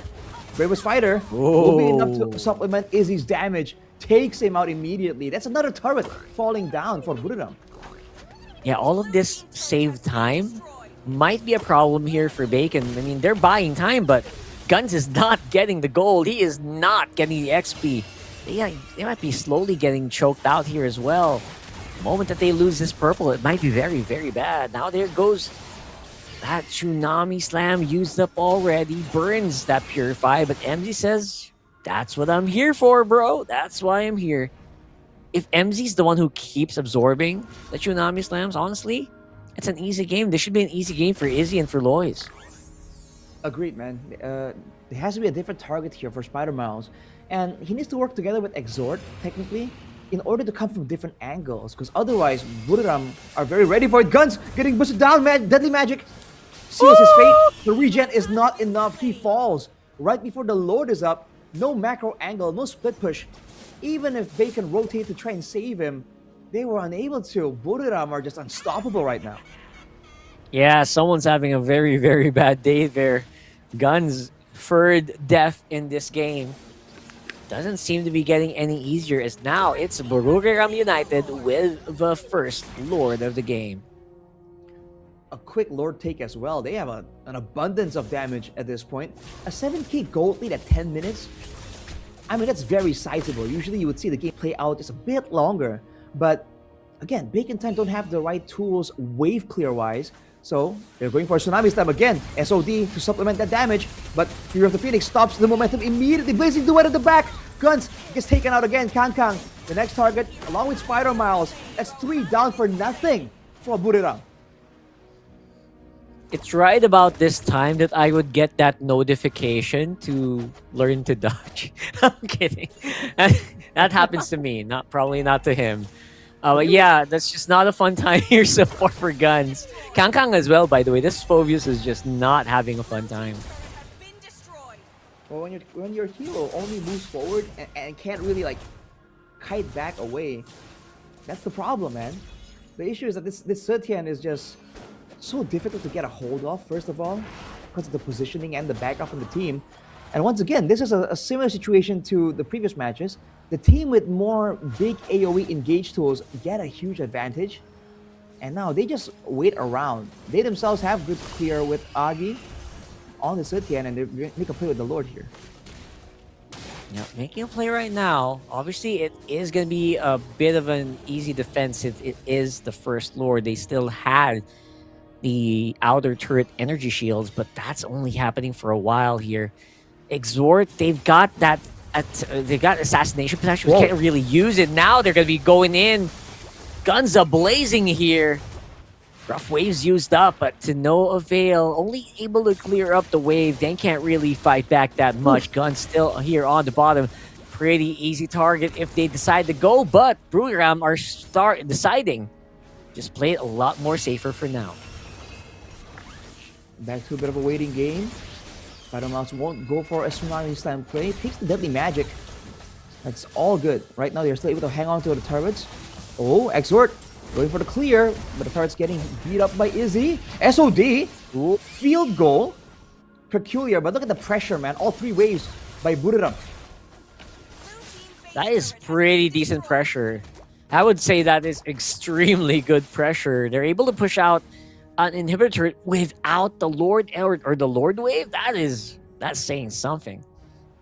Now we have an opportunity here for maybe another pick off. MZ feels like he can spot out the kill, but will it happen?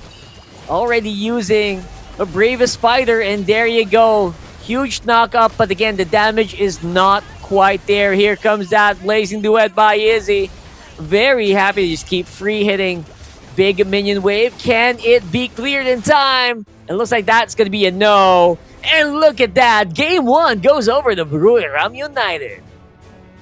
Man, everyone was so confident with Bacon Time, but Buriram pulled a fast one. They win through wave clear. They win to tempo.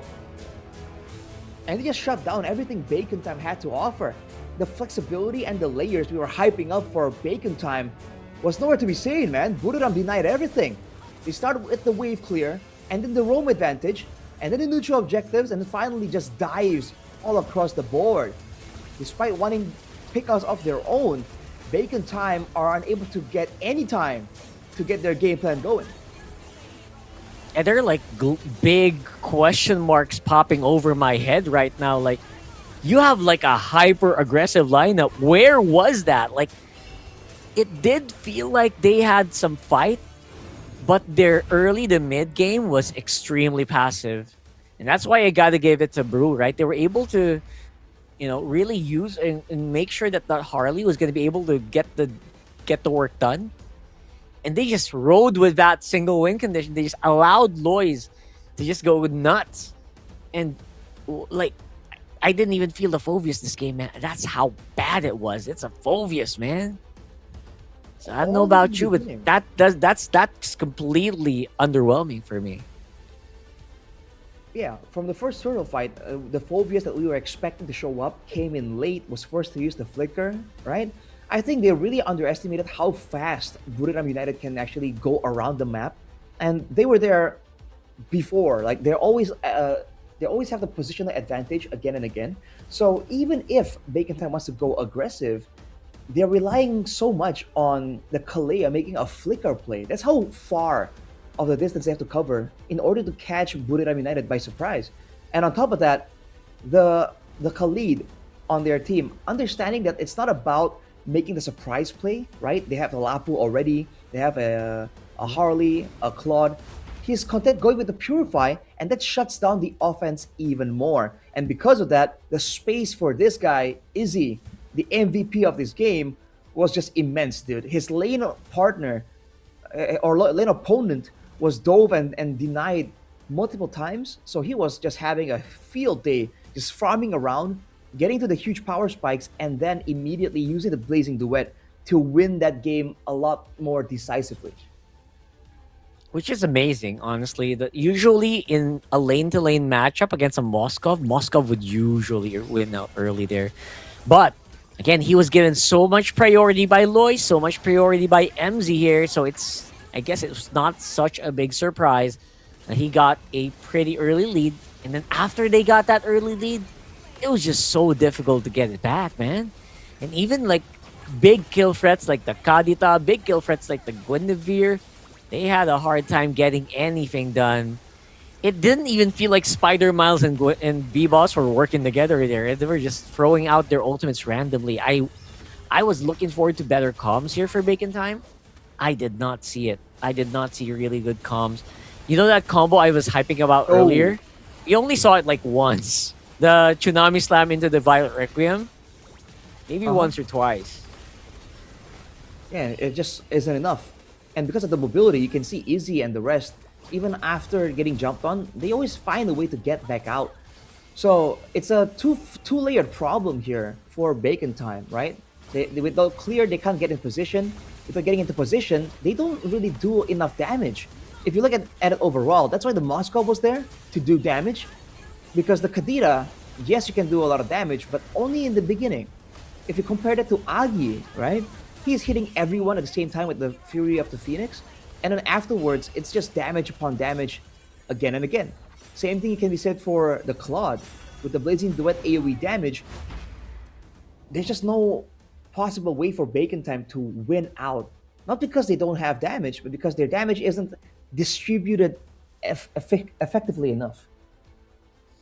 You're right. I mean, distribution of damage, that's what the Claw does, right? Like, that's its main forte. And I think with Agi just not being afraid to use the Zetian ultimate, like Fury the Phoenix, every time it's green, I think it works so much better for them, right? They were not caught by surprise. Spider-Maz and B-Boss could not really combo properly because there was always vision of them, man. Yeah. Agi just so willing to just throw out that ultimate whenever he could.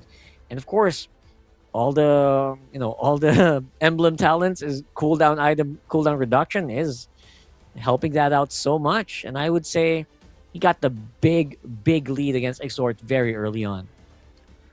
Quick point though, Lois's items, man, he didn't go for the Mage Trinity. He didn't go for the usual Holy Crystal, Lightning Trench, and Divine Wave. He went for Brute Force and Concentrated Energy. So he was playing for the long game, understanding that. That's what we call like the battle mage build. Exactly, dude. He knows Bacon Time needs a pick-off. Why give it to him, right? Even if he doesn't do as much damage, if he can make sure that he doesn't get picked off and he can actually keep up and kite back away or chase the members of Bacon Time, even if he doesn't get the assassinations, it's fine. The whole team has got his back. So it's smart itemization coming in for that Harley. Very, very smart. I think that's exactly what you should be doing. And the fact that he is able to just keep that momentum going, I think was really helped by the itemization, right? You're not so scared of diving if you know that you're sturdier than usual. And your opponent,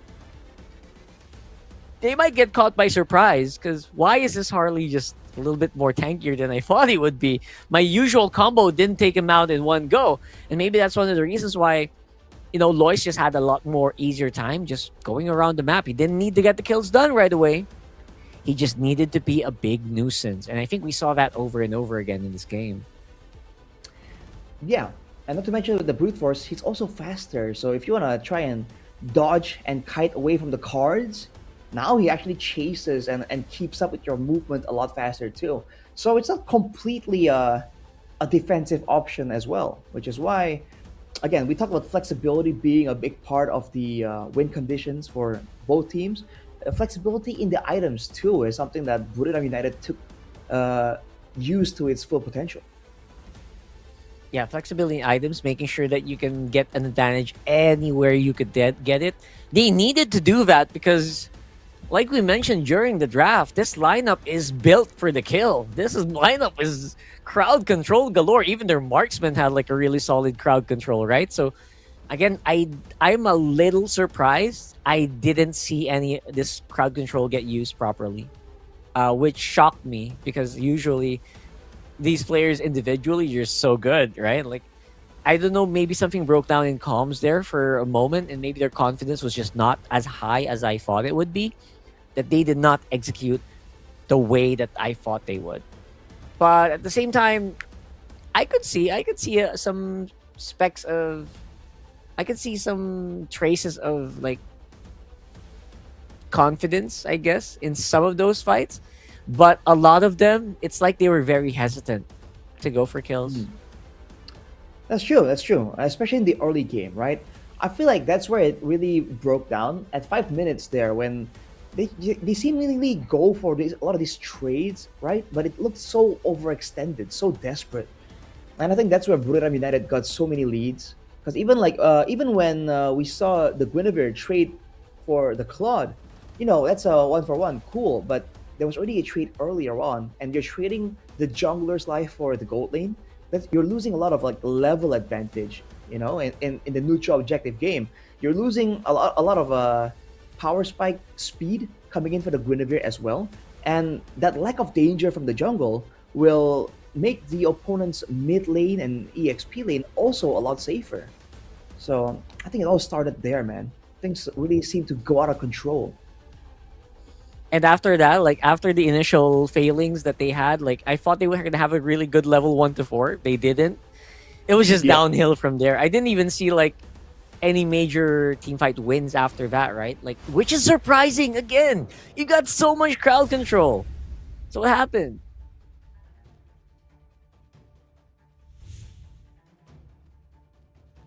Right. All right.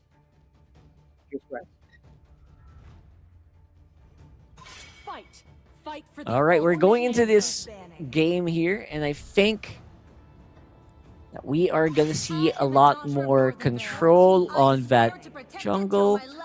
I like that they're removing the Hilda because they know that, you know what, maybe Lois will go back into that, go back to the Harley.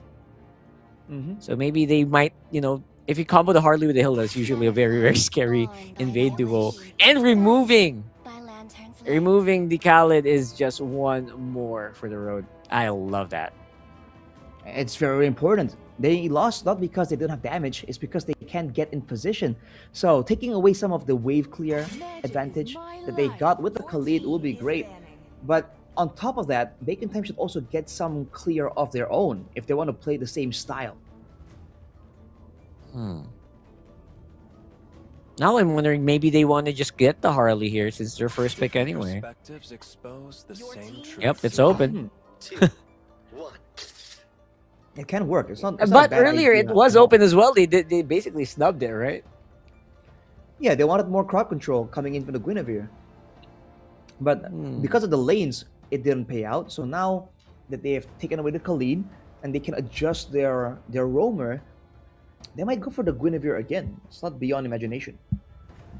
Yeah, I feel like this could still be the Guinevere or Kalea, maybe, if they want to try that again. But again, if you're not as confident with your combo, if it's like it's not your day for that duo to work, maybe just go for the Harley. It's a lot easier to run. Ooh. Oh, okay. Maybe get a hero that's a little bit more durable against the Harley. Not bad. Durable, yes, but only if you get ahead though. So they gotta be careful. The Uranus can work, but a lot of people have been saying it's a very hard hero to execute to its maximum potential. And if you don't, yeah, you're tanky, but you won't really be as oppressive as you can be on a hero like that Uranus. Now for Buriram, balls on their court. They went for a Khalid Lapu Lapu earlier. They can still go for the same thing, by the way, right? Lapu doesn't really do awfully against the Uranus. Yeah, the only big difference here is, of course, they're not gonna have the Khalid anymore. So now they have another aggressive pick, but this time on the XP, it's the Arlott. Love that early priority on the Claude as well. We talked about it earlier. It could have been the first pick Claude here for Bacon. They decided against it. Yeah, they saw that the Uranus is out there, so it means they won't be a Phoveus, so the Arlott is up for grabs almost immediately. Now with this Uranus that in theory can cut waves, can get pressure, that's great and all. How do they want to use it, right? Is it going to be a high burst assassin comp? Is it going to be a front to back, relying on the Uranus as a front line? The Uranus alone doesn't tell us too much just yet about the composition that Bacon Time are looking at. That's true. It's still a very open book or closed book here. Whoa. And all right, big beefy boys on the front line. Interesting. Might be a full front to back angle right here from Bacon Time. The Granger with a high loss and another big regen tank, sustained tank, is something we've seen before, but not in the current meta though, in the previous metas.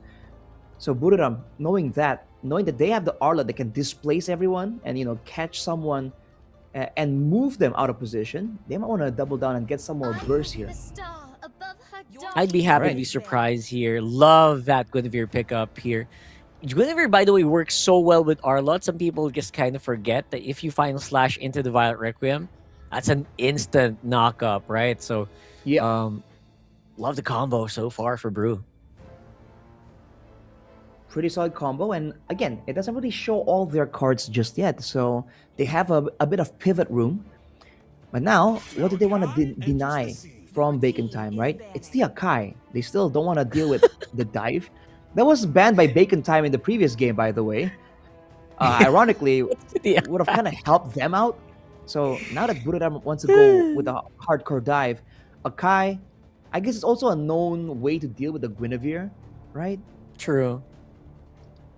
That's funny because I think maybe we're not seeing some scrims where maybe Guinevere's is just getting pummeled by heavy spin Akai, so it's probably something they see so much during their scrims. Valier ban again. With just time around, it's a lot more telegraphed, right? Compared to like the Valier earlier today, this is more telegraphed. The Valier, the Uranus and the Hylos does not like that hero. That's true. It's not just the damage, it's the stuns too, man. The stuns from the Valier are multiple and they are frequent, and it's really tough to deal with when you don't have a lot of big dashes or a lot of ways to catch as well. But Bacon Time's got to remember, they have a lot of movement and tankiness now, and they have slows coming in from the Hylos and the Uranus. But overall, if a Guinevere, maybe an Arlott, but if the Guinevere and Claude wants to run away, Bacon Time don't have a lot of ways to stop it without expending a lot of ultimates. They gotta be careful here. Yeah, absolutely. Like Bacon Time, that's the thing about their lineup. Again, very ult dependent so far. A big difference from what we saw earlier here.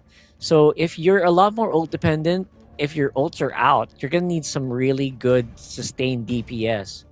Now, Granger is not the best sustained DPS, but maybe you can do that on the mid. Maybe you can throw something that's going to be a lot more durable as well. Maybe a Lilia. Or, sorry, they banned it out. Maybe, maybe I don't know. I was really thinking that was going to be a Lilia for them. It looks like in the mid lane for Bacon Time, they want to be a bit more creative. Something that can survive against an Arlott and a Gwyn. I wonder what that mid laner is. Okay, wait and see. Buriram has the first move first, though. They go for the Gourd. True damage. It can be countered with a Revitalize, right? To some degree. But remember, it's not just the Mystic Gush, it's also the Vowed Requiem. So that's a good option, man. And there's the combo again. Mystic Projectile into the Spatial Migration. That will seal the deal for some of these players of Bacon Time. Yeah, Brugram's lineup is essentially Bacon's lineup earlier. Right? Almost. A little bit. Yeah. Little bit. Just maybe replace the mid lane threat and the gold lane threat, and then same recipe for disaster here. And now we don't even know what their roamer is. So that's going to be a pretty solid adjustment here. Faramis! Okay! Alright. I was saying, alright, what's a mid laner that can survive against a Gwyn and an Arlott? What about another HP bar? Could be it. Could be sufficient. I thought the Faramis might show up last game, actually, for... for both teams, it kind of has some value, but now Bacon Time go for it. And Buriram, they already have a lot of AoE. If they get some more AoE crowd control, Bacon Time can't play independent here. Oh, Fanny! What? Alright. These are games where I kind of... My brain just locks out the Fanny just because, there's already a jungler, and usually Fannies are banned. It's gonna be Guinevere on the roam. Oh my goodness. That was a big swerve I didn't see coming. It's been so long since we saw the Guinevere meta as a roamer. It's still valid by all means, but it's a different time. And on top of that, the Fanny, man, we haven't seen a single Fanny today, so I just thought it wasn't a thing, that people just weren't playing it in this region. But all right, now against this composition, the only real targets are the Suyo and the Granger. But if you have the mechanics to back it up and decision making to back it up, you can pick the Fanny almost into anything. So I'm looking forward to this. Buriram are very confident if they're bringing out the Fanny. Oof. Let's find out if that's going to be a difference maker here. Going into game number 2. Buriram United versus Bacon Time. And yeah, I would say this Fanny really this could have caught him off guard. What do you think about the matchup on the jungle here? Feels like the Fanny might just get a little bit of an advantage, but I feel like it's also a little bit easily disrupted since you have a Suyo that can steal gold. Oh, look at that. I was gonna say it can steal purples very easily, but looks like they're fighting straight up. A lot of damage, and they'll get the litho off that. They did burn the Revitalize though for Spider Miles, but the next big fight is still so far away. It's not a big problem. Oh, Spatial Migration forces the Purify. Exhort super low. Gotta respect the damage, man. The Gord alone is dangerous. The Guinevere on top of that. Ugh. Now this is the kind of pressure I was expecting in game number 1, man. This is what I'm talking about. And they're doing it with a lineup that has a Gord. Now that Gord obviously is also very vulnerable to a Suyo. Don't get me wrong, I love me some Gords, but sometimes they're just heroes that can kind of just deal with it pretty quickly. That kind of scares me, you know? Kind of scares me sometimes. So, you know, going into this game, I would say that Spider Miles... Oh, hold on, watch out. Whoa. That's a lot of damage from the Soul Sever here. Lois goes down for first blood. Didn't expect the projectiles to hit him right there and then. Exhort takes that kill. That was a bit of a bait there, man. Bacon Time were ready for the Fanny to make a move. They just did not know where. But even on the top side, Guns was playing it safe as well. So they were covering all bases. And they got the Fanny with that low on order, man. Point and click stun from Spider Miles sealed his fate. And now they're going for more. Going to potentially steal the purple away. Oh! And they completely demolished MZ. No purple buff, no roamer to help. Bacon Time back with a vengeance. Oh! What is happening here, man? Our expectations are just going out the window here, and just so much team fighting happening in the first 2 minutes of this game. B-Boss diving in. Izzy could be in trouble. He goes back to the BMI, but doesn't really survive. Oh boy. Big trouble. This is what Bacon Time wanted to play like in the previous game. Big clears, immediate ganks, and they can sit around in the bushes and spring out traps. The mid lane is still very dangerous by all means, but as far as the side lanes and the jungle threat, Bacon Time has Buriram back under control, and they have a 1k gold lead going for Lois. He slides out of there. All right, so we're seeing absolute dominance here for Bacon Time, at least in the first 3 minutes. It's very apparent that they don't want it to get to a point where Nagacorn's just going to join the fight, and then, you know, a team fight might look really bad for them. We haven't even seen like a really solid use of the Netherrealm yet. And now MZ, very happy to take it. There goes that second life. They're going to get locked and loaded here. And Lois going to get caught. I don't know how we stopped the Law and Order from Spider Miles. Just going crazy. So unfortunate, man. It was really a botch play to begin with. MZ wasn't really trying to engage. He got pulled back by the Phantom Walk from the Faramis. Got pulled back. And then afterwards, they tried to salvage the situation, but Lois, that's the second time he's been caught. That is unfortunate, man. Of course, he's going to try to make up for it here on the top side. Guns is low, but this Granger is still very much willing to go for the fight. Augie with the kill. Flicker already used up again, but while that was happening, Izzy actually going to be hunting them down as well. Wow. MZ. Oh my goodness. People are just dying left, right, and center. This does not look good for Brew. B-Boss on the Suyo, not even hesitating to walk back there. So the Special Migration doesn't land, and Lois once again gets targeted. He slides out of there, but the flickers, the chase, another kill for B-Boss, and Buriram United are helpless. They watch their jungler get taken out right before the turtle take. Yeah, that's going to be a free turtle once more for Bacon just because of that. Now, this is the Bacon I was looking for. Wait a second. Zort going to be able to dash on out of there, but of course, it's still going to be a Bacon advantage despite all of that. Now, the kill potential, we're not really seeing it as much now. Izzy and MZ is having a hard time finding anyone or anyone free because Spider Miles is just so on point, man. He is finding these pretty good on him. For sure, dude. Bacon time now pushing the tempo. There is a late game angle for Buriram though, right? With the Claude and the Gourd, they can still do something, especially if this Fanny can somehow recover. You can still really be a nuisance. You can play the split push as well. Although Kang on the Uranus might be able to just withstand the full burst of the Fanny. For now though, one thing is clear. Buriram can't really contest for the neutral. They have to try and find place elsewhere. Yeah, I'm wondering where they can find that though.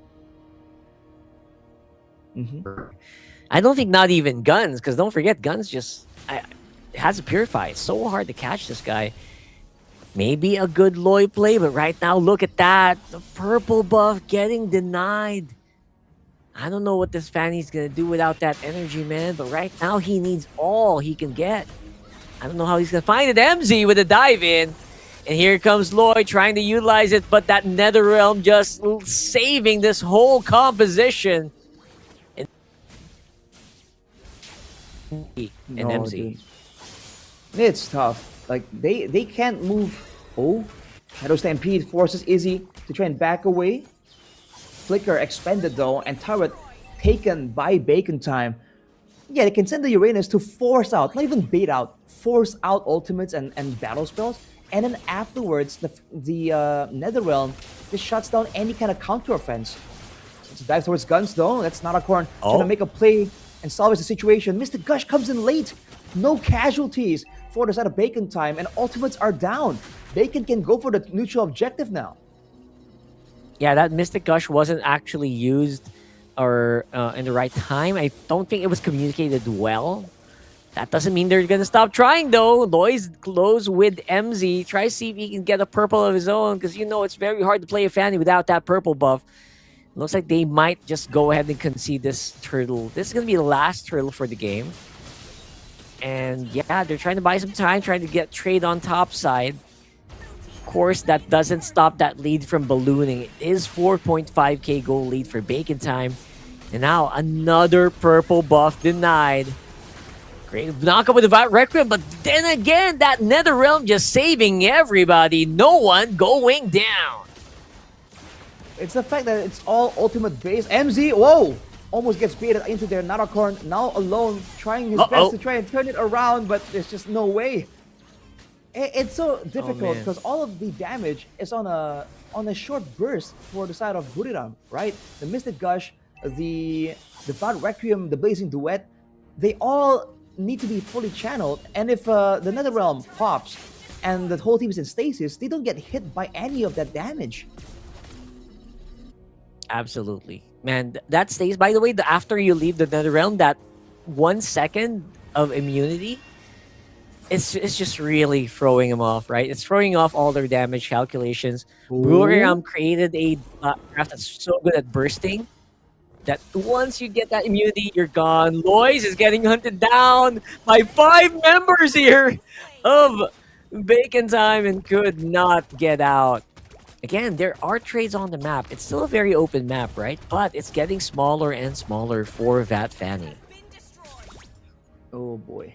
I have to wait till like much later on, because you can see Lois desperately trying to have some kind of impact in this game. But his buffs are getting stolen time and time again. And there's still pressure on the sides that can allow a split push angle to be started. That's MZ getting caught though. So is Izzy. Blazing Duet to try and buy a bit more time, but it wasn't available. Lois baits out the Netherrealm. Guns is out there with no protection though. She's taken down. Kang trying to finish off the job. Takes out Izzy as Naracorn hunts for one more. A shutdown front to B-Boss. Lois hovering around with the cables, but all the other targets are tanky. He will get his purple buff though. Small win there for Buriram. Yeah, small win. It's a 2 for 2, but they got the buff, and they maybe have a timing here where they can take this Lord. But Spider Miles, Kang, and Exort says, no way, Jose. You're not going to get that easily. We're going to keep pressuring you, get you low HP, and you won't be able to do anything except maybe get that turret on the bottom. That's pretty good pressure from Lois. Now, Lois, you better use that purple buff properly here. Whoa! Big stun coming from Nagrakor and just threatening Kankan. But Kankan, again, that is a Uranus who is not really too scared of the threats that are currently on the map. Once again, Bacon Time trying to go for the 5v5. They have another realm. Oh, not Requiem onto the jungler. Not popped yet. The Nether Realm is still not used. It's slain by B-Boss, thankfully, but the damage is too much AoE. Buriram on the chase, seeing the low HP bars, but they can't get anything more. That is a big question mark for me as well. Exort just saving that Nether Realm. Even till now, he didn't even bother using it up until that moment. So, really some weird stuff going on here. But you know what? 3k goal lead for Bacon. They're still pretty much in the lead. And they have a Lord to use that's pushing up on top side. Right now, Loy's getting bullied on this Fanny. Misses on a cable and saved by the buff wall. Yeah, the wall came up and pushed him sideways. That was definitely fortunate. B-Boss looking for a chance to get onto Agi though. Will back away wisely. As Lois runs into B-Boss, gets chunked out to half HP immediately. I think the Nether Realm wasn't used because they're concerned that it might trigger and stop B-Boss from using the Red Tree. That could be it. It certainly costed them quite a little bit though. It's a 3k gold lead. It shrunk from the earlier 4k for Bacon Time. They gotta be careful not to make the same kind of plays around Buriram. Right, still something. Clearing out that Lord should be... Sorry, that wave should be pretty easy here for Agi. Now, the rest of Bacon Time sticking together as much as possible. Trying to see if they can just avoid being sniped out by MZ. MZ has not been able to get some decent catches as of the last few minutes. So, he's going to have to really work very well with Nagrakor to make up for that. And even if they do catch one, like their damage, I don't think is quite there yet. Especially now that their laners, their main damage dealers, are on the side. The Fanny on the top and the Claude on the bottom. It's a move to just get more gold, right? When Bacon Time are grouping up like that, Buriram feels some safety, some possibilities to go to the side lanes. They do have some very mobile heroes like the Claude and the Fanny, so they can afford to play a bit more split like we saw earlier. Ooh, and Easy is starting to hurt though, but this purple buff fight will be important. They don't want to let it go. All right. Yeah, they know the value of that purple. They know if they deny this from Loy, he's gonna have a hard time joining these fights. He needs that purple if he wants to fight. Otherwise, the Fanny is just gonna go ahead and split push because that's just the safest place that you can be, and that's the where you can utilize your cables better at a low energy. So yeah, this game is starting to become really, really clear. Bacon Time knows how to win this. They're just trying to see if they can just get to those objectives. Oh man, almost a 2k gold advantage for B-Boss though, if you see there. And the turrets. Oh boy. Is it gonna fall? Oh, almost. so close. One more hit. But look at this. Lois showing on the bottom lane. This means that Bacon Time has a chance to go for a full-on fight. Yeah, they're getting rushed so hard, but a wasted glorious pathway here might leave an opening. Nagarakor's on the side. He's looking for one. Is he here for the possible BMI, but decides against it? Looks like Loy is not going to be joining them after all and goes for the post-Lord fight instead. MZ traded with B-Boss, and that just might be enough.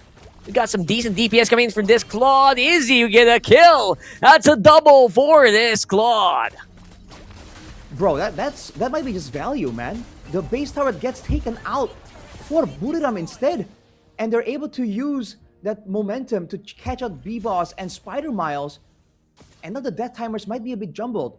If Buriram gets some more kills here, if Bacon Time don't respect the damage potential, it might be dangerous, man.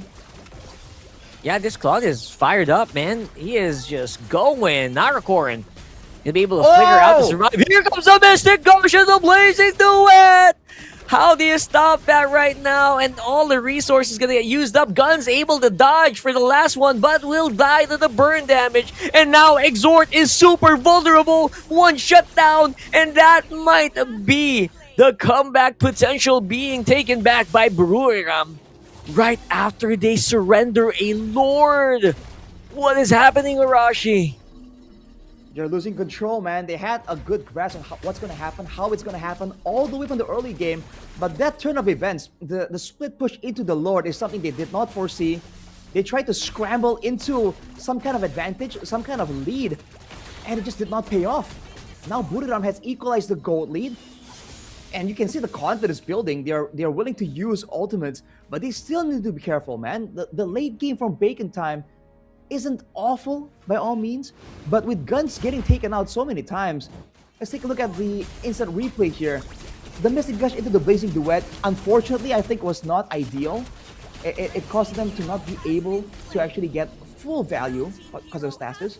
But after the Granger gets taken out, after Guns was melted down by the Growing One passive, afterwards, the whole team should have immediately backed out, man. There's no way they're gonna win that fight after. Yeah, the Granger DPS, even without Blazing Duet, some people forget that Granger is really, really scary. Doesn't need the Blazing Duet to do damage. And it was actually tearing through Kangkang. You saw that earlier, like Spider Mouse, Kangkang, don't mind if I do. I'll go ahead and DPS you to death. That's exactly what they're doing. Late game Claude, man. And now, Buriram can do the same exact thing. Bacon Time are only strong together as 5 with the Netherrealm. One mistake with the Netherrealm, and if Buriram can split them apart, and this composition is not nearly as scary as it was in the beginning, the Lord is gonna be up, the waves have been cleared, but Lois is sticking around trying to manipulate the wave even more if possible. With Narakorn getting vision, there's no way for Bacon to rush this, and now Lois is clearing. They're gonna have the huge advantage, and Bacon can shoot it down. They don't have the confidence to do so. They see Lois. They're trying to slow it down. See if they can get something. Kangkang put very, very low. I think that flicker is definitely worth it to use. Kangkang will be able to survive. Knockup by MZ. Narakorn comes in. Where is the Netherrealm? Kangkang goes down. Lloyd goes for the split again, and the Netherrealm might not actually be as useful as we thought it would be. Guns with the kill on Narakorn though, but that will cost them their inhibitor turret. Oh my goodness, Buriram split up the map so much, they might actually get the Lord without even using the Fanny. And they do it. They get that Lord. Here comes Lloyd. They're trying to go for more kills here. Spider Miles just not as tanky against that Claw. Zord trying to see if he can keep them alive. MZ goes down though, and Izzy falls as well. And after a very good last few minutes rather, Buriram might have just bitten off more than they could chew. Narakorn is back in 5, but with the 2 of them only, can they clear the waves here? It's a base angle with 4 members coming in from Bacon Time. The Law and Order is available. It's not safe for Lois to go in right there. He gets bursted down. Right? That should be game. No, the minion wave spawned on the right moment. And these are Lord-powered minion waves. They're going to be buying enough time, but only for a next few seconds. MG and Izzy going to be able to make it alive. And this game was saved by a matter of seconds. It's way, way too close. Buriram, they did the right thing, but the fight afterwards, that was very, very greedy, man. MZ flickered to try and get an additional set for his team, but he died before the spatial migration landed, so he was stuck in the Immortal. And then everyone funneled in, and B-Boss was just playing cleanup, but because the game wasn't ended right there and then, the gold advantage is back on Bacon Time side. But now there's this macro advantage, right? There's the far lane push advantage that Buriram can use to confuse Bacon even more. Oof. Man, and for some reason, apparently from all of that, Bacon got a pretty big gold lead, 4.4k now. And it was a wash. It was a wash on all sides, I think. Buriram couldn't make a push happen. Bacon Time tried to go for the end, but they also lost members of their own. And definitely we're waiting for that next Lord to pop up. This game is on 20 minutes, and we are really, really just maximizing every minute of this game. And right now, there's just no clear advantage in terms of items. Everyone's pretty much maxed out here, so we could see this game end pretty soon, depending on who makes a really bad decision, I guess. Oh, wait a second. I saw the Skypiercer built for B-Boss. I thought they just selected him as the designated Skypiercer user. No, Guns has one as well. 50 stacks on the Granger. That's dangerous, man. All right. Wait, so, B-Boss is building that right now? Oh, he had one the whole time, I think. Oh, okay. I thought he was just I thought he was locked in. I thought he missed it or something. But yeah, so Yeah, I far it recall seeing does it. feel like Guns is. I don't. Is there stacks on Guns' piercers right now? I'm not sure how many 50. kills he got in the last few. There's 50 because we saw it earlier. No, it was shown just a little bit.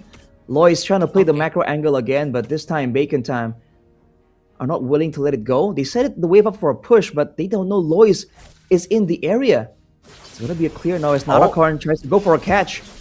He showed up.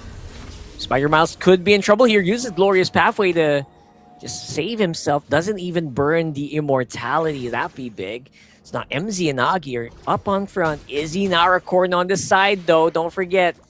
Still have that final slash. Izzy, I feel like he's trying to use himself as bait in this one. Trying to dare B-Boss and Exort to go for something. Of course, they will spot out Kangkang. Loy is still on the bottom. Who's gonna make the wrong move here? It's a game of chicken on whether or not it's gonna be a full-on engage or a split push angle. If Bacon guess correctly, it's a 50-50. If they guess correctly what Buriram are gonna go for, a delay into a split push backdoor end, or a team fight to wipe them out and then win. If they can guess correctly, they win here. But otherwise, not so much. Oh!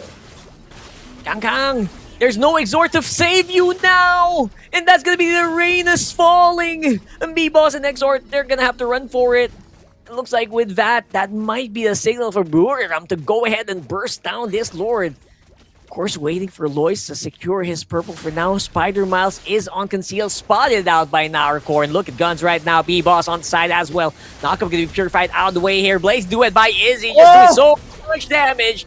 And of course, it is gonna be a shutdown onto the jungler. Buriram decides, you know what, we can go for the finish. They go for the fight. Guns misses on some of these. Narakorn flickers straight in the Guns. Forces that wind of nature, but looks like it will not be enough. Guns getting hunted down here by Narakorn, flicker by Izzy, and that just might be it. Removing the goal later here for Bacon Time. Spider Miles only buying so much more seconds. Exhort left all alone on the field. Lord won't even be needed for this one. Kangkang and Exhort going for the defense. Netherrealm not really available yet. And looks like it's not gonna work. The trick is over. It's Buriram with a 2-0 against Bacon Time. Man, what a performance. I can't believe it. It looked over. It looked over for Buriram. But through macro, through the exact same things we said that Bacon Time had, the feints, the mind games, they were able to pull Bacon Time apart. And they take the bacon home, quite literally. Bring home the bacon, boys. Bring home the bacon. All right. So impressive. I can't believe it, man. The split push into the base turrets, into that fight where they were just pushing and pulling, knowing that the Faramis is the central keystone of the team fight, and he cannot be in two places at once. Unreal, dude. That was crazy. That's that was unreal. Crazy. And now let's have a look at how that happened. This looked endable right here. It was close. I thought man. it was over too. Man, But afterwards, my brain just melted here. And even in this fight, man, the composition was just all over the place. Look at how far Guns is compared to everyone. At that point, I think Bacon were just completely confused on where. You know, and the feeling when you're looking for your pet cat and you're like, whatever, bro, I don't even know anymore. That's how they were feeling. They have no idea how they're supposed to approach this fight.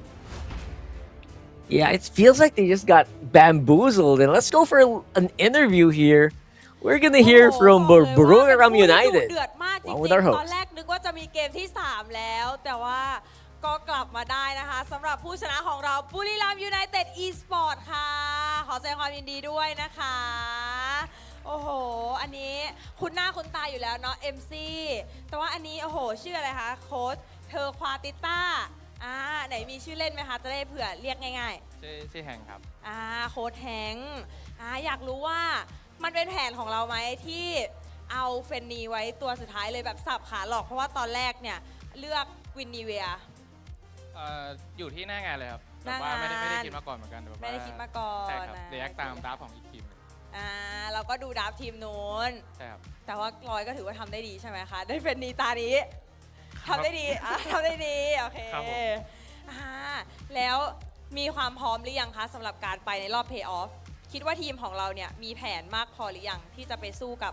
ทีมอื่นๆในรอบเพย์ออฟตอนนี้น่าจะ80แล้วครับ80% 80%เองเหรอคะถึงวีคหน้าก็คงเกิน100แล้วครับวีคหน้าก็เกิน100แล้วสำหรับ MC ล่ะคะคิดว่าเกมนี้เป็นยังไงคิดว่าจุดไหนที่ลอยแบบตีบ้านช่วยปกป้องบ้านอยู่คนเดียวหรือเปล่าเมื่อกี้ทำให้เราชนะมาได้ก็เพราะการสื่อสารของทีมมากกว่าครับการสื่อสารของทีมช่วยกันเล่นครับแล้วก็จังหวะนั้นภูมิก็พอมาว่าตีบ้านได้ผมก็เลยเล่นกันเลยครับก็เล่นกันแค่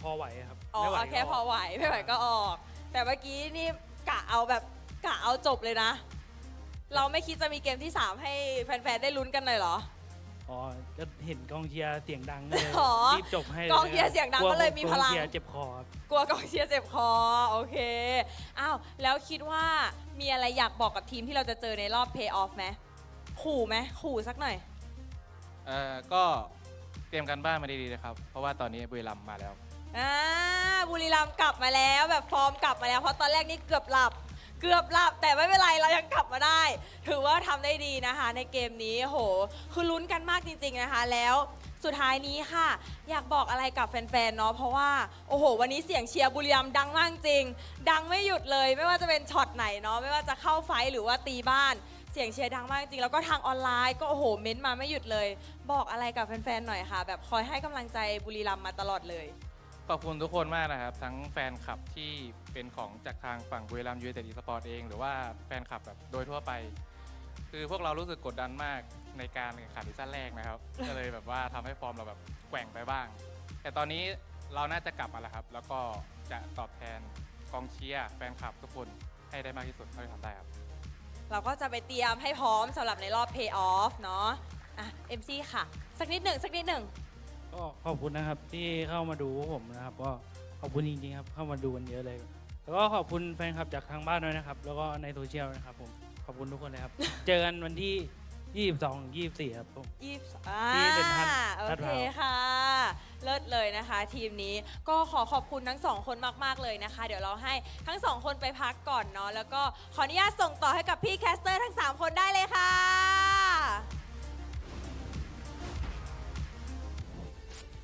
Dude, from all the interviews I've seen so far in MSL Thailand, that was the one I wanted to understand the most, dude. I'm gonna try and find someone who speaks Thai and tell them to translate for me because I need to know what happened. How did it come about? You know, like we just need more. Like that's such a crazy game that we just need answers directly from the players because you just cannot. I don't know, man. You can't gather and make assumptions just from the gameplay. There's too much happening.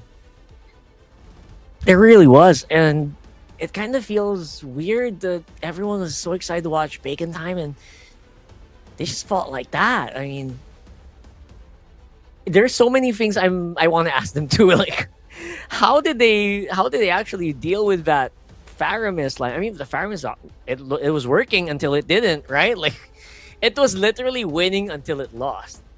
So right. I guess we can break that down a little bit easier if we think about like where the damage sources were coming from. And you said it the best earlier, like there was like a skirmish on the bottom part of the map where, you're not playing it as efficiently. You're using Blazing Duet plus Mystic Gush at the same time. Right? So maybe that's like one of the ways they could optimize it, but as is, Bacon Time already had a hard time. It wasn't really fully optimized yet. Exactly. And then I think in the end, it's just like avoiding the Netherrealm altogether and playing for the macro. But it's a lot easier said than done. I know you have a Fanny, you know, I know you have a Gourd with good clear. I know you have multiple ways to start a fight, which has been the theme that we've been talking about the whole day for all three matches. Having more ways to start the fights give you more control. But dang, the patience, the kite back that they were trying to do to pull Bacon Time apart. I mean, that was so good. Like, who made the call, right? Well, how did they reach that conclusion that they were supposed to do that? These are all questions that we desperately need answers for. But one question that's already answered is the MVP for this game, Izzy, on the Claude. Late game Claude, guys. You can never count it out. So many good blazing duets. And towards the end there, the better mirror image usage was also so good. It really is. And again, even without the blazing duet, he just knows how to use that normal attack properly. That's what amazes me with Izzy. Is like he knows when he can do a barrage of normal attacks. He knows when he needs to use the BMI to walk out. Although some BMIs, especially in the early game, were relatively, underutilized because the range was just so slow and they were able to wait for the Balmir image to fight. These trades that Izzy was doing, it was excellent. And maybe it's behind the fact that, or the knowledge that he was very safe. Maybe he felt so safe alongside an Arlot, alongside the Gord. I think this was a great bait move. Look at that. Agi could have actually been MVP here and I wouldn't have been mad. That was a huge turning point, wasn't it? This was a huge turning point. I think mainly it was before this, but this definitely solidified the fact that they are actually back in the game. They've nullified the gold advantage. And this was the running theme, man. This is the solution that they found. They pull apart the team, and if there's no answer, they get the base turrets. They get all these leads. And there, if Narakorn got out of there as well, it would have been crazy. But they got greedy here, honestly. And they almost lost the game because of it, right? They lost 4 members. Narakorn came up, fortunately, able to final slash the wave, try and do a bit more damage to it. And because that mini did not survive, the game was extended. And without 2 base turrets, the game went from bad to worse for Bacon Time. And this is the solution they found, right? They jumped on the one person that showed up when the Netherrealm wasn't available. And without the Netherrealm, there's no way for you to buy time, to extend the fights even longer. And when they split up the team fights like this, then it doesn't matter, right? No matter how much protection and how much damage Guns has at the time, when he's jumped on by 3 members like this, it's over. You just can't get out of it. Yeah, and like you mentioned, it is a late game Claude. No matter how badly they lost in the early, or no matter how many buffs were denied from Lois, Lois, the only thing that you kind of stop as a Fanny if you steal a purple buff is the team fighting. He can still basically split push very well because it doesn't take a lot of energy to run a long distance, right? As long as you know how to use your cable properly. So yeah, you denied the team fight from Lois. Okay, he can't assassinate, but the map control was very much used here by Brood. That's a really good swerve, right? From earlier, they were trying to team fight a lot, to later, they were splitting up the map. So you saw the big change in their playstyle. Very few teams actually do that. And they made the switch up when under unideal circumstances. If they were winning, and then they started running into this wall, this Netherrealm, and then they're like, okay, you know what? Let's split push. Cool. But they were under pressure. They were on the back foot. If you were Lois, you were thinking about your buffs getting stolen. What can you do? Where can you farm, right? Because you need Izzy to farm up as well. And then somewhere in that mess, someone, or maybe everyone said, you know what? Screw this team fighting business. Let's go split push, right? And then once they start split pushing, then that's where we can actually use the kite backs, the slows, the mystic projectiles to really get Bacon Time frustrated. And it just worked out. Yeah, it worked out so well. Especially that for the most part, Izzy was, able to survive until the very later parts of that game. Again, if the Claude survives, sometimes we get so caught up on all the hype moments of like crowd controls of a Fanny dashing in, right? Of a Mystic Gush burning a target. We forget, hey, look at Claude, man. Still a very strong play here. Richman and carry for that game. I gotta say, I did not see Izzy. I did not come into the day, or I did not come into this match expecting Izzy to be the biggest star for this last game, but I think for this whole series, he did phenomenally well. Indeed, definitely. There's an argument to be made for Agi and Narakorn. I think those two really impressed me as well. Because remember, Agi was making some of those flicker maneuvers on the Gort. He has to deal with a Suyo as well. And Narakorn, aside from the save on the base, earlier on the Lapu he was great. In this game too, if you notice the amount of time that he bought just by being survivable and being mobile, this was an Arlet that wasn't doing well, and he's still able to be such a nuisance. And I think overall, it's a great team effort. As a guy who was supporting Bacon Time, I'm a bit sad, but if that's how it's gonna go down, I mean, by all means, man, Buriram, let's go. That was crazy. Absolutely deserved. That's what I have to say about Buriram. They came in guns a-blazing here. I can't believe it. They pushed it against the second place. Ooh. And just like that, they're basically almost tied up. So they're so close on points, man. Triple way tie almost in 3-4-5. Yeah, 3 teams in the same place, and 2 with the exact same game win loss as well. I believe if this is the situation, there's a head-to-head, right, to be considered. Yeah. Maybe that's why Buriram is on top here, but to jump straight to number 4, man, good for Buriram. There were some doubters. I'll be honest, I was one of the doubters, thinking that they won't be able to perform on an even higher level. But hey, they proved everyone wrong. And that one Thai caster, man, Birds 5 Wings, right? Hot, yeah. Yeah, he voted for Buriram, so that guy knows well. He's the one guy who voted for Buriram. This is the second time when I was casting where he predicted an upset. So that guy is cool. That guy is good. Let's go. Here's the bracket. Oh my god, it's the playoffs bracket for MSL Thailand's first ever playoffs. It's Brew versus ACT because of that very beautiful performance. We got a match 2 of Tenacity versus Solix. Not surprising. It's still, despite losing that, Bacon Time, they deserve it. They're still on the bye for day 2, as well as King of Gamers. Yes, sir. These 2 teams have been standing out. And of course, there's going to be a ton of questions like, hey, if Bacon Time lost and they still are up there, did they take this as an opportunity to prod and bait out strategies away from Buriram so they know how to deal with it if they run into it in future? A lot of strategies go into a long league like this, especially once you know the points and how it's going to go in the playoffs as well. So there's still a ton of questions that have to be answered here, but we have to wait for the playoffs to actually get those confirmations. That's right. Playoffs is going to be on May 22nd. So make sure to get your tickets locked in already. If you guys are watching locally, very, very exciting stuff. So as for how the regular season went, feels like it went by so fast, man. It's just so good. We're seeing so much good talent. I kind of almost wish we got more days so we can keep track of how things were developing. Because for me, right, the last time I saw Buriram, they weren't really doing all that good. And now I see this, I'm like, what happened? What did I miss?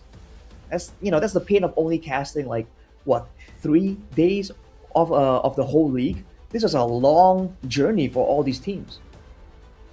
It really was. Obviously, we could see a lot of it, but it feels like I would like the whole picture, plus the interviews. So we can the interviews, so yes, please. Subs, come on, real-time subs, please. Real-time subs. Let's go. And for the meantime, it felt like it was just a beautiful tournament overall. I am looking forward to watching it. I don't think I can be there because I'm gonna be doing a cast elsewhere, but definitely gonna be watching, and I'm so excited for what's up here for MSL Thailand Season 1. Definitely, man. And with that, that's the end of the day, man. That's the final match. It ends the whole thing with a bang, as it should. And yeah, I'm glad to be here, like Rockhart. Unfortunately, I'm not sure if I'm going to see the the complete end of the whole story. But for now, that's it. That was me, Arashi, and Rockhart, and we're gonna throw it down to the host. และอาทิตย์ค่ะติดรถไฟฟ้านะคะสามารถเดินทางได้สะดวกมากๆเลยค่ะและสำหรับท่านใดนะคะที่ไม่สะดวกเดินทางค่ะยังสามารถติดตามชมได้นะคะทุกช่องทางออนไลน์ทุกช่องทางเลยค่ะอาทิตย์หน้าเนี่ยเดี๋ยวเราก็จะได้รู้กันแล้วนะคะว่าทีมไหนค่ะจะได้เป็นแชมป์ของรายการ MSL Thailand ซีซั่น 1 ค่ะสำหรับแฟนคลับทุกทีมนะคะห้ามพลาดเด็ดขาดเลยค่ะใครที่สะดวกก็อย่าลืมมาหน้างานได้เลยนะคะสำหรับวันนี้เนี่ยต้องขอบคุณพี่ๆแคสเตอร์ทั้ง3คนมากๆเลยนะคะพี่วาว่าพี่เบิร์ดและพี่มาร์คค่ะโอ้โหมาภาคเนี่ยสร้างความดุเดือดความมันให้กับแฟนๆเกมของเราได้มากๆเลยนะคะและวันนี้นะคะก็ต้องขอบคุณนะคะแฟนๆทุกท่านเลยค่ะทั้งทางหน้างานนะคะและออนไลน์ค่ะวันนี้นะคะมินและทีมงานนะคะขอตัวลาไปก่อนแล้วพบกันใหม่อาทิตย์หน้าที่ BCC หอเซ็นทรัลลาดพร้าวค่ะ